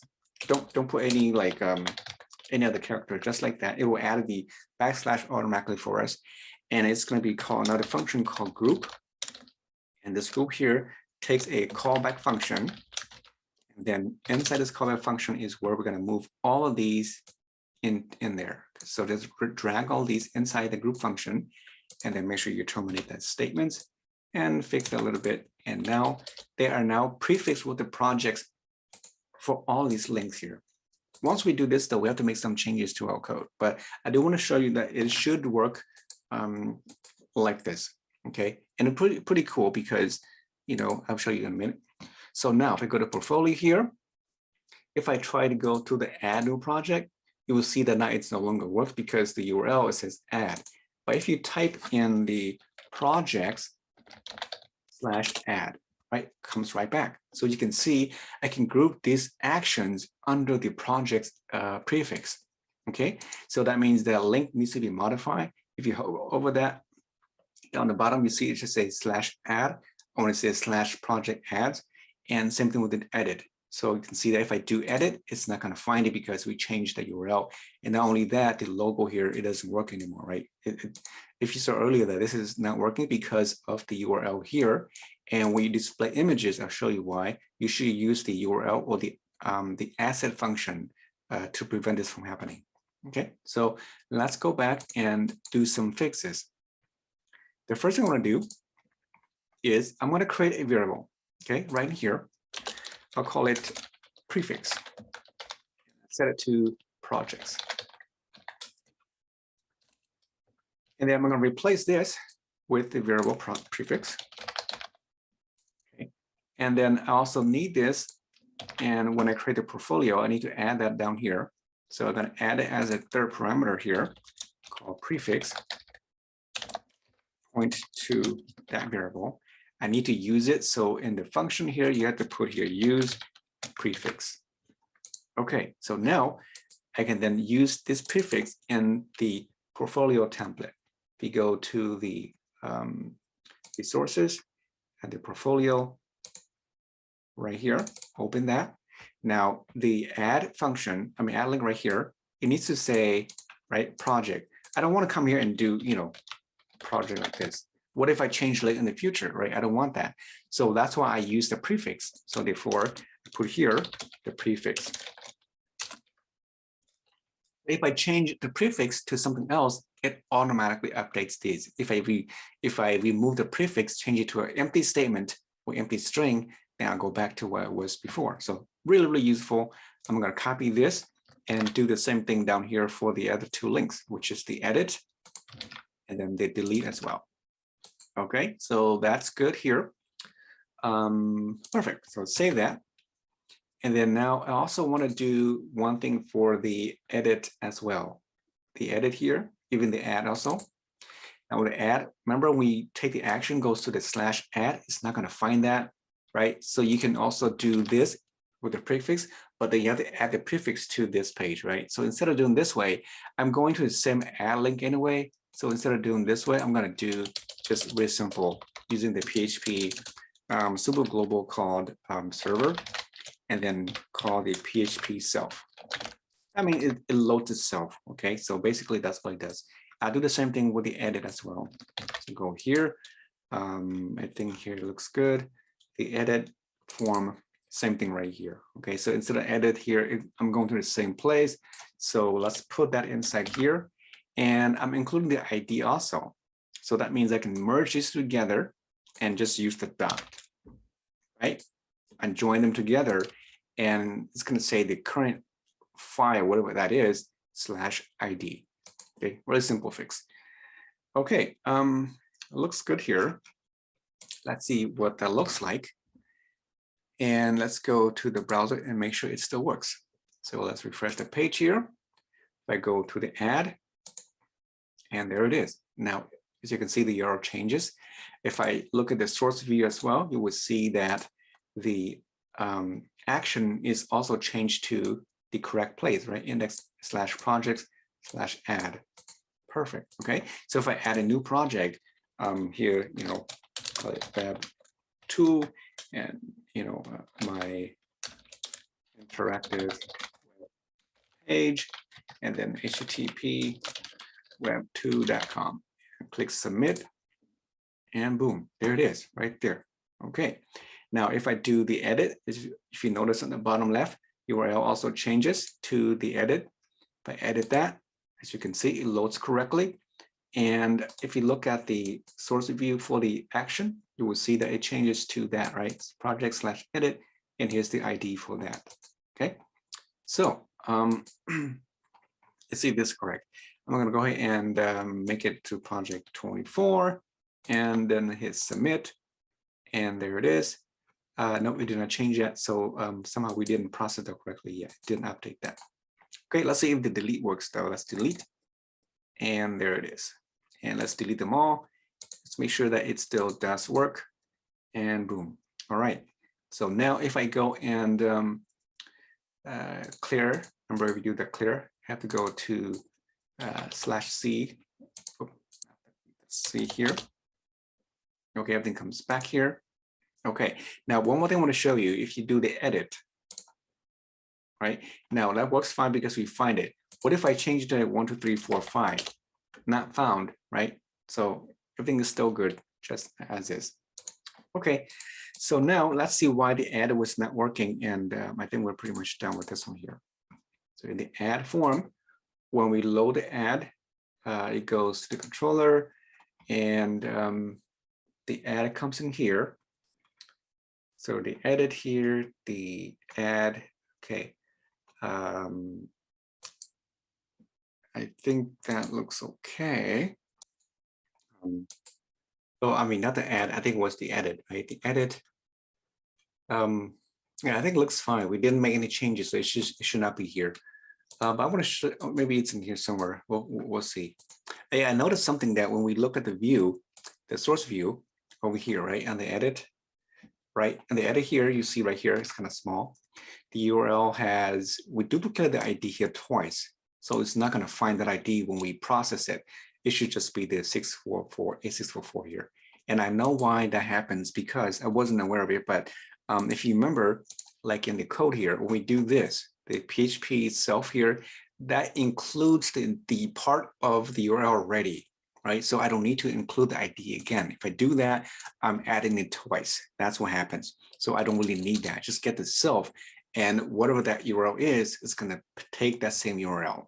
Okay, so that, I think that's what the issue was. So save that, and let's go to the page again and see if we can fix the issue. All right, so let's close this and load the page again, make it smaller. And let's edit the first one. Okay, looks good. So this is the URL. If I do a source view again, okay, so perfect. Now you see that the index is going to the right place and the edit ID number is correct. So now it should work. Okay, if I change it to personal site 2, and we'll just put here something like that, it doesn't really matter, and submit, and there it is. Perfect. All right, so that is basically how you use controller to control your actions. So again, controller, these are called actions. Basically, just a function that does the processing here. Remember, in the controller, it is responsible for fetching data, right? Make changes to a state, which we did make state changes. You can see right here, when we do this, we make state changes, we save them, and it's responsible for selecting which view to render to the view. Okay, so that's done. Now, why don't you go ahead and see if you can create one to move all these functions, all these actions here to another controller, right? So maybe all of these can be grouped into a controller called main controller or home controller, and it will perform all these actions so that it's not, all reside in this web file. And then you can move all of that out. So the only files that you have, well, only function you have here are maybe the clear function and maybe the fallback function. The rest will be in the controller, and you can use a prefix, but you don't have to, but you can group something to look something like this. Now here's the power of the prefix here. So notice the project is something like that. If I remove it back, it would just do that, right? Delete it and save it. Watch what happens when I go back to the page. If I go refresh the page here, notice if I go to the add, boom, you see that the URL has now been changed back to normal, and it should still work just fine. ABC, test, HTTP, abc.com, okay? And everything works beautifully just like before.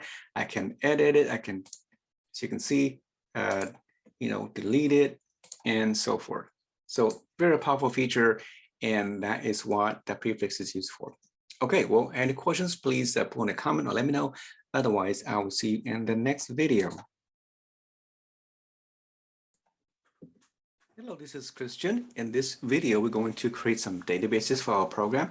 This is the one that we've been working so far. This is the data set that we're going to add to our database. Right now, it's just coming from the RAM data, so I'm going to create it using MySQL and maybe SQLite. Okay, so traditionally, when you create databases for your program, you will go what's called the data first approach. That means that you're going to go here. I'm going to use MySQL here, for example, and launch my database system, and then I will create my database here, all the structure of the tables first, and then I go to my program and do the connection and so forth, right? So that approach is still being used, of course, that's fine. But Laravel gives you the other way around. You can do what's called the code first approach, and this is also very common in most, full-fledged frameworks like Django, and also like in the .NET or ASP.NET MVC does that as well, using the entity framework. Okay, so the first thing we need to do is just basically create a database first. And there are ways as well we can create a database programmatically in Laravel, but for this one here, we're going to do it just this way. So the database name is called Laravel, and just create that. That's all we need to get started. The tables will be created, and all this data also be created automatically or programmatically. Okay, so now back in the program here, now you can see that inside the database folder here, there is a folder called migrations. Inside the migrations folder are 4 files provided by default when you create your project. Now, these are the dates that these migration files were created. You can see, so back in 2014 and 2019 and so forth. Now, each of these files, as you can see, has a really structured naming convention. The year is the day that the file was created, and then the file name is, of course, underscore create users table, create password resets table, and so forth, right? If you open that first one here, you will see that there's a class that extends the migration class, and then in here is 2 functions. One is called up, one is down. Okay, the down, as you can see, it just means that it's going to drop this database table if it exists. So it recreates everything new again. That's what we do. The up here, it just means you're going to create your table. And the table is called users, which is why the naming convention is also followed the same way. Create a users table. And then the table here is referred to the table object that allows you to create these data fields programmatically. And these will be converted to like SQL command, and they'll be converted to actually creating the actual table. Okay, so here you can see that it's about 2, 4, 6, 7 files. Maybe it's going to add a few more. It depends wherever these are being called. So I'm expecting when I'm going to run the migration to run all of these files, 1 table for users, 1 table for password resets, 1 for jobs, failed jobs, and 1 for personal access tokens. Okay, so let's go ahead and check the environment first. The .env here, it tells you that by default, this is the default database connection. Okay, this is the type I want to use, MySQL. The host is correct, the port number default. The database is called Laravel, which I named that Laravel as well. If you want to change it to something else, make sure it matches this database name. The user is root and password is none. This is just a local setup. So if you are using, actual username and passwords, make sure they actually match here. The credential must be matched, otherwise it will fail. Okay, so that's all I need here for this one here. Now let's go to the command terminal here, and we are going to run these migrations here. So I'm going to leave this running, open a new terminal here, go to my project, and then here is where I'm going to type all those commands. Okay, if you want to run each of these individual files manually yourself, that's fine. You just have to type the whole name here. but I'm going to run everything in the migration to show you what's going on over here. Okay, so do that by issuing the artisan command called migrate, and that's it. Migrate here will run everything in the migrations folder. In this case, 4 files. Just hit enter. And if all goes well, you can see that it's migrating. It has been migrated. So you can also check the status of this by typing the same command here and then just put colon status. It will tell you if there's any failure or if there's any file has not been run. It will tell you right here. As you can see, all these 4 files have been migrated, been processed.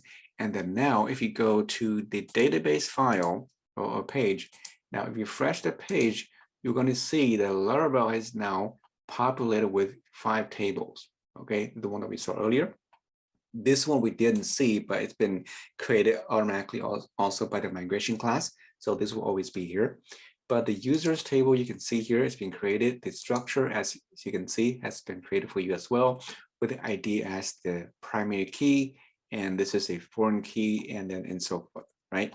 Perfect. Even all the data types here, whether these are has any default values, whether they are null or non-nullable, all set up here again from the code.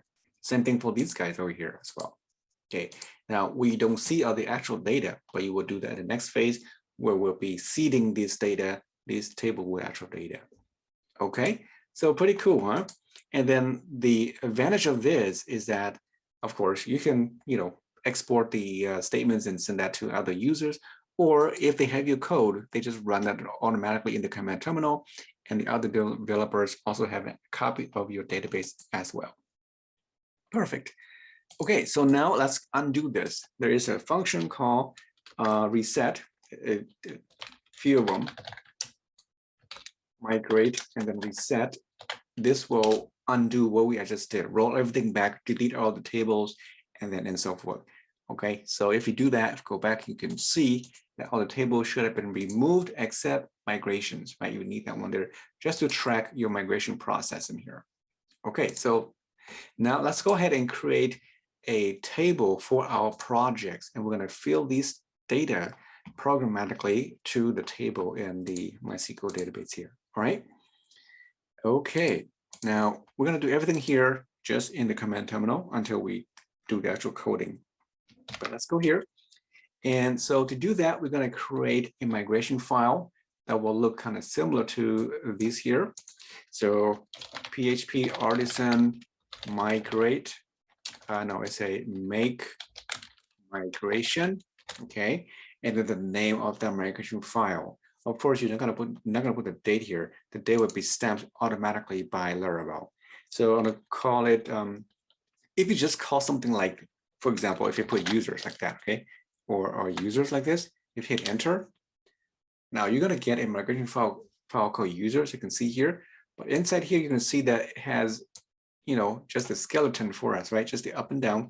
Nothing is filled in here yet, which is okay. If you want to do this way, then you will have to go in and do the schema, or you can copy this and put it in there and then, make the changes if you want. Or you can let Artisan do the job for you. Okay, so I'm going to go ahead and delete this again. Don't want that. And I'm just going to go up arrow, make a shortcut.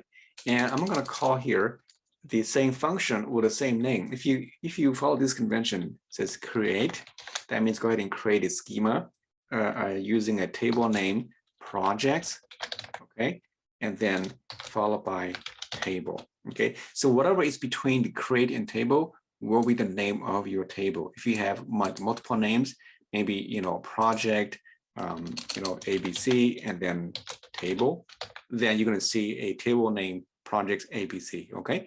But ours is just called projects, so we call it projects. And then you hit enter, you're going to get something very similar to what we saw here. If you open the file up, you're going to see that it's pre-populated for you with some 2 default data set here. Of course, it's not what you want, but at least it has this thing already set up. We can easily go back and then just make some changes. All right, so now let's close this for now and let's fill this up. And so I'm going to open this for now, open the inside our app, if you remember inside the data, not app, sorry, inside the routes, the data files, the data file here, right? So we have 4 fields: ID, name, description, and URL. Now this ID, as you can see, you can set it so that it's auto increment. For my IDs, I'm going to make it so that it's not auto increment. I'm going to randomize this data myself. Okay, so name, description, and URL. So over here, I'm going to change this to say, if you just leave the ID like this, that means it's going to be an auto increment and primary key. I want this to be a string. So to do that, you put here the string. Oh, no, actually not string, an integer. And then the name of that field is called ID. Okay, if you want this to be unique, then you can call the unique function like this. And now it's unique. Okay, so that's that one there. I don't need a timestamp, so I'm going to change this to say string that contains the field called name, the project name. Okay, and if you don't just leave it as is, then that's pretty standard. And then the next one here is going to be table string as well. It's called the description. And then we'll do one more. I'm just going to duplicate this. Do that. And then this is a URL. And that is the structure for my table. If I run this, it's going to create that for me. All right. So let's save this and go to the terminal. And now we're going to run a migration. Of course, I don't want to run a migration like I did earlier. If you just do that, it's going to run everything again. I don't want that. I want only that file. So you can either, type the whole file yourself, which is a lot of typing to do, or the easier way out is move this into a directory. So let's say that I'm going to move this into a directory called projects. Okay, so move this file into that projects directory. Now it's in there. Okay, so when I do the migration down here in the terminal, I can do something like this. I can say migrate only the file inside its path, inside the database folder, migrations folder, and then the projects folder. Okay, everything in that project is on one file. So that's how I can avoid the other ones. So hit enter, hopefully it will run. And here we go. Everything looks good. Now let's go to the php.admin over here, refresh, and there is our projects folder. Table. Click on the structure, and here they are. Okay. So actually, it automatically set as a primary key, which is okay, but it is not auto increment. It's gonna let me do some randomization here. So far, so good. Right. So the next thing is we're going to go ahead and seed this table with the data from our site. Of course, I'm not going to do that from the site. We'll do everything again in the terminal. So now, how do we do this? Inside here, the database folder, there is a seeders folder. And again, here, there's a function or class called database seeder. Inside this database seeder has a run function. And again, this is a default setup only. You can put your functions or your code in here to actually see your data. Okay, so if you run a command make seed or something, then it will run all the data in here and seed your table. Okay, but instead of doing this one here, I'm going to create something similar and for my project only. So I'm going to run a command called php artisan make and then seed. I think that's what it is. Yeah, make seed. And then, no, that's not right. I don't remember where it is. Let's see, make seed or is it seeder? Let's look at the command terminal. So let's see, I don't remember. I think it's seed. Is it either make seed or db seed or something? So make seeder or create class. Okay. Create a seeder class. Maybe that's the one. And then there's a db seed is to see the database. Okay, so you want to make the class. So it's the seeder class. Okay, perfect. Okay, all right. So here again, let's go and then clear our console, and we're gonna make a seed. So php artisan, and then make Cedar, and then the file name is going to be called project Cedar. Okay, just hit enter, and hopefully it will create that for us. As you can see here, as a class project file called project Cedar, and it will look similar, just like the other one. Now we go ahead and put that inside here. What does it do? Well, this is where we create our database, right? How do you populate database in your program? Is through that Cedar class. So I'm going to do the following. I'm going to go over here and copy this data set, actually the whole thing here, the for loop as well, and put it inside the Cedar class right here. Okay, let me do that first. And I'll move this constant out of it because I cannot put constant inside the function. I'll move outside. This is return over here in the class space. Okay, so my constant is up here available in the global space, and then inside the function run is going to be where I put the create my database table. Okay, so in here, let me collapse this, give some space. I'm not going to need this for now. What happens in here?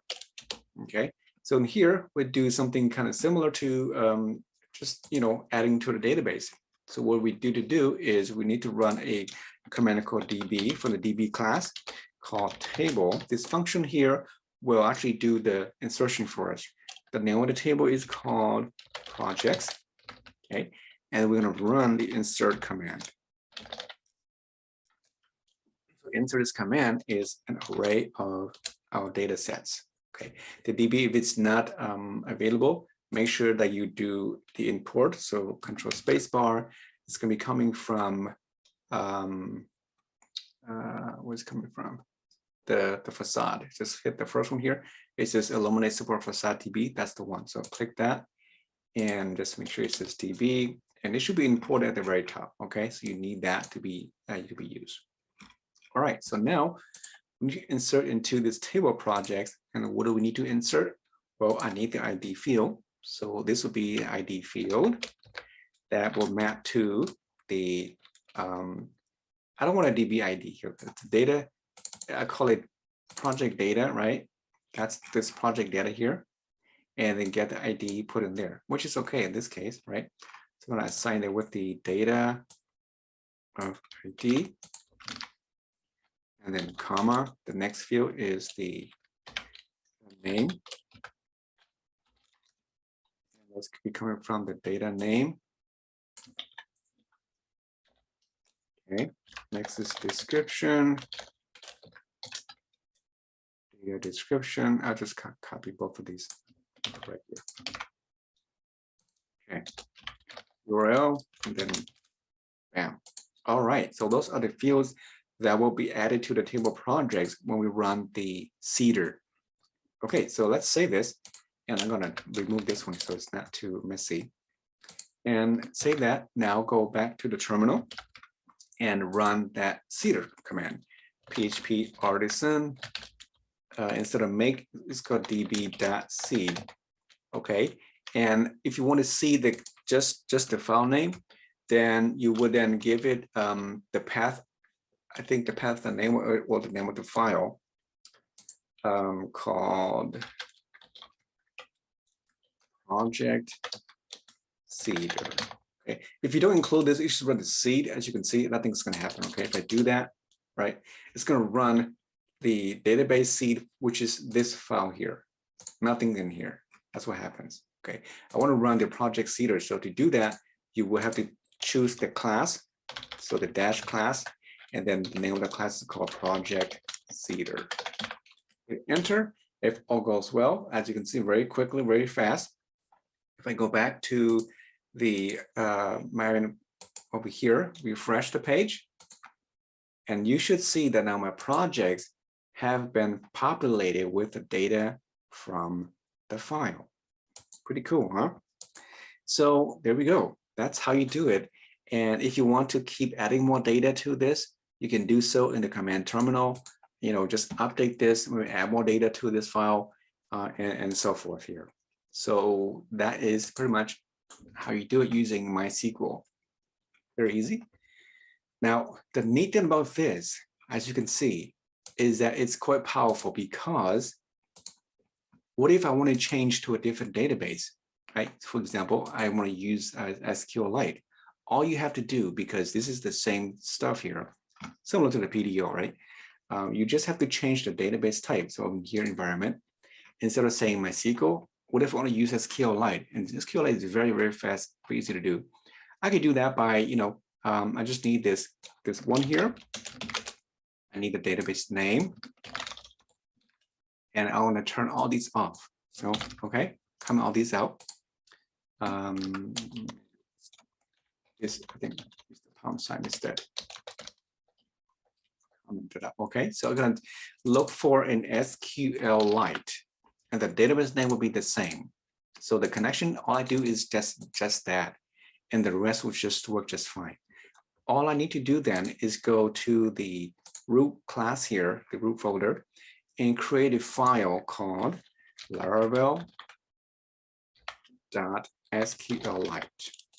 It is just a text file, as you can see, but once you've run a migration, it's going to convert this to a SQLite 3 database. And actually, the environment, I should call it Laravel.sqlite. Okay, it has to match the name. Okay, so you don't need port number and things like that because it will map directly to this simple file. Now, in here, I'll do exactly the same as before. Let me clear this control here. Now, if you do have SQLite installed, make sure you do so you can access it. But to run a migration, you're going to go and just go back to the previous command here, right here, migrate, right? The same file inside the projects folder, run that command. And as you can see, the SQLite it's now been updated. It said it's now a binary file. You can't read it anymore. And it's an SQLite format version 3. Okay.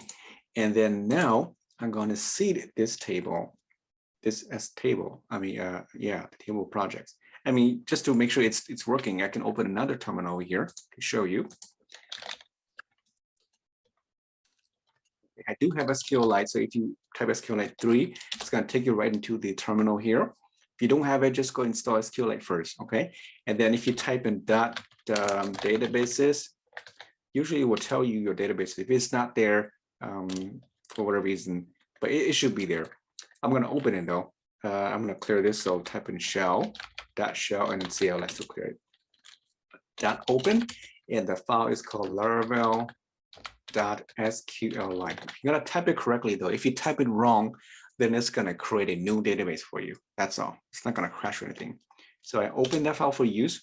Now, if I type in .tables, enter, you can see that I have a table called projects and one for migrations, which is very similar to what you saw earlier over here in the MySQLite, migrations and projects. Okay. Now, you want to see what's inside, and then you can do the, select all from the projects folder, and you have to terminate with the semicolon. And there's nothing there because you haven't added data yet. So now let's go back and let's see this table. So again, go back to the command where we did the db seed. This is the command right here, okay? And hit enter. Now the data has been seeded. Now switch over to the SQLite and run the command again. And there it is. All the data has been added to our database SQLite and ready to use and good to go. Okay, you can insert data here too. For example, insert into your projects folder. All the values will be, 555, and then the type would be app 1. The description is like my first app, and then the URL is http app1.app1.com. And then we insert that, run the command select again, and there it is, been added to our database. So there we go, and that's that. Quit that. And that's how you migrate data to a database, folks. You can use very easily. I can switch between the two here without changing anything in my code. And that is the beauty of these type of frameworks. So any questions, let me know. Otherwise, I will see you in the next video. Hi, this is Christian. Welcome back. In this episode, we're going to do the model part 2 This time we're going to render data from a database to our application. Okay, so before I start, just a little bit housekeeping here. On the portfolio page, you'll see that I fixed the buttons here to look a little bit nicer. I had the incorrect syntax for that. I also changed the color here for to make it green. Added another button here to delete all of them as opposed to a single one. Okay, so let's take a look and see what I did first before we proceed. So here is the portfolio blade page. I added a link at the top, and basically is going to the delete as well, with no ID, by the way, as opposed to the ones we have on the bottom. We pass an ID. Okay, and so I put it here, make it a danger, and this is changed to a success, and I float that right. Okay, and then on the bottom here, it was initially incorrect. I put the word small, but it's just SM for that. And I changed, yeah, I think that's pretty basically, yeah, I changed the color to secondary in danger. That's just all I did for this one, okay? So nothing changes here. All right, so that's good to go. So here is what I did for the web route. Now, in the previous video, I asked you to go ahead and try to see if you can put this into a controller called main, and this is what I did. So I created a controller called main controller, and I moved these controllers or these functions into that controller. So the get, demo, contact, thank you, and so forth. Now, this is a special case. This is part of really of the get request that actually pull data from the database, or in this case from the data file. But so it's kind of like a bit odd to put out here because I don't want to put under the prefix of project, just in any way how you do it. But I'll leave it out here. And it is actually inside your project controller as opposed to the main controller, okay? So here is my controllers. The main controller here looks very similar to the other one. I basically, name this function here, and the operation is exactly the same. Okay, and then the project controller, as you can see, I'll leave this open, add the portfolio in here, and just like before. Okay, so now we are going to do the database part. So that means we're not going to use the data anymore. So from this data file here, this file here, I'm not going to use this anymore to inject data. You can leave this as is, or you can remove it. That's fine, but you can leave it as is. It's okay. So now I'm going to use the models inside the models folder here. Right, we have a project model. Now this one here, the way we created was that we did it just locally here. This time we're going to use the database to do this for us. So that means I'm not going to use any of these at all. Okay, we're going to have the model class handle all the database connections and do the entire operations, including retrieve, update, delete, and things like that. It has a built-in framework already, so you don't have to do that yourself. If you want to do some additional queries, then you can write your own. But you see that most of these are already built into the system because it's so common, especially these CRUD operations. Okay, so what I need here is really an attribute that will include these fields that will be injected into the model class somewhere, and then it will be used to pull data from the database. Okay, so if you follow the one example in the user here, so the user here, as you can see, it has an attribute called fieldable. This is the one that we need to include all your data fields passed to that model. Okay, so we're not going to have the hidden fields and things like that here. If you do, you can put them here, but we're not going to use that. Just this one here. We will not use any token at all, so just the factory, that should be fine. So go back here. Then I'm going to just copy and paste it right in here. And the fields that I need are really the ID, the name, description,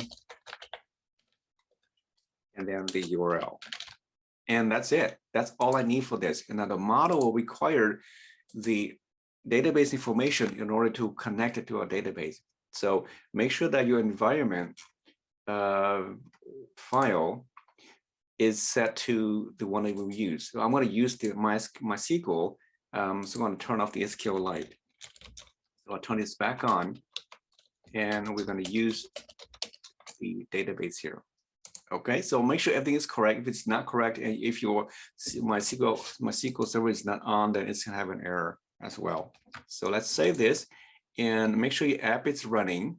Okay, now if you go to the site again, and as you can see, we are actually, it's already like working because we are trying to pass the fillable data to the model already. So as you can see, it has some error already.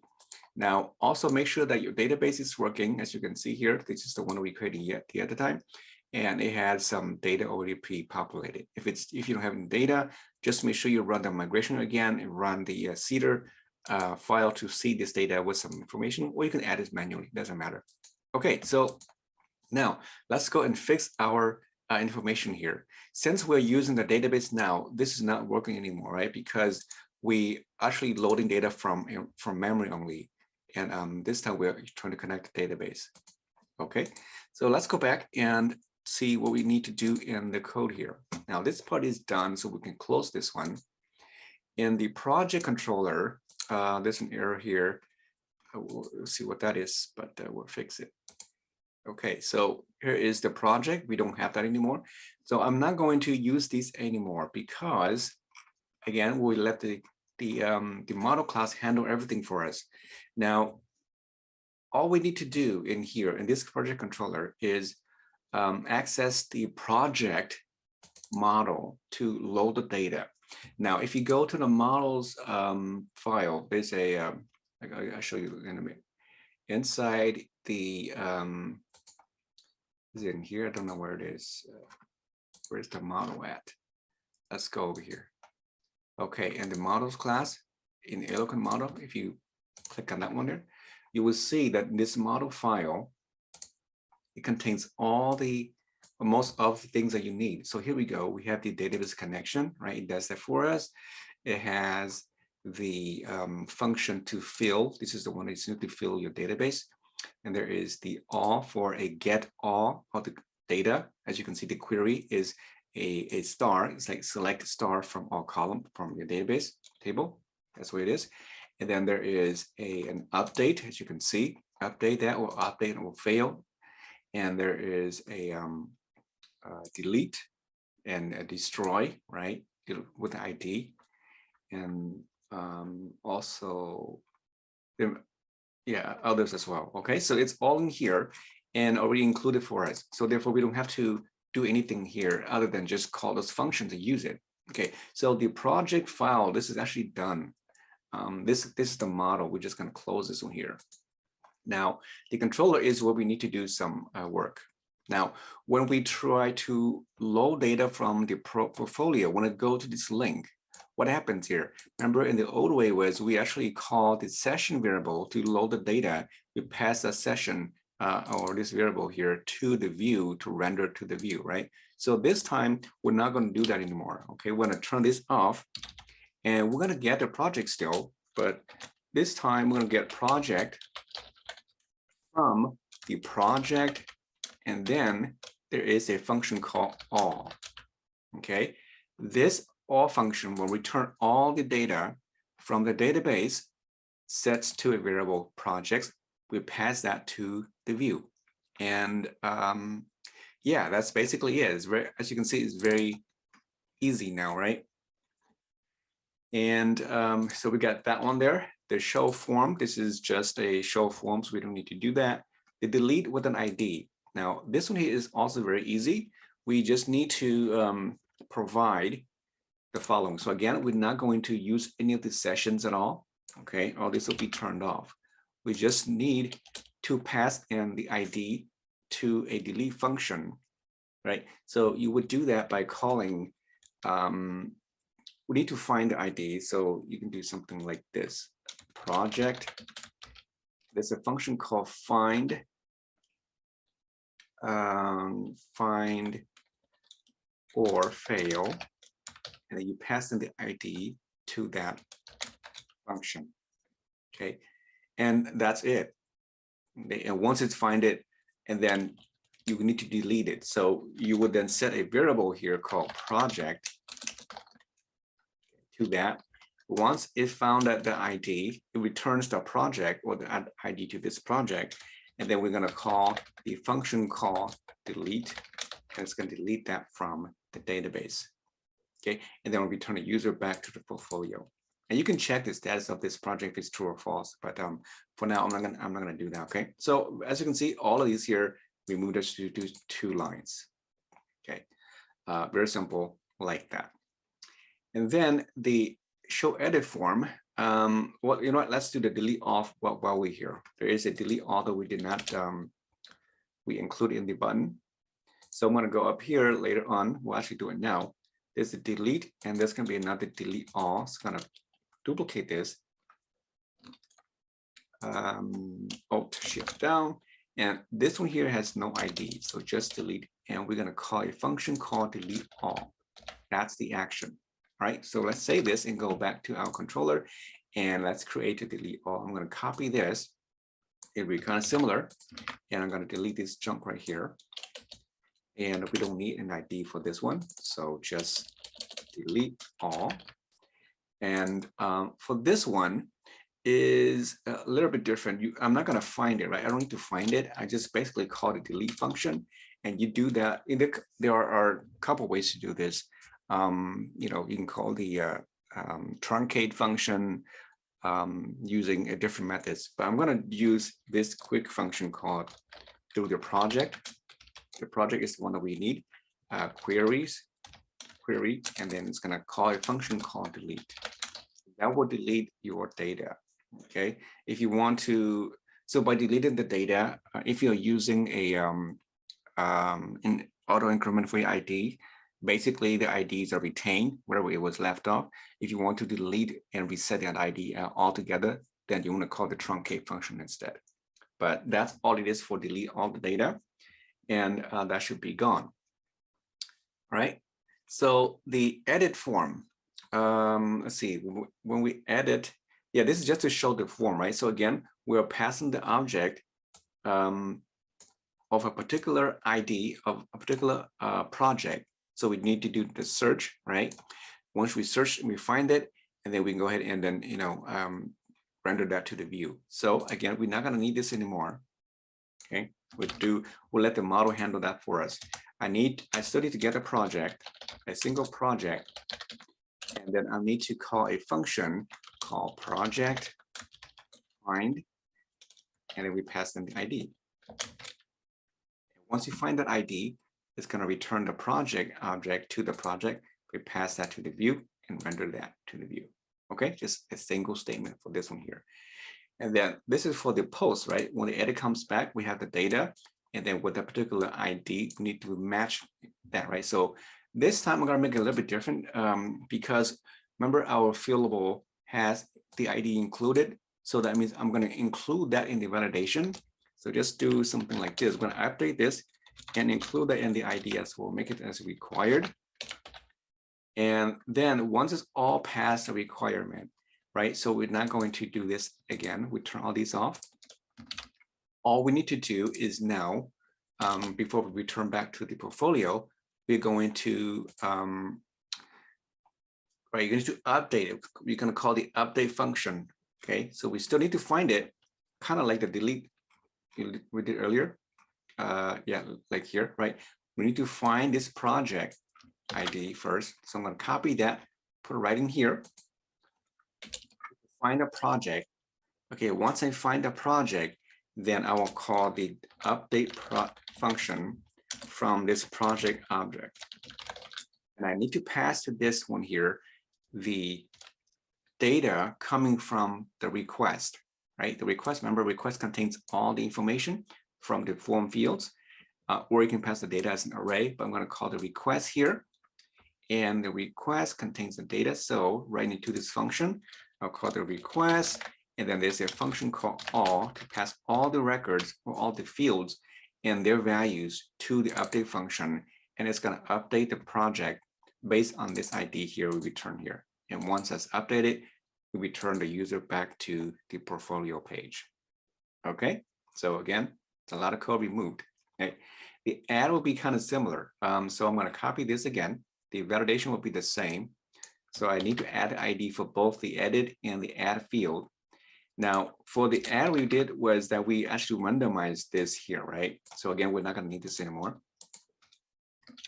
Randomize the ID. So what I would do is I will generate the ID as a random number from the view and the form first. And then when it comes in here, we already have the random ID here, okay? And it will validate that. And then the same thing. This time though, we're not going to search, right? We are just going to basically add the request all object to the data source.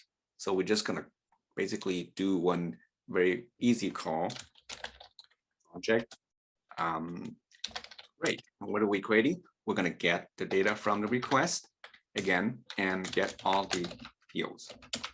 That's it. That's for updating. Adding new data to the database, and then redirect the user back to the portfolio, and we are done.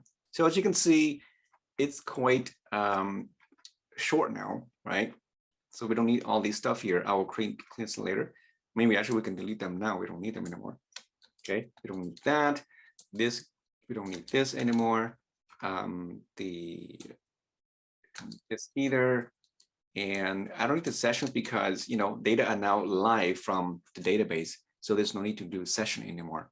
Only do that for the welcome message. So that's that. And this one as well. We don't need this anymore. I'll keep the prefix as is, but you can see that's now much shorter. Okay. And these are our CRUD operations. We call this API. Although naturally in API you want to do it, it's a little different, but the same idea. You can also create API that will be accessible via a different app. Right? Okay, so let's see what we can do. And we just need to go and update the ID for the two fields, two views, the add view and the edit view. Okay. So somewhere in here, I'm going to include the ID view here. I'm going to copy this and just put it right in here. And I'll make this, the name will be ID. ID, I don't really need ID here because I'm not going to do anything to it. But the value is the project ID. And I also want to make the type to be hidden. Okay, I need to show that to the user. So that's included already.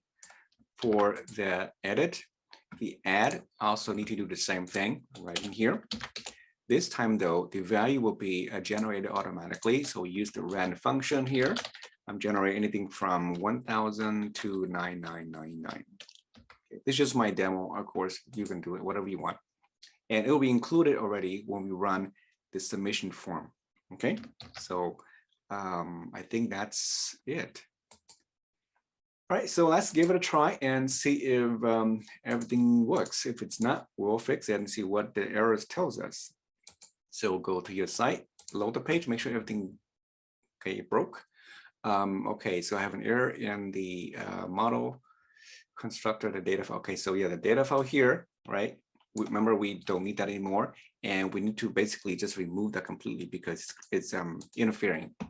So what it is that in the file, the data file, this one here, remember, is calling the project model, and our project model we changed it, right? So we already removed all these constructor information here. So therefore, this is no longer relevant. So therefore, I'm going to just turn off everything here, or you can delete it if you want to.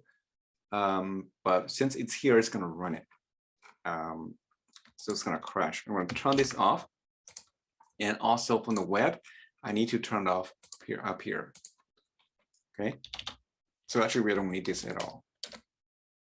And yeah, that's completely moved because everything's now from the database. Let's go and give it another shot. Here we go. Perfect. Let's go to the portfolio and boom, right? Perfect. Are these really data from a database? Well, we can check it out. All right. One thing, let's go and edit here. Let's say I'm going to edit my personal site. I'll call it exclamation mark and then exclamation mark here, and then leave that as is. Go and update. Okay. Now go to view and refresh the page, and boom, there it is. Right. So we know that it's coming from the database. How do we know for sure? You can do whatever we want, right? So I can I can edit this, right? So notice here, we have the exclamation mark. I can undo this again, try to edit, see if it works. Seems to be working correctly. Let's remove that, remove everything back to what it was before and update, and boom, oh, there's an error. All right, so let's see. Better data required doesn't exist. Oh, okay, I have an error there. But we'll fix it. But let's see. Yep, let's fix the error in the required edit. So when we do the edit part, let's close that data file. The add will be find the controller. ID is required.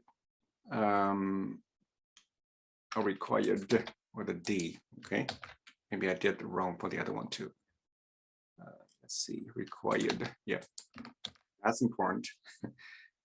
All right, so one more time. Edit and remove that and this and hit a dot and then hit submit and still an error. All right, okay, so there is still an updated add field list. Okay, some errors in here. For some reason, I probably missed some information in this part yet. Well, you know what? Looks good to me. I couldn't find a reason why. Let's see what the error says again, and we'll troubleshoot that a little bit. So it says a column not found. Projects updated at. Yeah, we don't have the project. I don't think we have that in our database. I'm not sure what it's trying to call that. So it says, let's see, you want to run migration again. Maybe let's do that again and see what happens. Okay, that could be it because I ran different migration for the other one. So let's go back and do a migration. Let's do this. Let's do a let's see, our migration file. I want to make sure it's still the way I had it under the database. If you remember in the database, migrations, projects, and this is the one. So we have ID, name, description. Yeah. Okay, so let's do this. PHP and PHP artisan migrate and then reset. Okay, we do a reset and we roll everything back again. We should not found projects table. Create projects table. Did I not do that right? Under the database, migrations, projects. Okay. All right, so we reset the table. Make sure that it's deleted from the database first. See. Laravel. Okay, that's been deleted. Okay, that's good. Let's try one more time. And now we're going to do a migrate. I'll use the same here, but I'm going to call it migrate path that only and hit enter. Okay, looks good. And then now I'm going to seed it. So if you remember, we do something like that, and we'll just say db colon seed. The class is called project seeder. Enter. Have an error here. Let's see. Project data is not defined. Constant. Okay, so it's some error in our code. We might have to fix those first. Now that we made some changes, let's go back to our seeders here. This is the one that we want to change. Now it says there's an error, right? So I want to move this back to the local. Let's do this. Make it simple. Just seeding our database. Go here, and I can't put constant in here. I'll just put a regular variable data, and then put a $sign back down here. And I think that should be good. Let's go back and try again. Right. Okay, so we are now done. Make sure the database is now filled again with the data, and it looks good. Okay, let's give it a try and see what happens. Let's go to the home page, go to the portfolio. All right, looks good. Let's do an edit and put here the exclamation mark, just one field. and it's still not found. Interesting. Something's going on here, and we need to figure out why. All right, see what's going on. The migration looks fine to me. I think it keeps calling a field that we don't need when we run the if I remember correctly. Let's see. The Cedar, that's fine, and our model. Okay, so it tends to add a field, updated field, which we don't need. I think we just turn that off. If I'm not mistaken, there is a variable, the timestamp. Let's see, when we create, let's say, a project here, because it does require, I think by default, it does require a timestamp. And we can turn that off. We don't need that in it to be in our program. So where did I put it? And project. Okay, so I think we just set a variable call timestamp. We'll set that to false. I think that solves the problem. We don't need a timestamp variable. If you want to, then you will have to, I think you have to add it as a part of the your database table. If you don't need it, then we just turn that off. Okay, I think that's what's causing it. Let's see what happens. Let's go back and try again. Let's try this site again. All right, let's try one more time. Put exclamation mark and submit. Oh, it's still not working correctly. I'm stumped. One more time. Maybe it's not timestamp. Is it timestamps? Timestamps. Maybe that's what it was. Okay. And submit. Come on. There it is. All right. Okay. So that was it. So just make sure you turn that off. If you don't want to include it. If you do need that, if you don't include that, then you have to add the column timestamp or updated at, and then also there's like 2 fields you need to add it in your database. But just turn those off, and then we're good to go.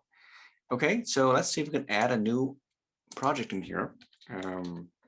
App 1, best app, and then here HTTP best app,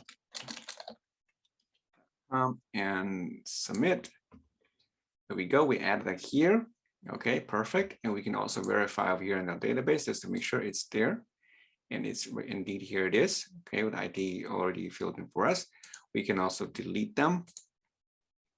All right, so it's good. If you do another delete, you should see that also these should be updated. Perfect.